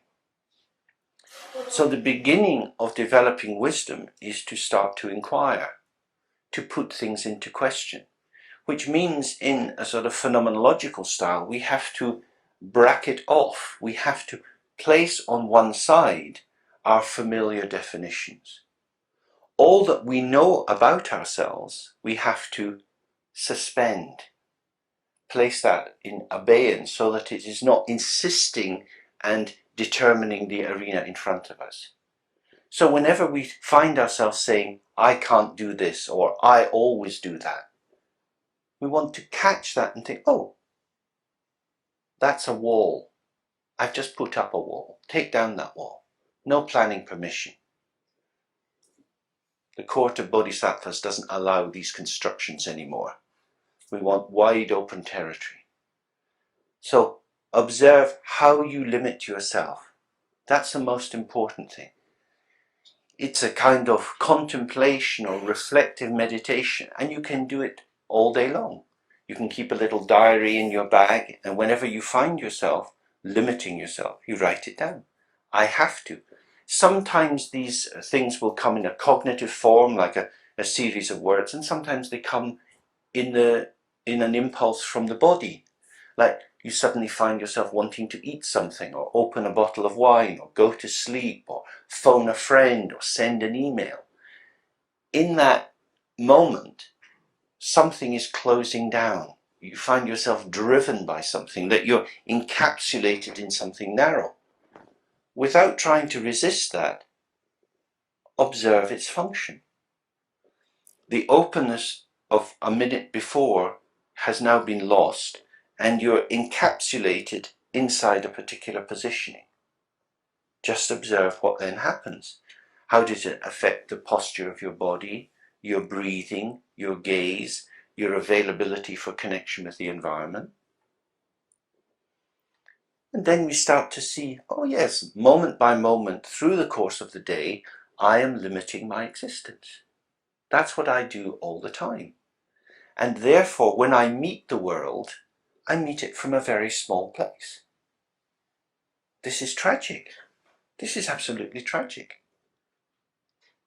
When I look inside to find my mind, I don't find anything solid, because every definition that I give about my mind vanishes as soon as it arises. I am lazy, I am slow, I am stupid, I'm too quick, I can't do this. Each of these things that seems to come up and be so true, so real, so redolent in meaning, is then gone. If it was real, why is it gone? It's just gone.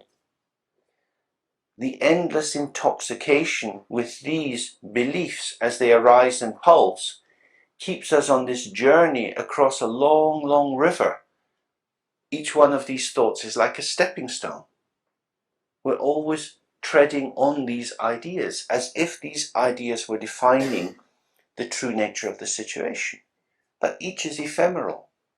How can an ephemeral moment be telling us the true and enduring truth about ourselves? Not possible. That's the lie.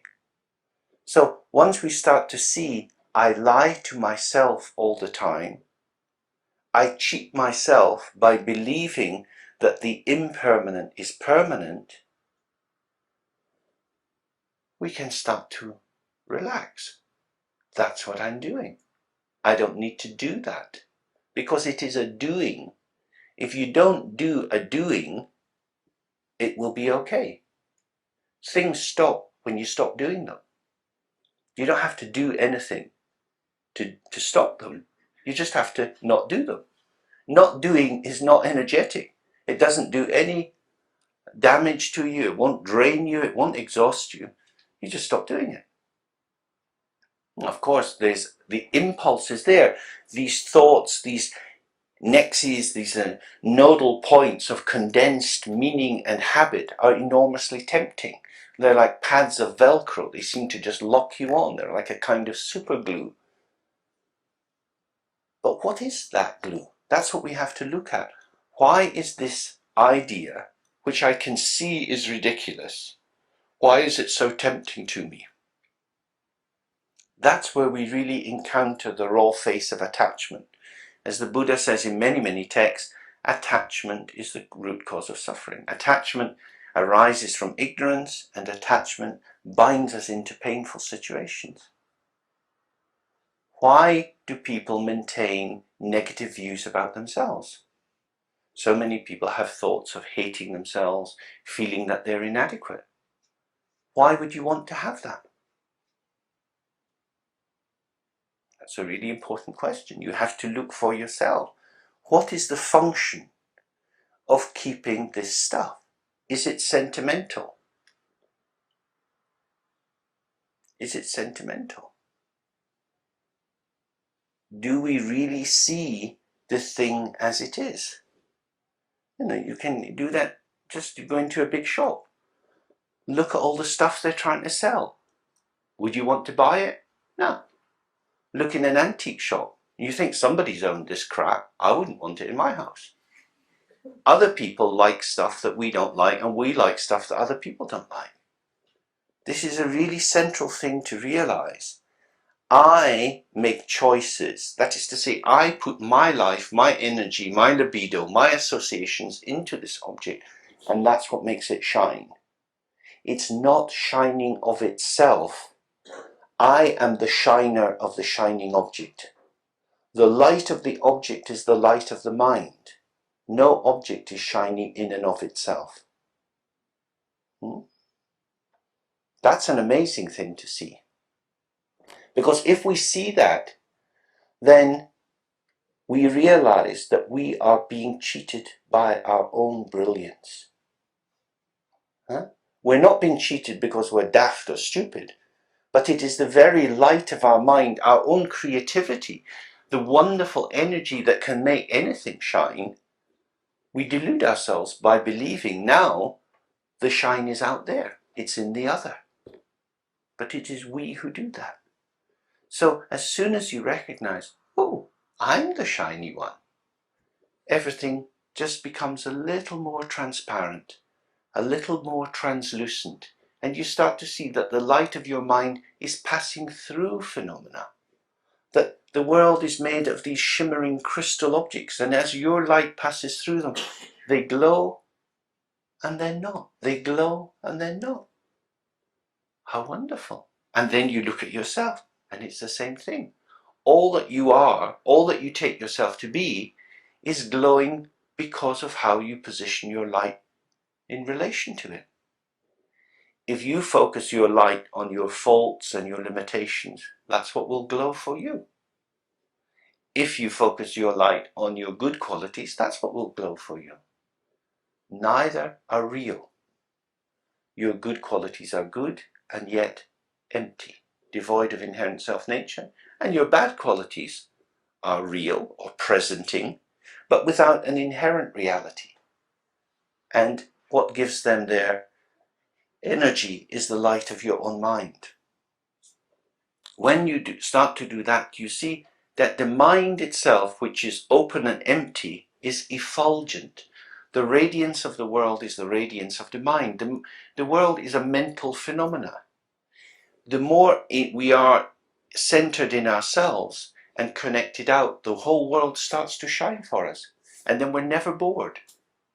Boredom is not an option. But we're also not so excited. Everything has the same taste. You still have discrimination. It's not put through a blender. It's not homogenized. Everything is just as it is. But we don't get so manic or so depressed. Because what is the nature of phenomena? Radiant translucence. Light shining empty forms.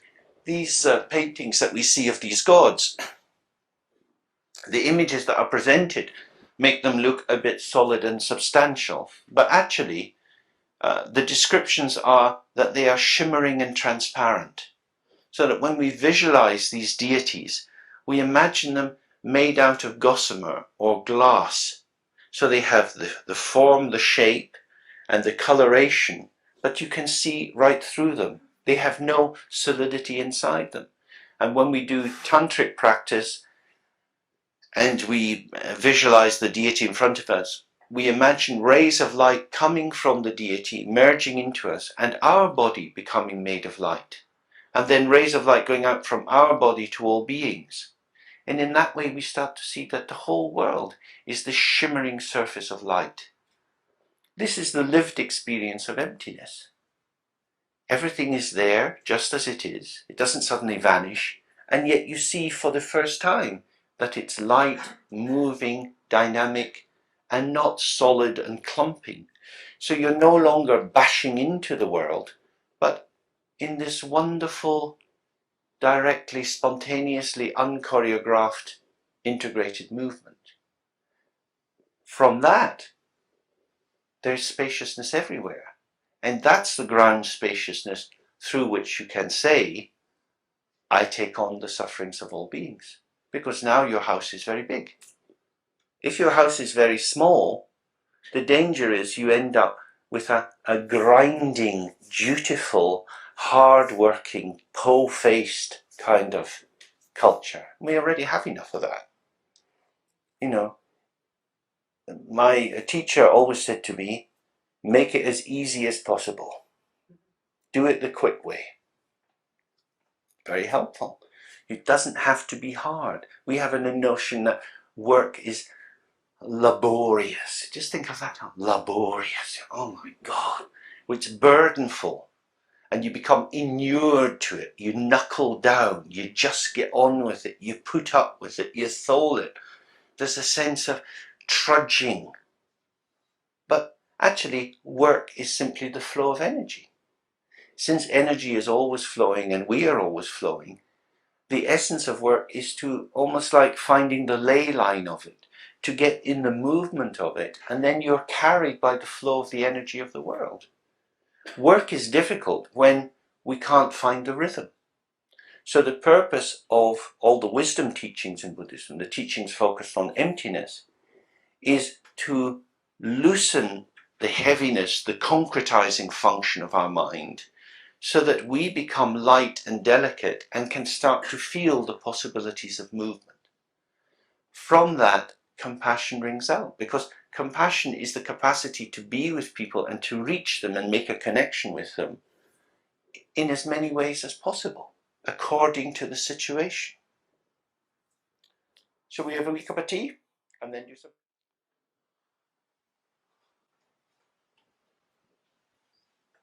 Okay. So I'll say a little bit more about emptiness, because I think it's a very important idea.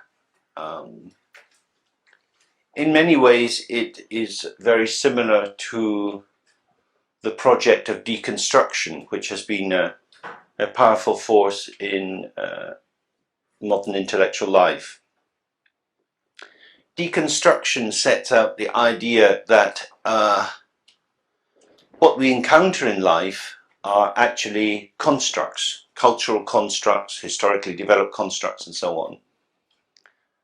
And our tendency is to take these constructs for granted. When we experience the full force of the constructs in the world around us, we often feel imprisoned by them, and therefore what we seek to do is to push them away or to destroy them, so that construction gets met by destruction. And so the kind of modernist movement of destroying the past, Mao Zedong's obliteration of many aspects of Chinese culture, the cutting out of many of the inner city areas and putting up high-rise flats, visions of a new future.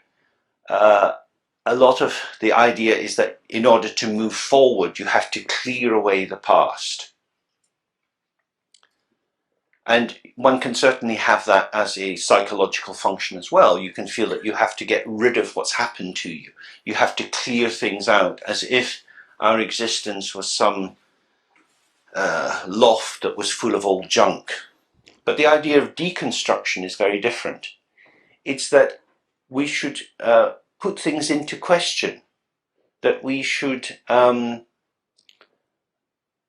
deny the totalizing valediction of the notion that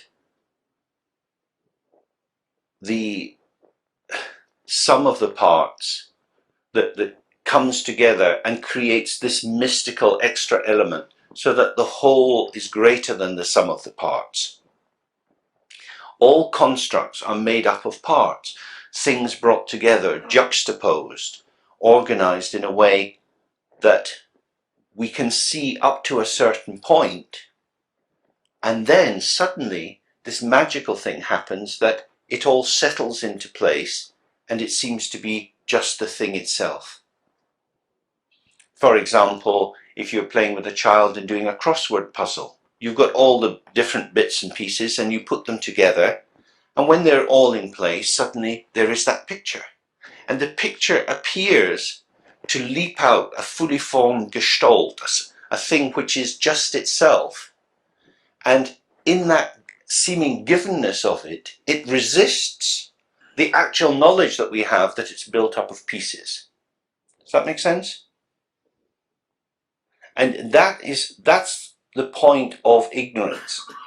Because this add-on appears, as we were looking earlier, about how the light is coming from the light of the mind illuminating the object. The givenness of the object is a quality of the mind, not of the object. Yeah?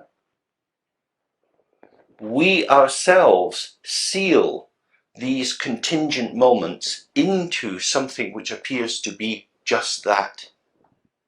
Of course, impermanence moves, the thing shifts, it unravels, it unfurls, and it's something else.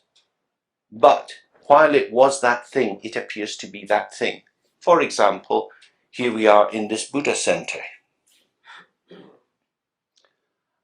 A while ago, this was a very different sort of building.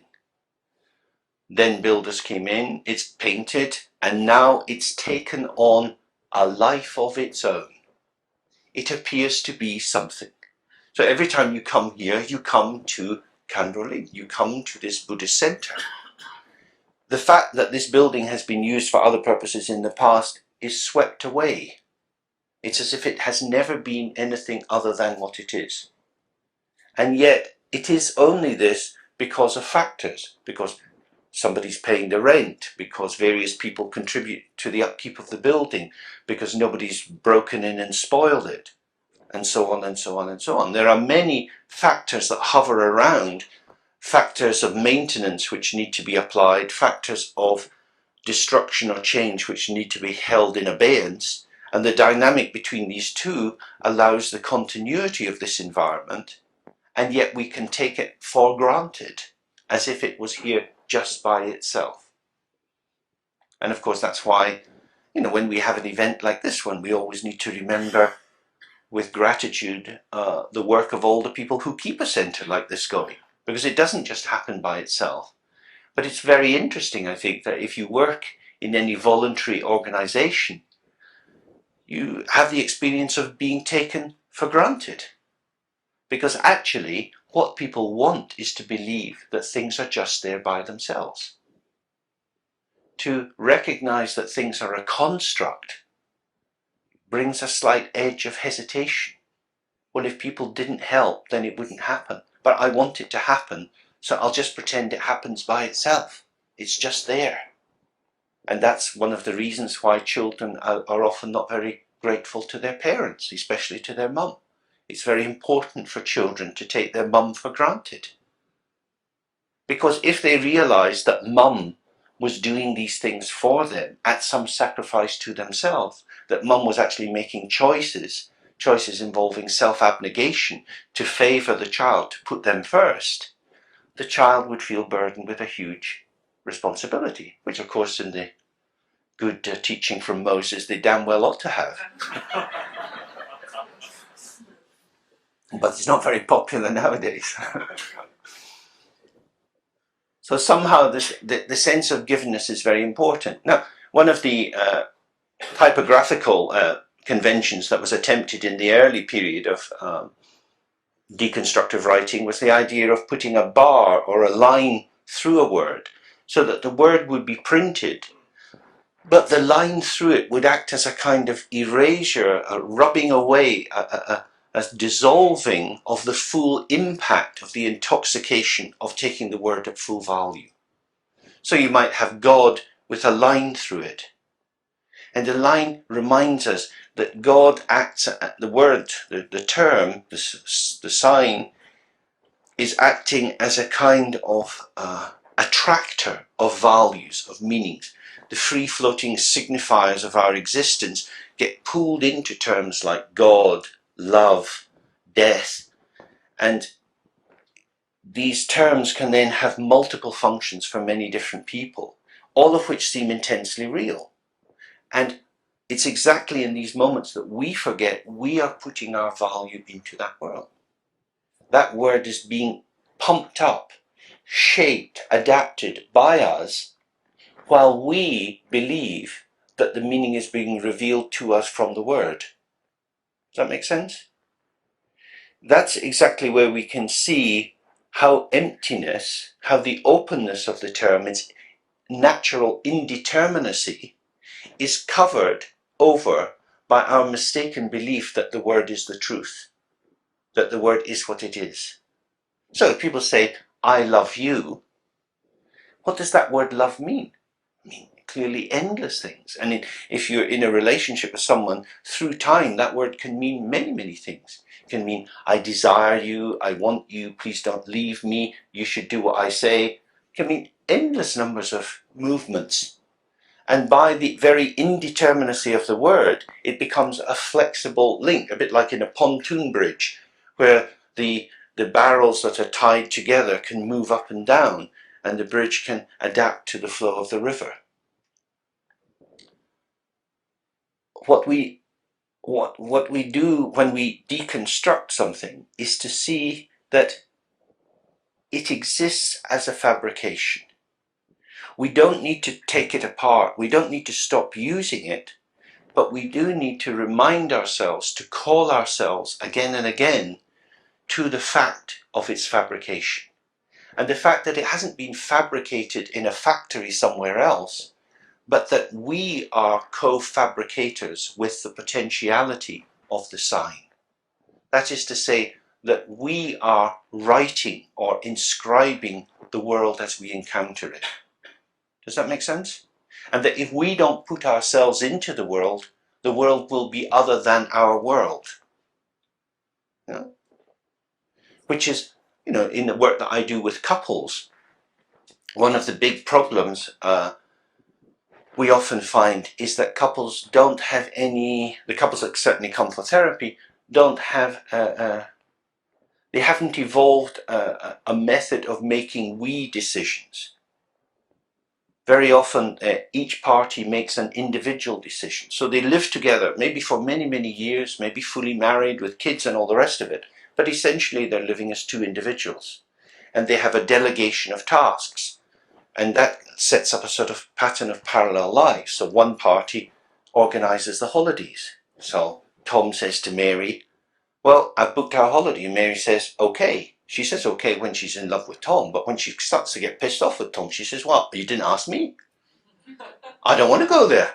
And so the quarrels start, and they've no idea actually how to make a we decision. Because we begins when both individuals, I and I, can put this bar through themselves, can put themselves into question and say, what I know about myself, the trajectory of my desire, is not something I can pursue in relation to the task or the project of being with this other. That is to say, I for I, me for me, is different from the me for you. And the me for you is a different me. Therefore, the me for me cannot decide what can only be done by the me for you. And if you can't inhabit a me for you, you can't make an us. Does that make sense? And when it's two me for me's, there's just endless clashing. And you get the power politics of who's going to dominate and control. But to be me for you means you have to exist in me as I form myself towards you. You are the addressee of my intentionality here, and therefore I must prepare my intentionality for you. You're a vegetarian, I like steak, I will cook vegetables for you. The fact that I like steak has nothing to do with me cooking for you, because you're a vegetarian, but I like steak. Why am I cooking vegetables when I like steak?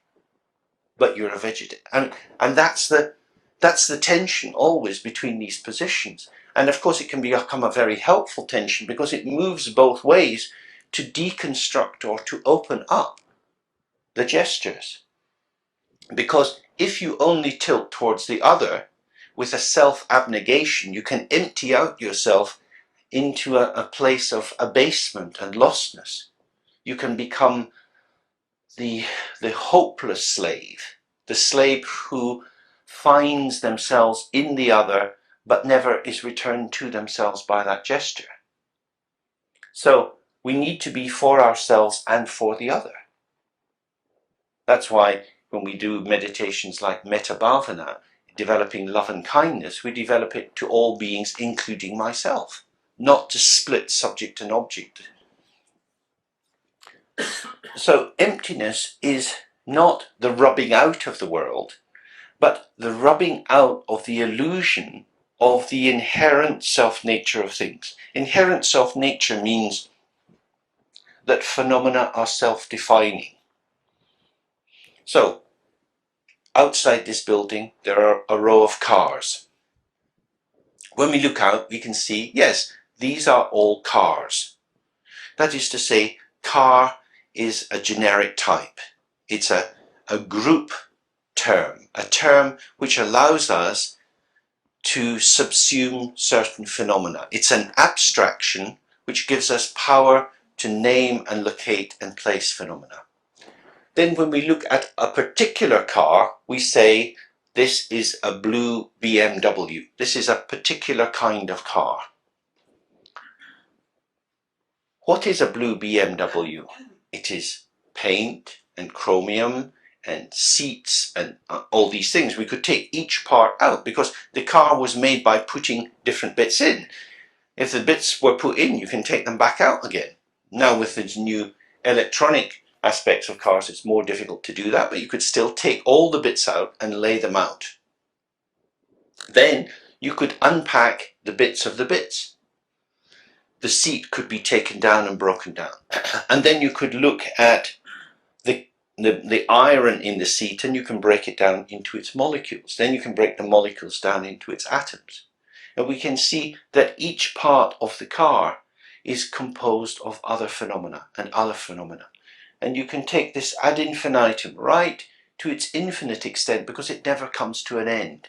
There's always something more to be said in that process of reduction.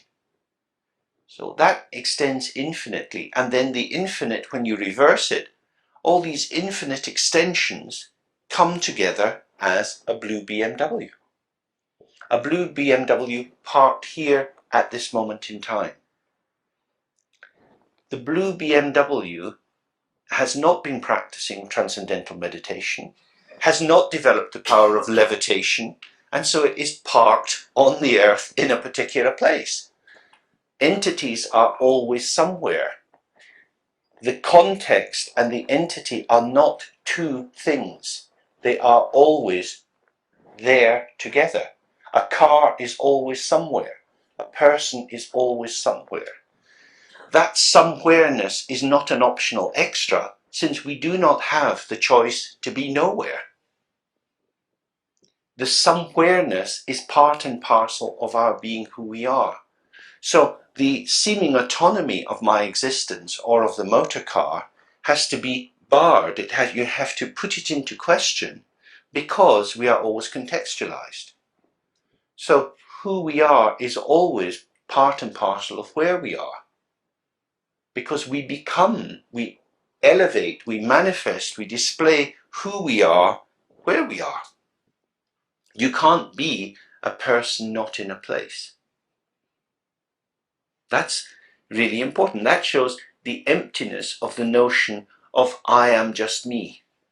I am just me being me. I My I-ness is always a we. We are always we. We are always multiple, because even internally we are multiple. We have our sub-personalities or self-states or moods. Sometimes one aspect is coming forward, sometimes another. So the analytical aspect of understanding emptiness is to again and again inspect the assumptions that we have about the phenomena we encounter, and to observe how we add this component, which in terms of our relative life seems to add value, meaning, and yet in its very revealing of the true quality of something, it conceals something else. So for example, we say, there is a blue BMW. That reveals the nature of the car which is parked outside, but the seductive quality of that blue BMW, because we know what a blue BMW is, the clarity that is given by the term blue BMW, the illumination that it brings, simultaneously makes us stupid, because we no longer examine what's there. It's a blue BMW. So the clarity which comes from the conceptual identification of phenomena, which carries with it the sense that they are truly existing, brings about the hallucination or amnesia or hypnagogic induction into a taking for granted.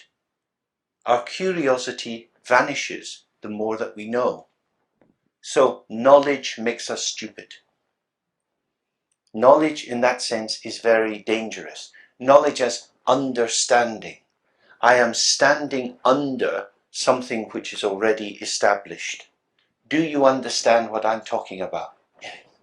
So what are you standing under? What you talked about? Well, it's quite like an umbrella, isn't it? It's raining now. So when you walk around with an umbrella, you're not very free.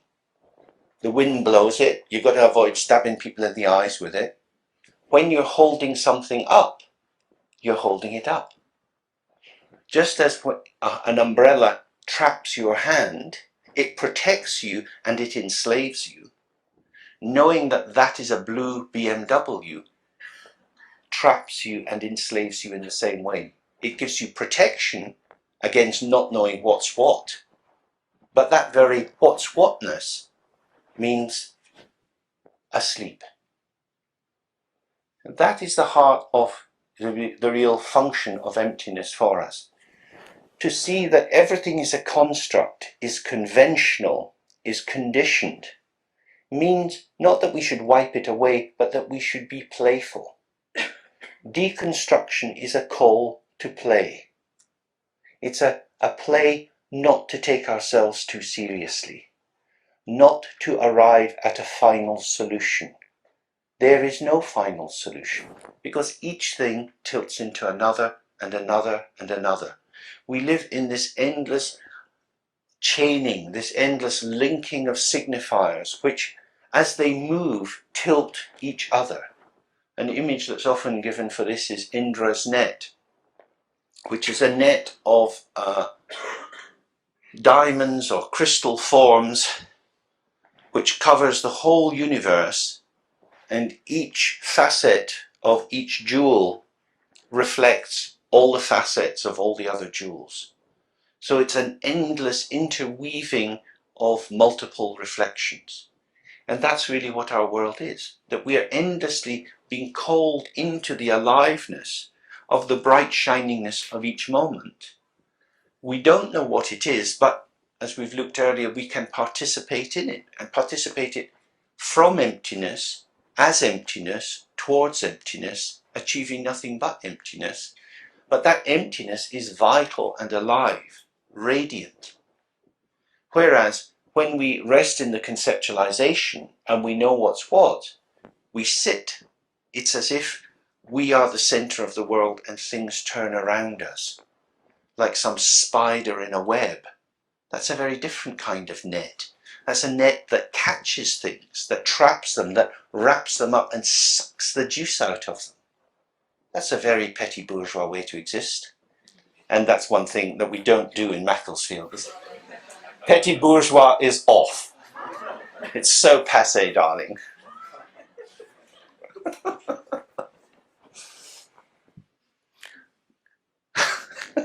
What's it all about? I hope you're going to have a good lunch. So very, very important to observe how power, knowledge, the will to control actually cannot give us the goods. It is a false move. It's a mistaking of what our existence is all about. The more we try to secure things, the more we lose. But of course, the opposite of that is not destruction. It's not about throwing your life into the winds. Delinquent teenagers who just leap into anything, they're not going anywhere good either. So it doesn't mean that you have to destroy your life. If you have a very conventional life and you play golf on Saturday and you're a member of clubs and so on, you don't need to stop doing any of that. You don't have to grow long hair or shave your head. There is nothing external that has to be done, because we're not trying to change the form of life. What we're trying to do is to see that each form in life is radiant and dynamic. It's not something that you can take for granted. Taking for granted is to insult your existence. Because the other possibility is to live in wonder, to be amazed moment by moment at colours, at sounds, to be vibrant and fresh. It's so amazing, isn't it? Little blackbird in the wintertime. Fantastic. It's just, So why do we take things for granted? It's a form of stupidity, a form of mental dullness. In Tibetan it's called timuk. Muk means kind of dark and heavy, and ti has also the idea of opacity, something impenetrable. And when we know what something is, we no longer penetrate it. It's not translucent. It is just what it is. It's a blue BMW. For God's sake, it's just a car. It's a blue BMW. Oh, okay. So you can't look at it. You can't look through it. Its name announces bugger off. You know? I am my logo. I am this thing. McDonald's is good for you. Don't inquire. Nike are good. Never mind the children that stitch them. You know, it's all logos. It's all the dogmatic assertion of the name, the abstract concept that says knowledge precedes experience. Which is, again, takes us back to that more Sartrean existential move about, does essence precede existence, or is existence something which develops essences, but essences which will always de-essence themselves? I mean, he's rather, of course, pre-deconstructive, but it's the same sort of move. Because if an essence, if the seeming truth of something is generated out of the dynamic of experience, that essence will always be contingent. That is to say, it cannot be taken for granted as being something in itself, because its roots lead down into the dynamic movement of life. So if you have children, these children manifest all sorts of things. You cannot know your children. You can be with your children, you can play with them, you can engage with them, but you cannot know them. You can know about them. You can know lots of things about them, but you cannot know them, because they will always be showing you new things. So in that sense, your knowledge is always falling off the child. That's why the kids come home from school, you say, how was it today? Because you don't know. They have to tell you. That's why we face out towards others and we have questions. How are you? What's the matter? Are you okay?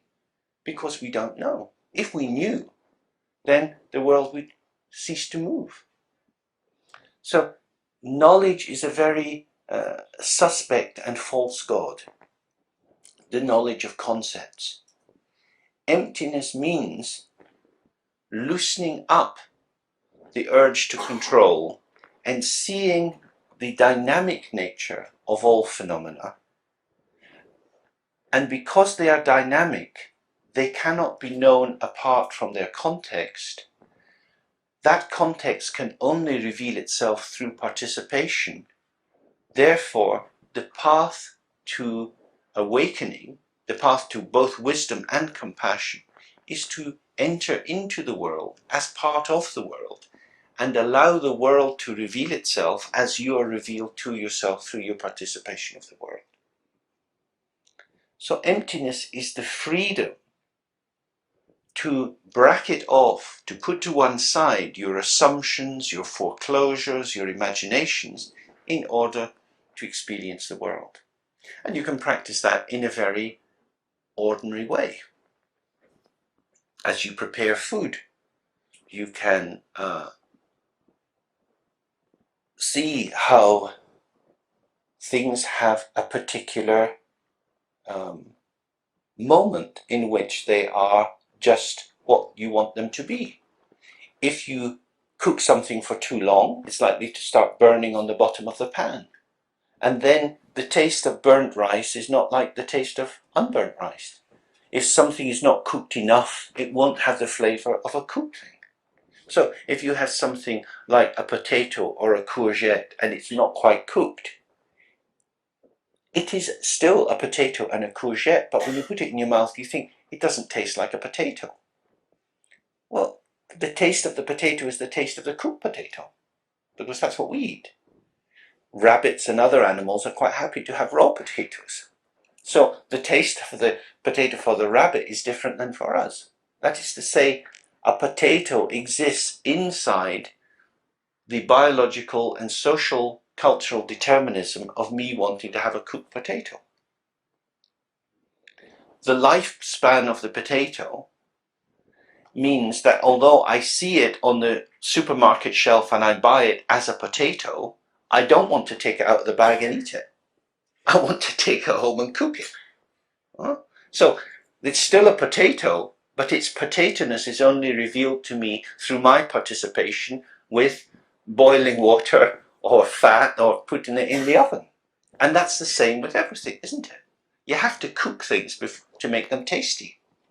So we cook the world through engaging with it. We bring the warmth of our heart, and in that oven, life starts to smell a little sweet. So analysis here doesn't mean something cold and distant. It's not some positivistic study of things which are out there and looking with a neutral gaze. It's rather an engagement which is alive and questioning. What is this? Who am I? Who am I is an invitation to find yourself. Who am I is a question that can never be answered, but is always being answered. It can never be answered because we are open. We are nothing as such. It can always be answered because we are whoever we are at the moment that we ask the question. That's the double move. So emptiness or openness, the ungraspability of the world, and the performativity of our existence moment by moment, which is a gesture of communication, is the unification of wisdom and compassion. So you can do that. Look at everything in your house. Look at carpets, look at clothes, look at children's homework. Look at everything you encounter and see how it is constructed. It's something put together. And start to observe the function of language in your existence. Language is something exquisite. It's a very beautiful thing. It can bring us so much pleasure. But it is a game.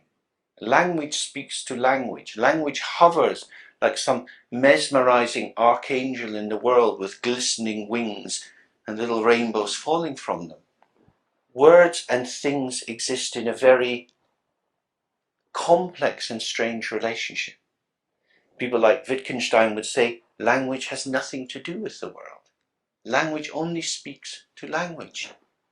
The world is... And that's quite a good place to start. So when you look at something like a watch, we can see this object and we can all say, yes, this is a watch. Watch is a name that we put onto this. What is the watchness of the watch? Is there anything watchy in the watch? If this watch had a voice, would it call itself a watch? Or is this voice, is this watch a victim of prejudice? For too long, watches have been called watches. We are now opening the Splotch Liberation Fund. All watches shall be renamed because the watch has announced itself as Splotch. It's because human ears can't quite understand watchy language. This is it. We don't see that we label the world. There is nothing about this that says watch. And of course, if you speak another language, it won't be watch in that language. It won't be called watch in Polish or French or German. It's called watch in English. So living inside a community, a linguistic community where there is a shared use of signifiers, we come to call this a watch. And it appears to be a watch in itself. We look at it and the watchness seems to be in the watch. The watchness is what we put onto this thing. What is this thing which we call a watch?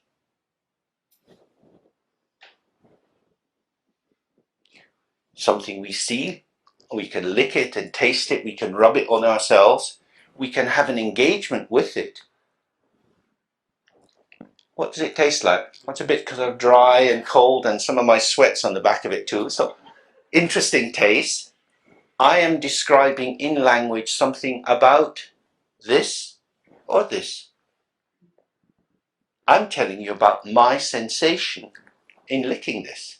And I say it tastes like, where's the taste? On the watch or in my mouth?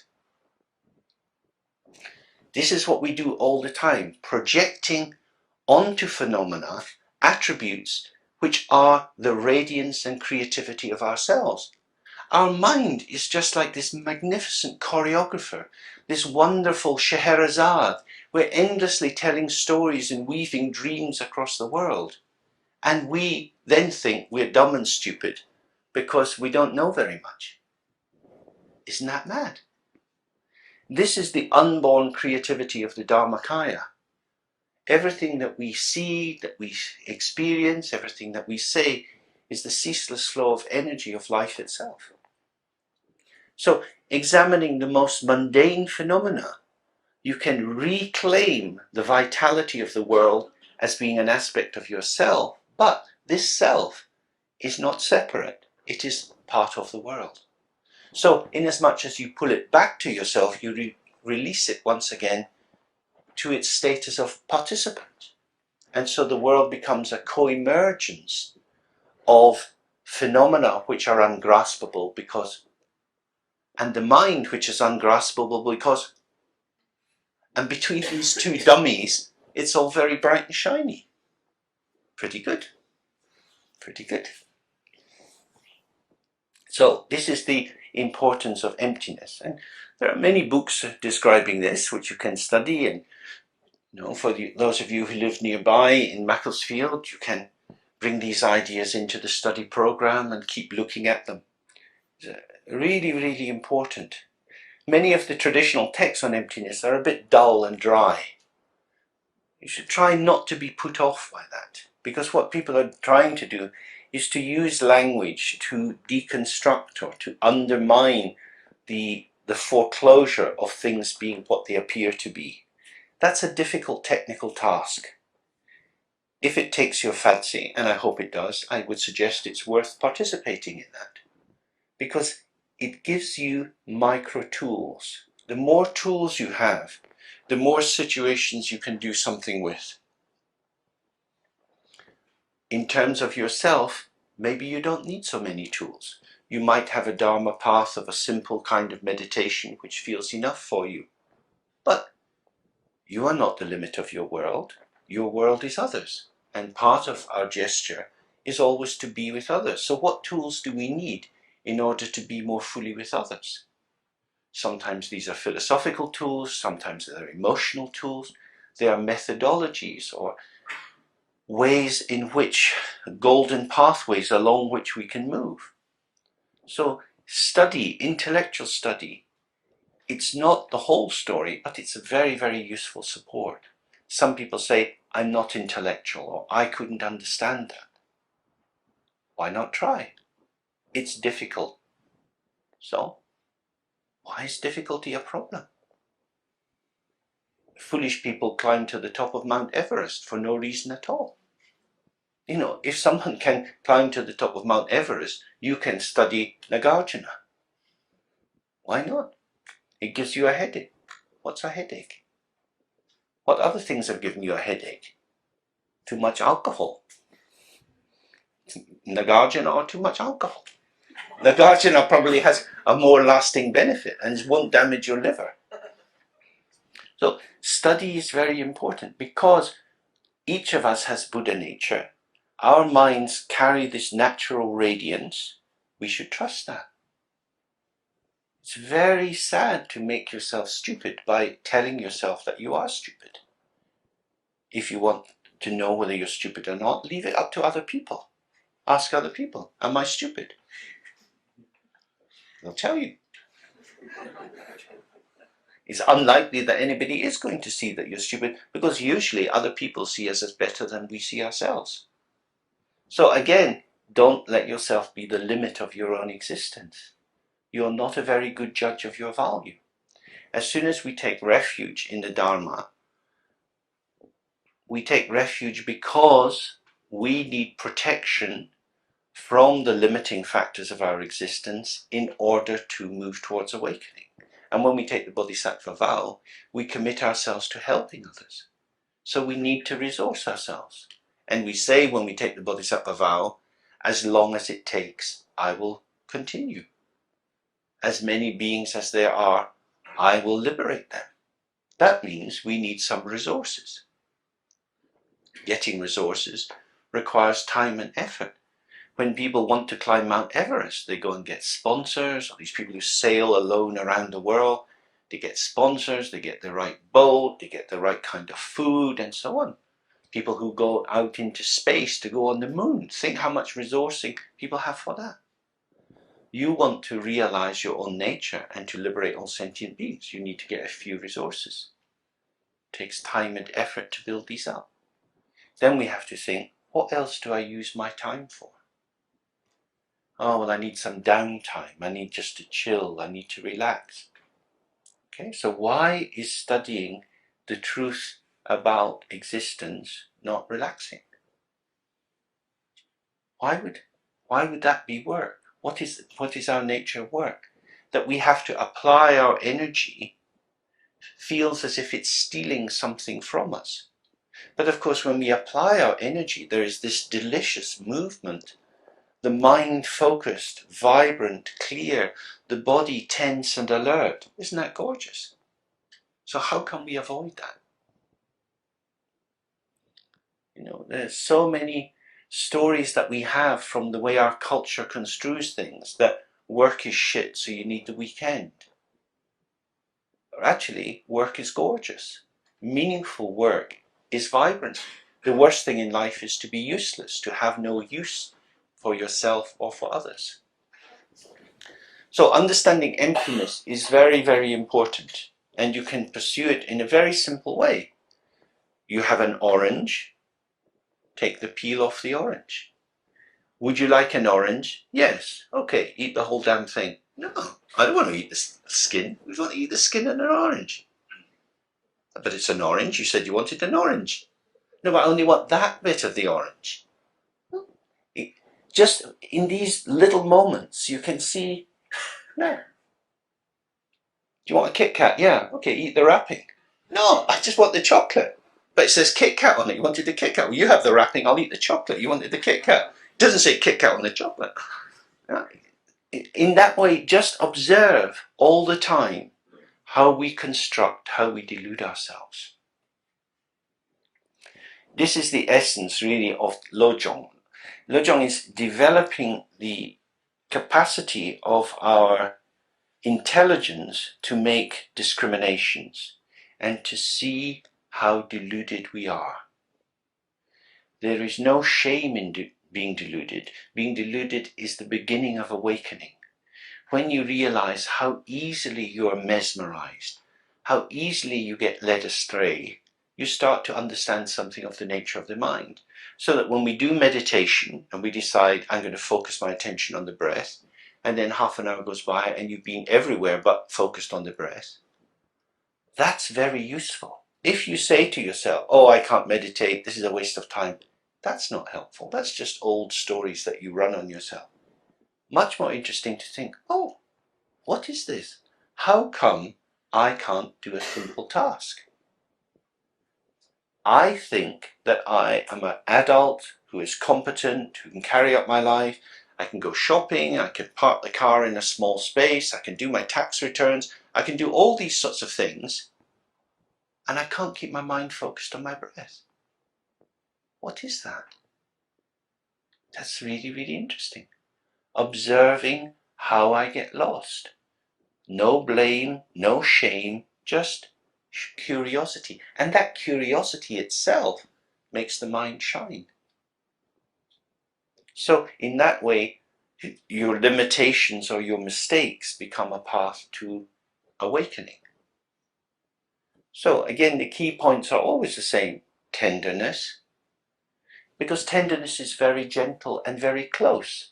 When you're tender to something or tender to yourself, you're very with it. If you've got a lovely mohair jumper, you might want to wash it by hand.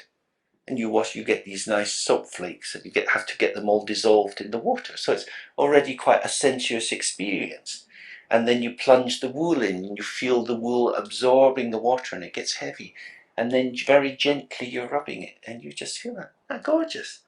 So in that way, if we are so tender with something made of wool, why wouldn't we be tender to ourselves and tender to other people? Because when you're tender, you feel things. The quality of the wool is revealed through the quality of your attention.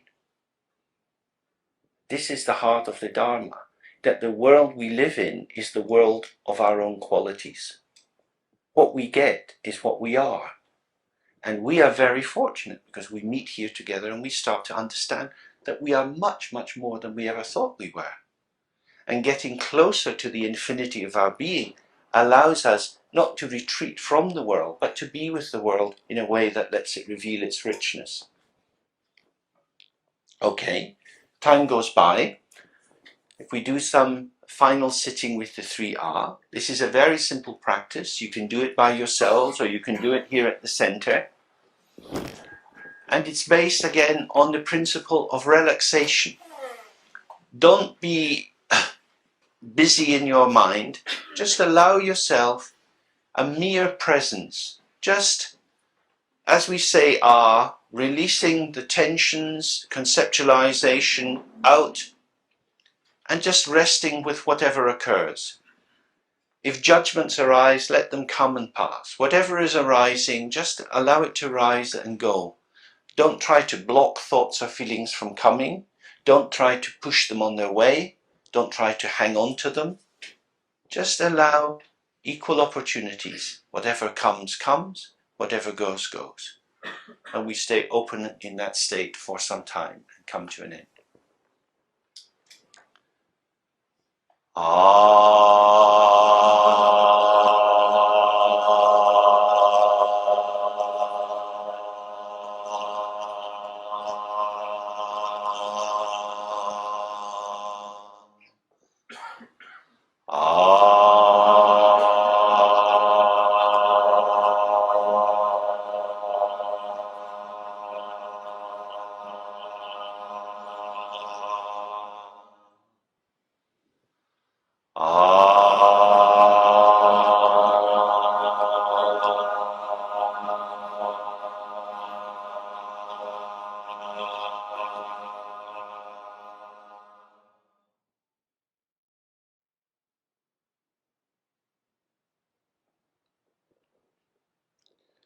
Then we dedicate the merit of whatever we've done to all sentient beings. You can just imagine out of our hearts rays of rainbow-colored light spreading out to all beings.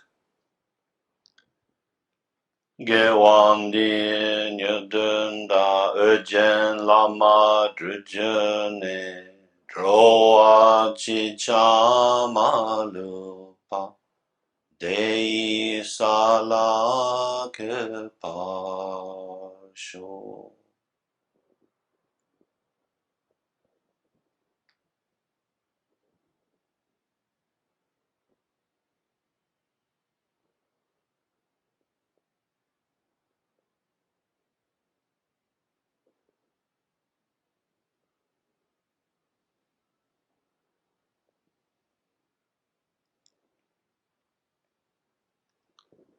Okay.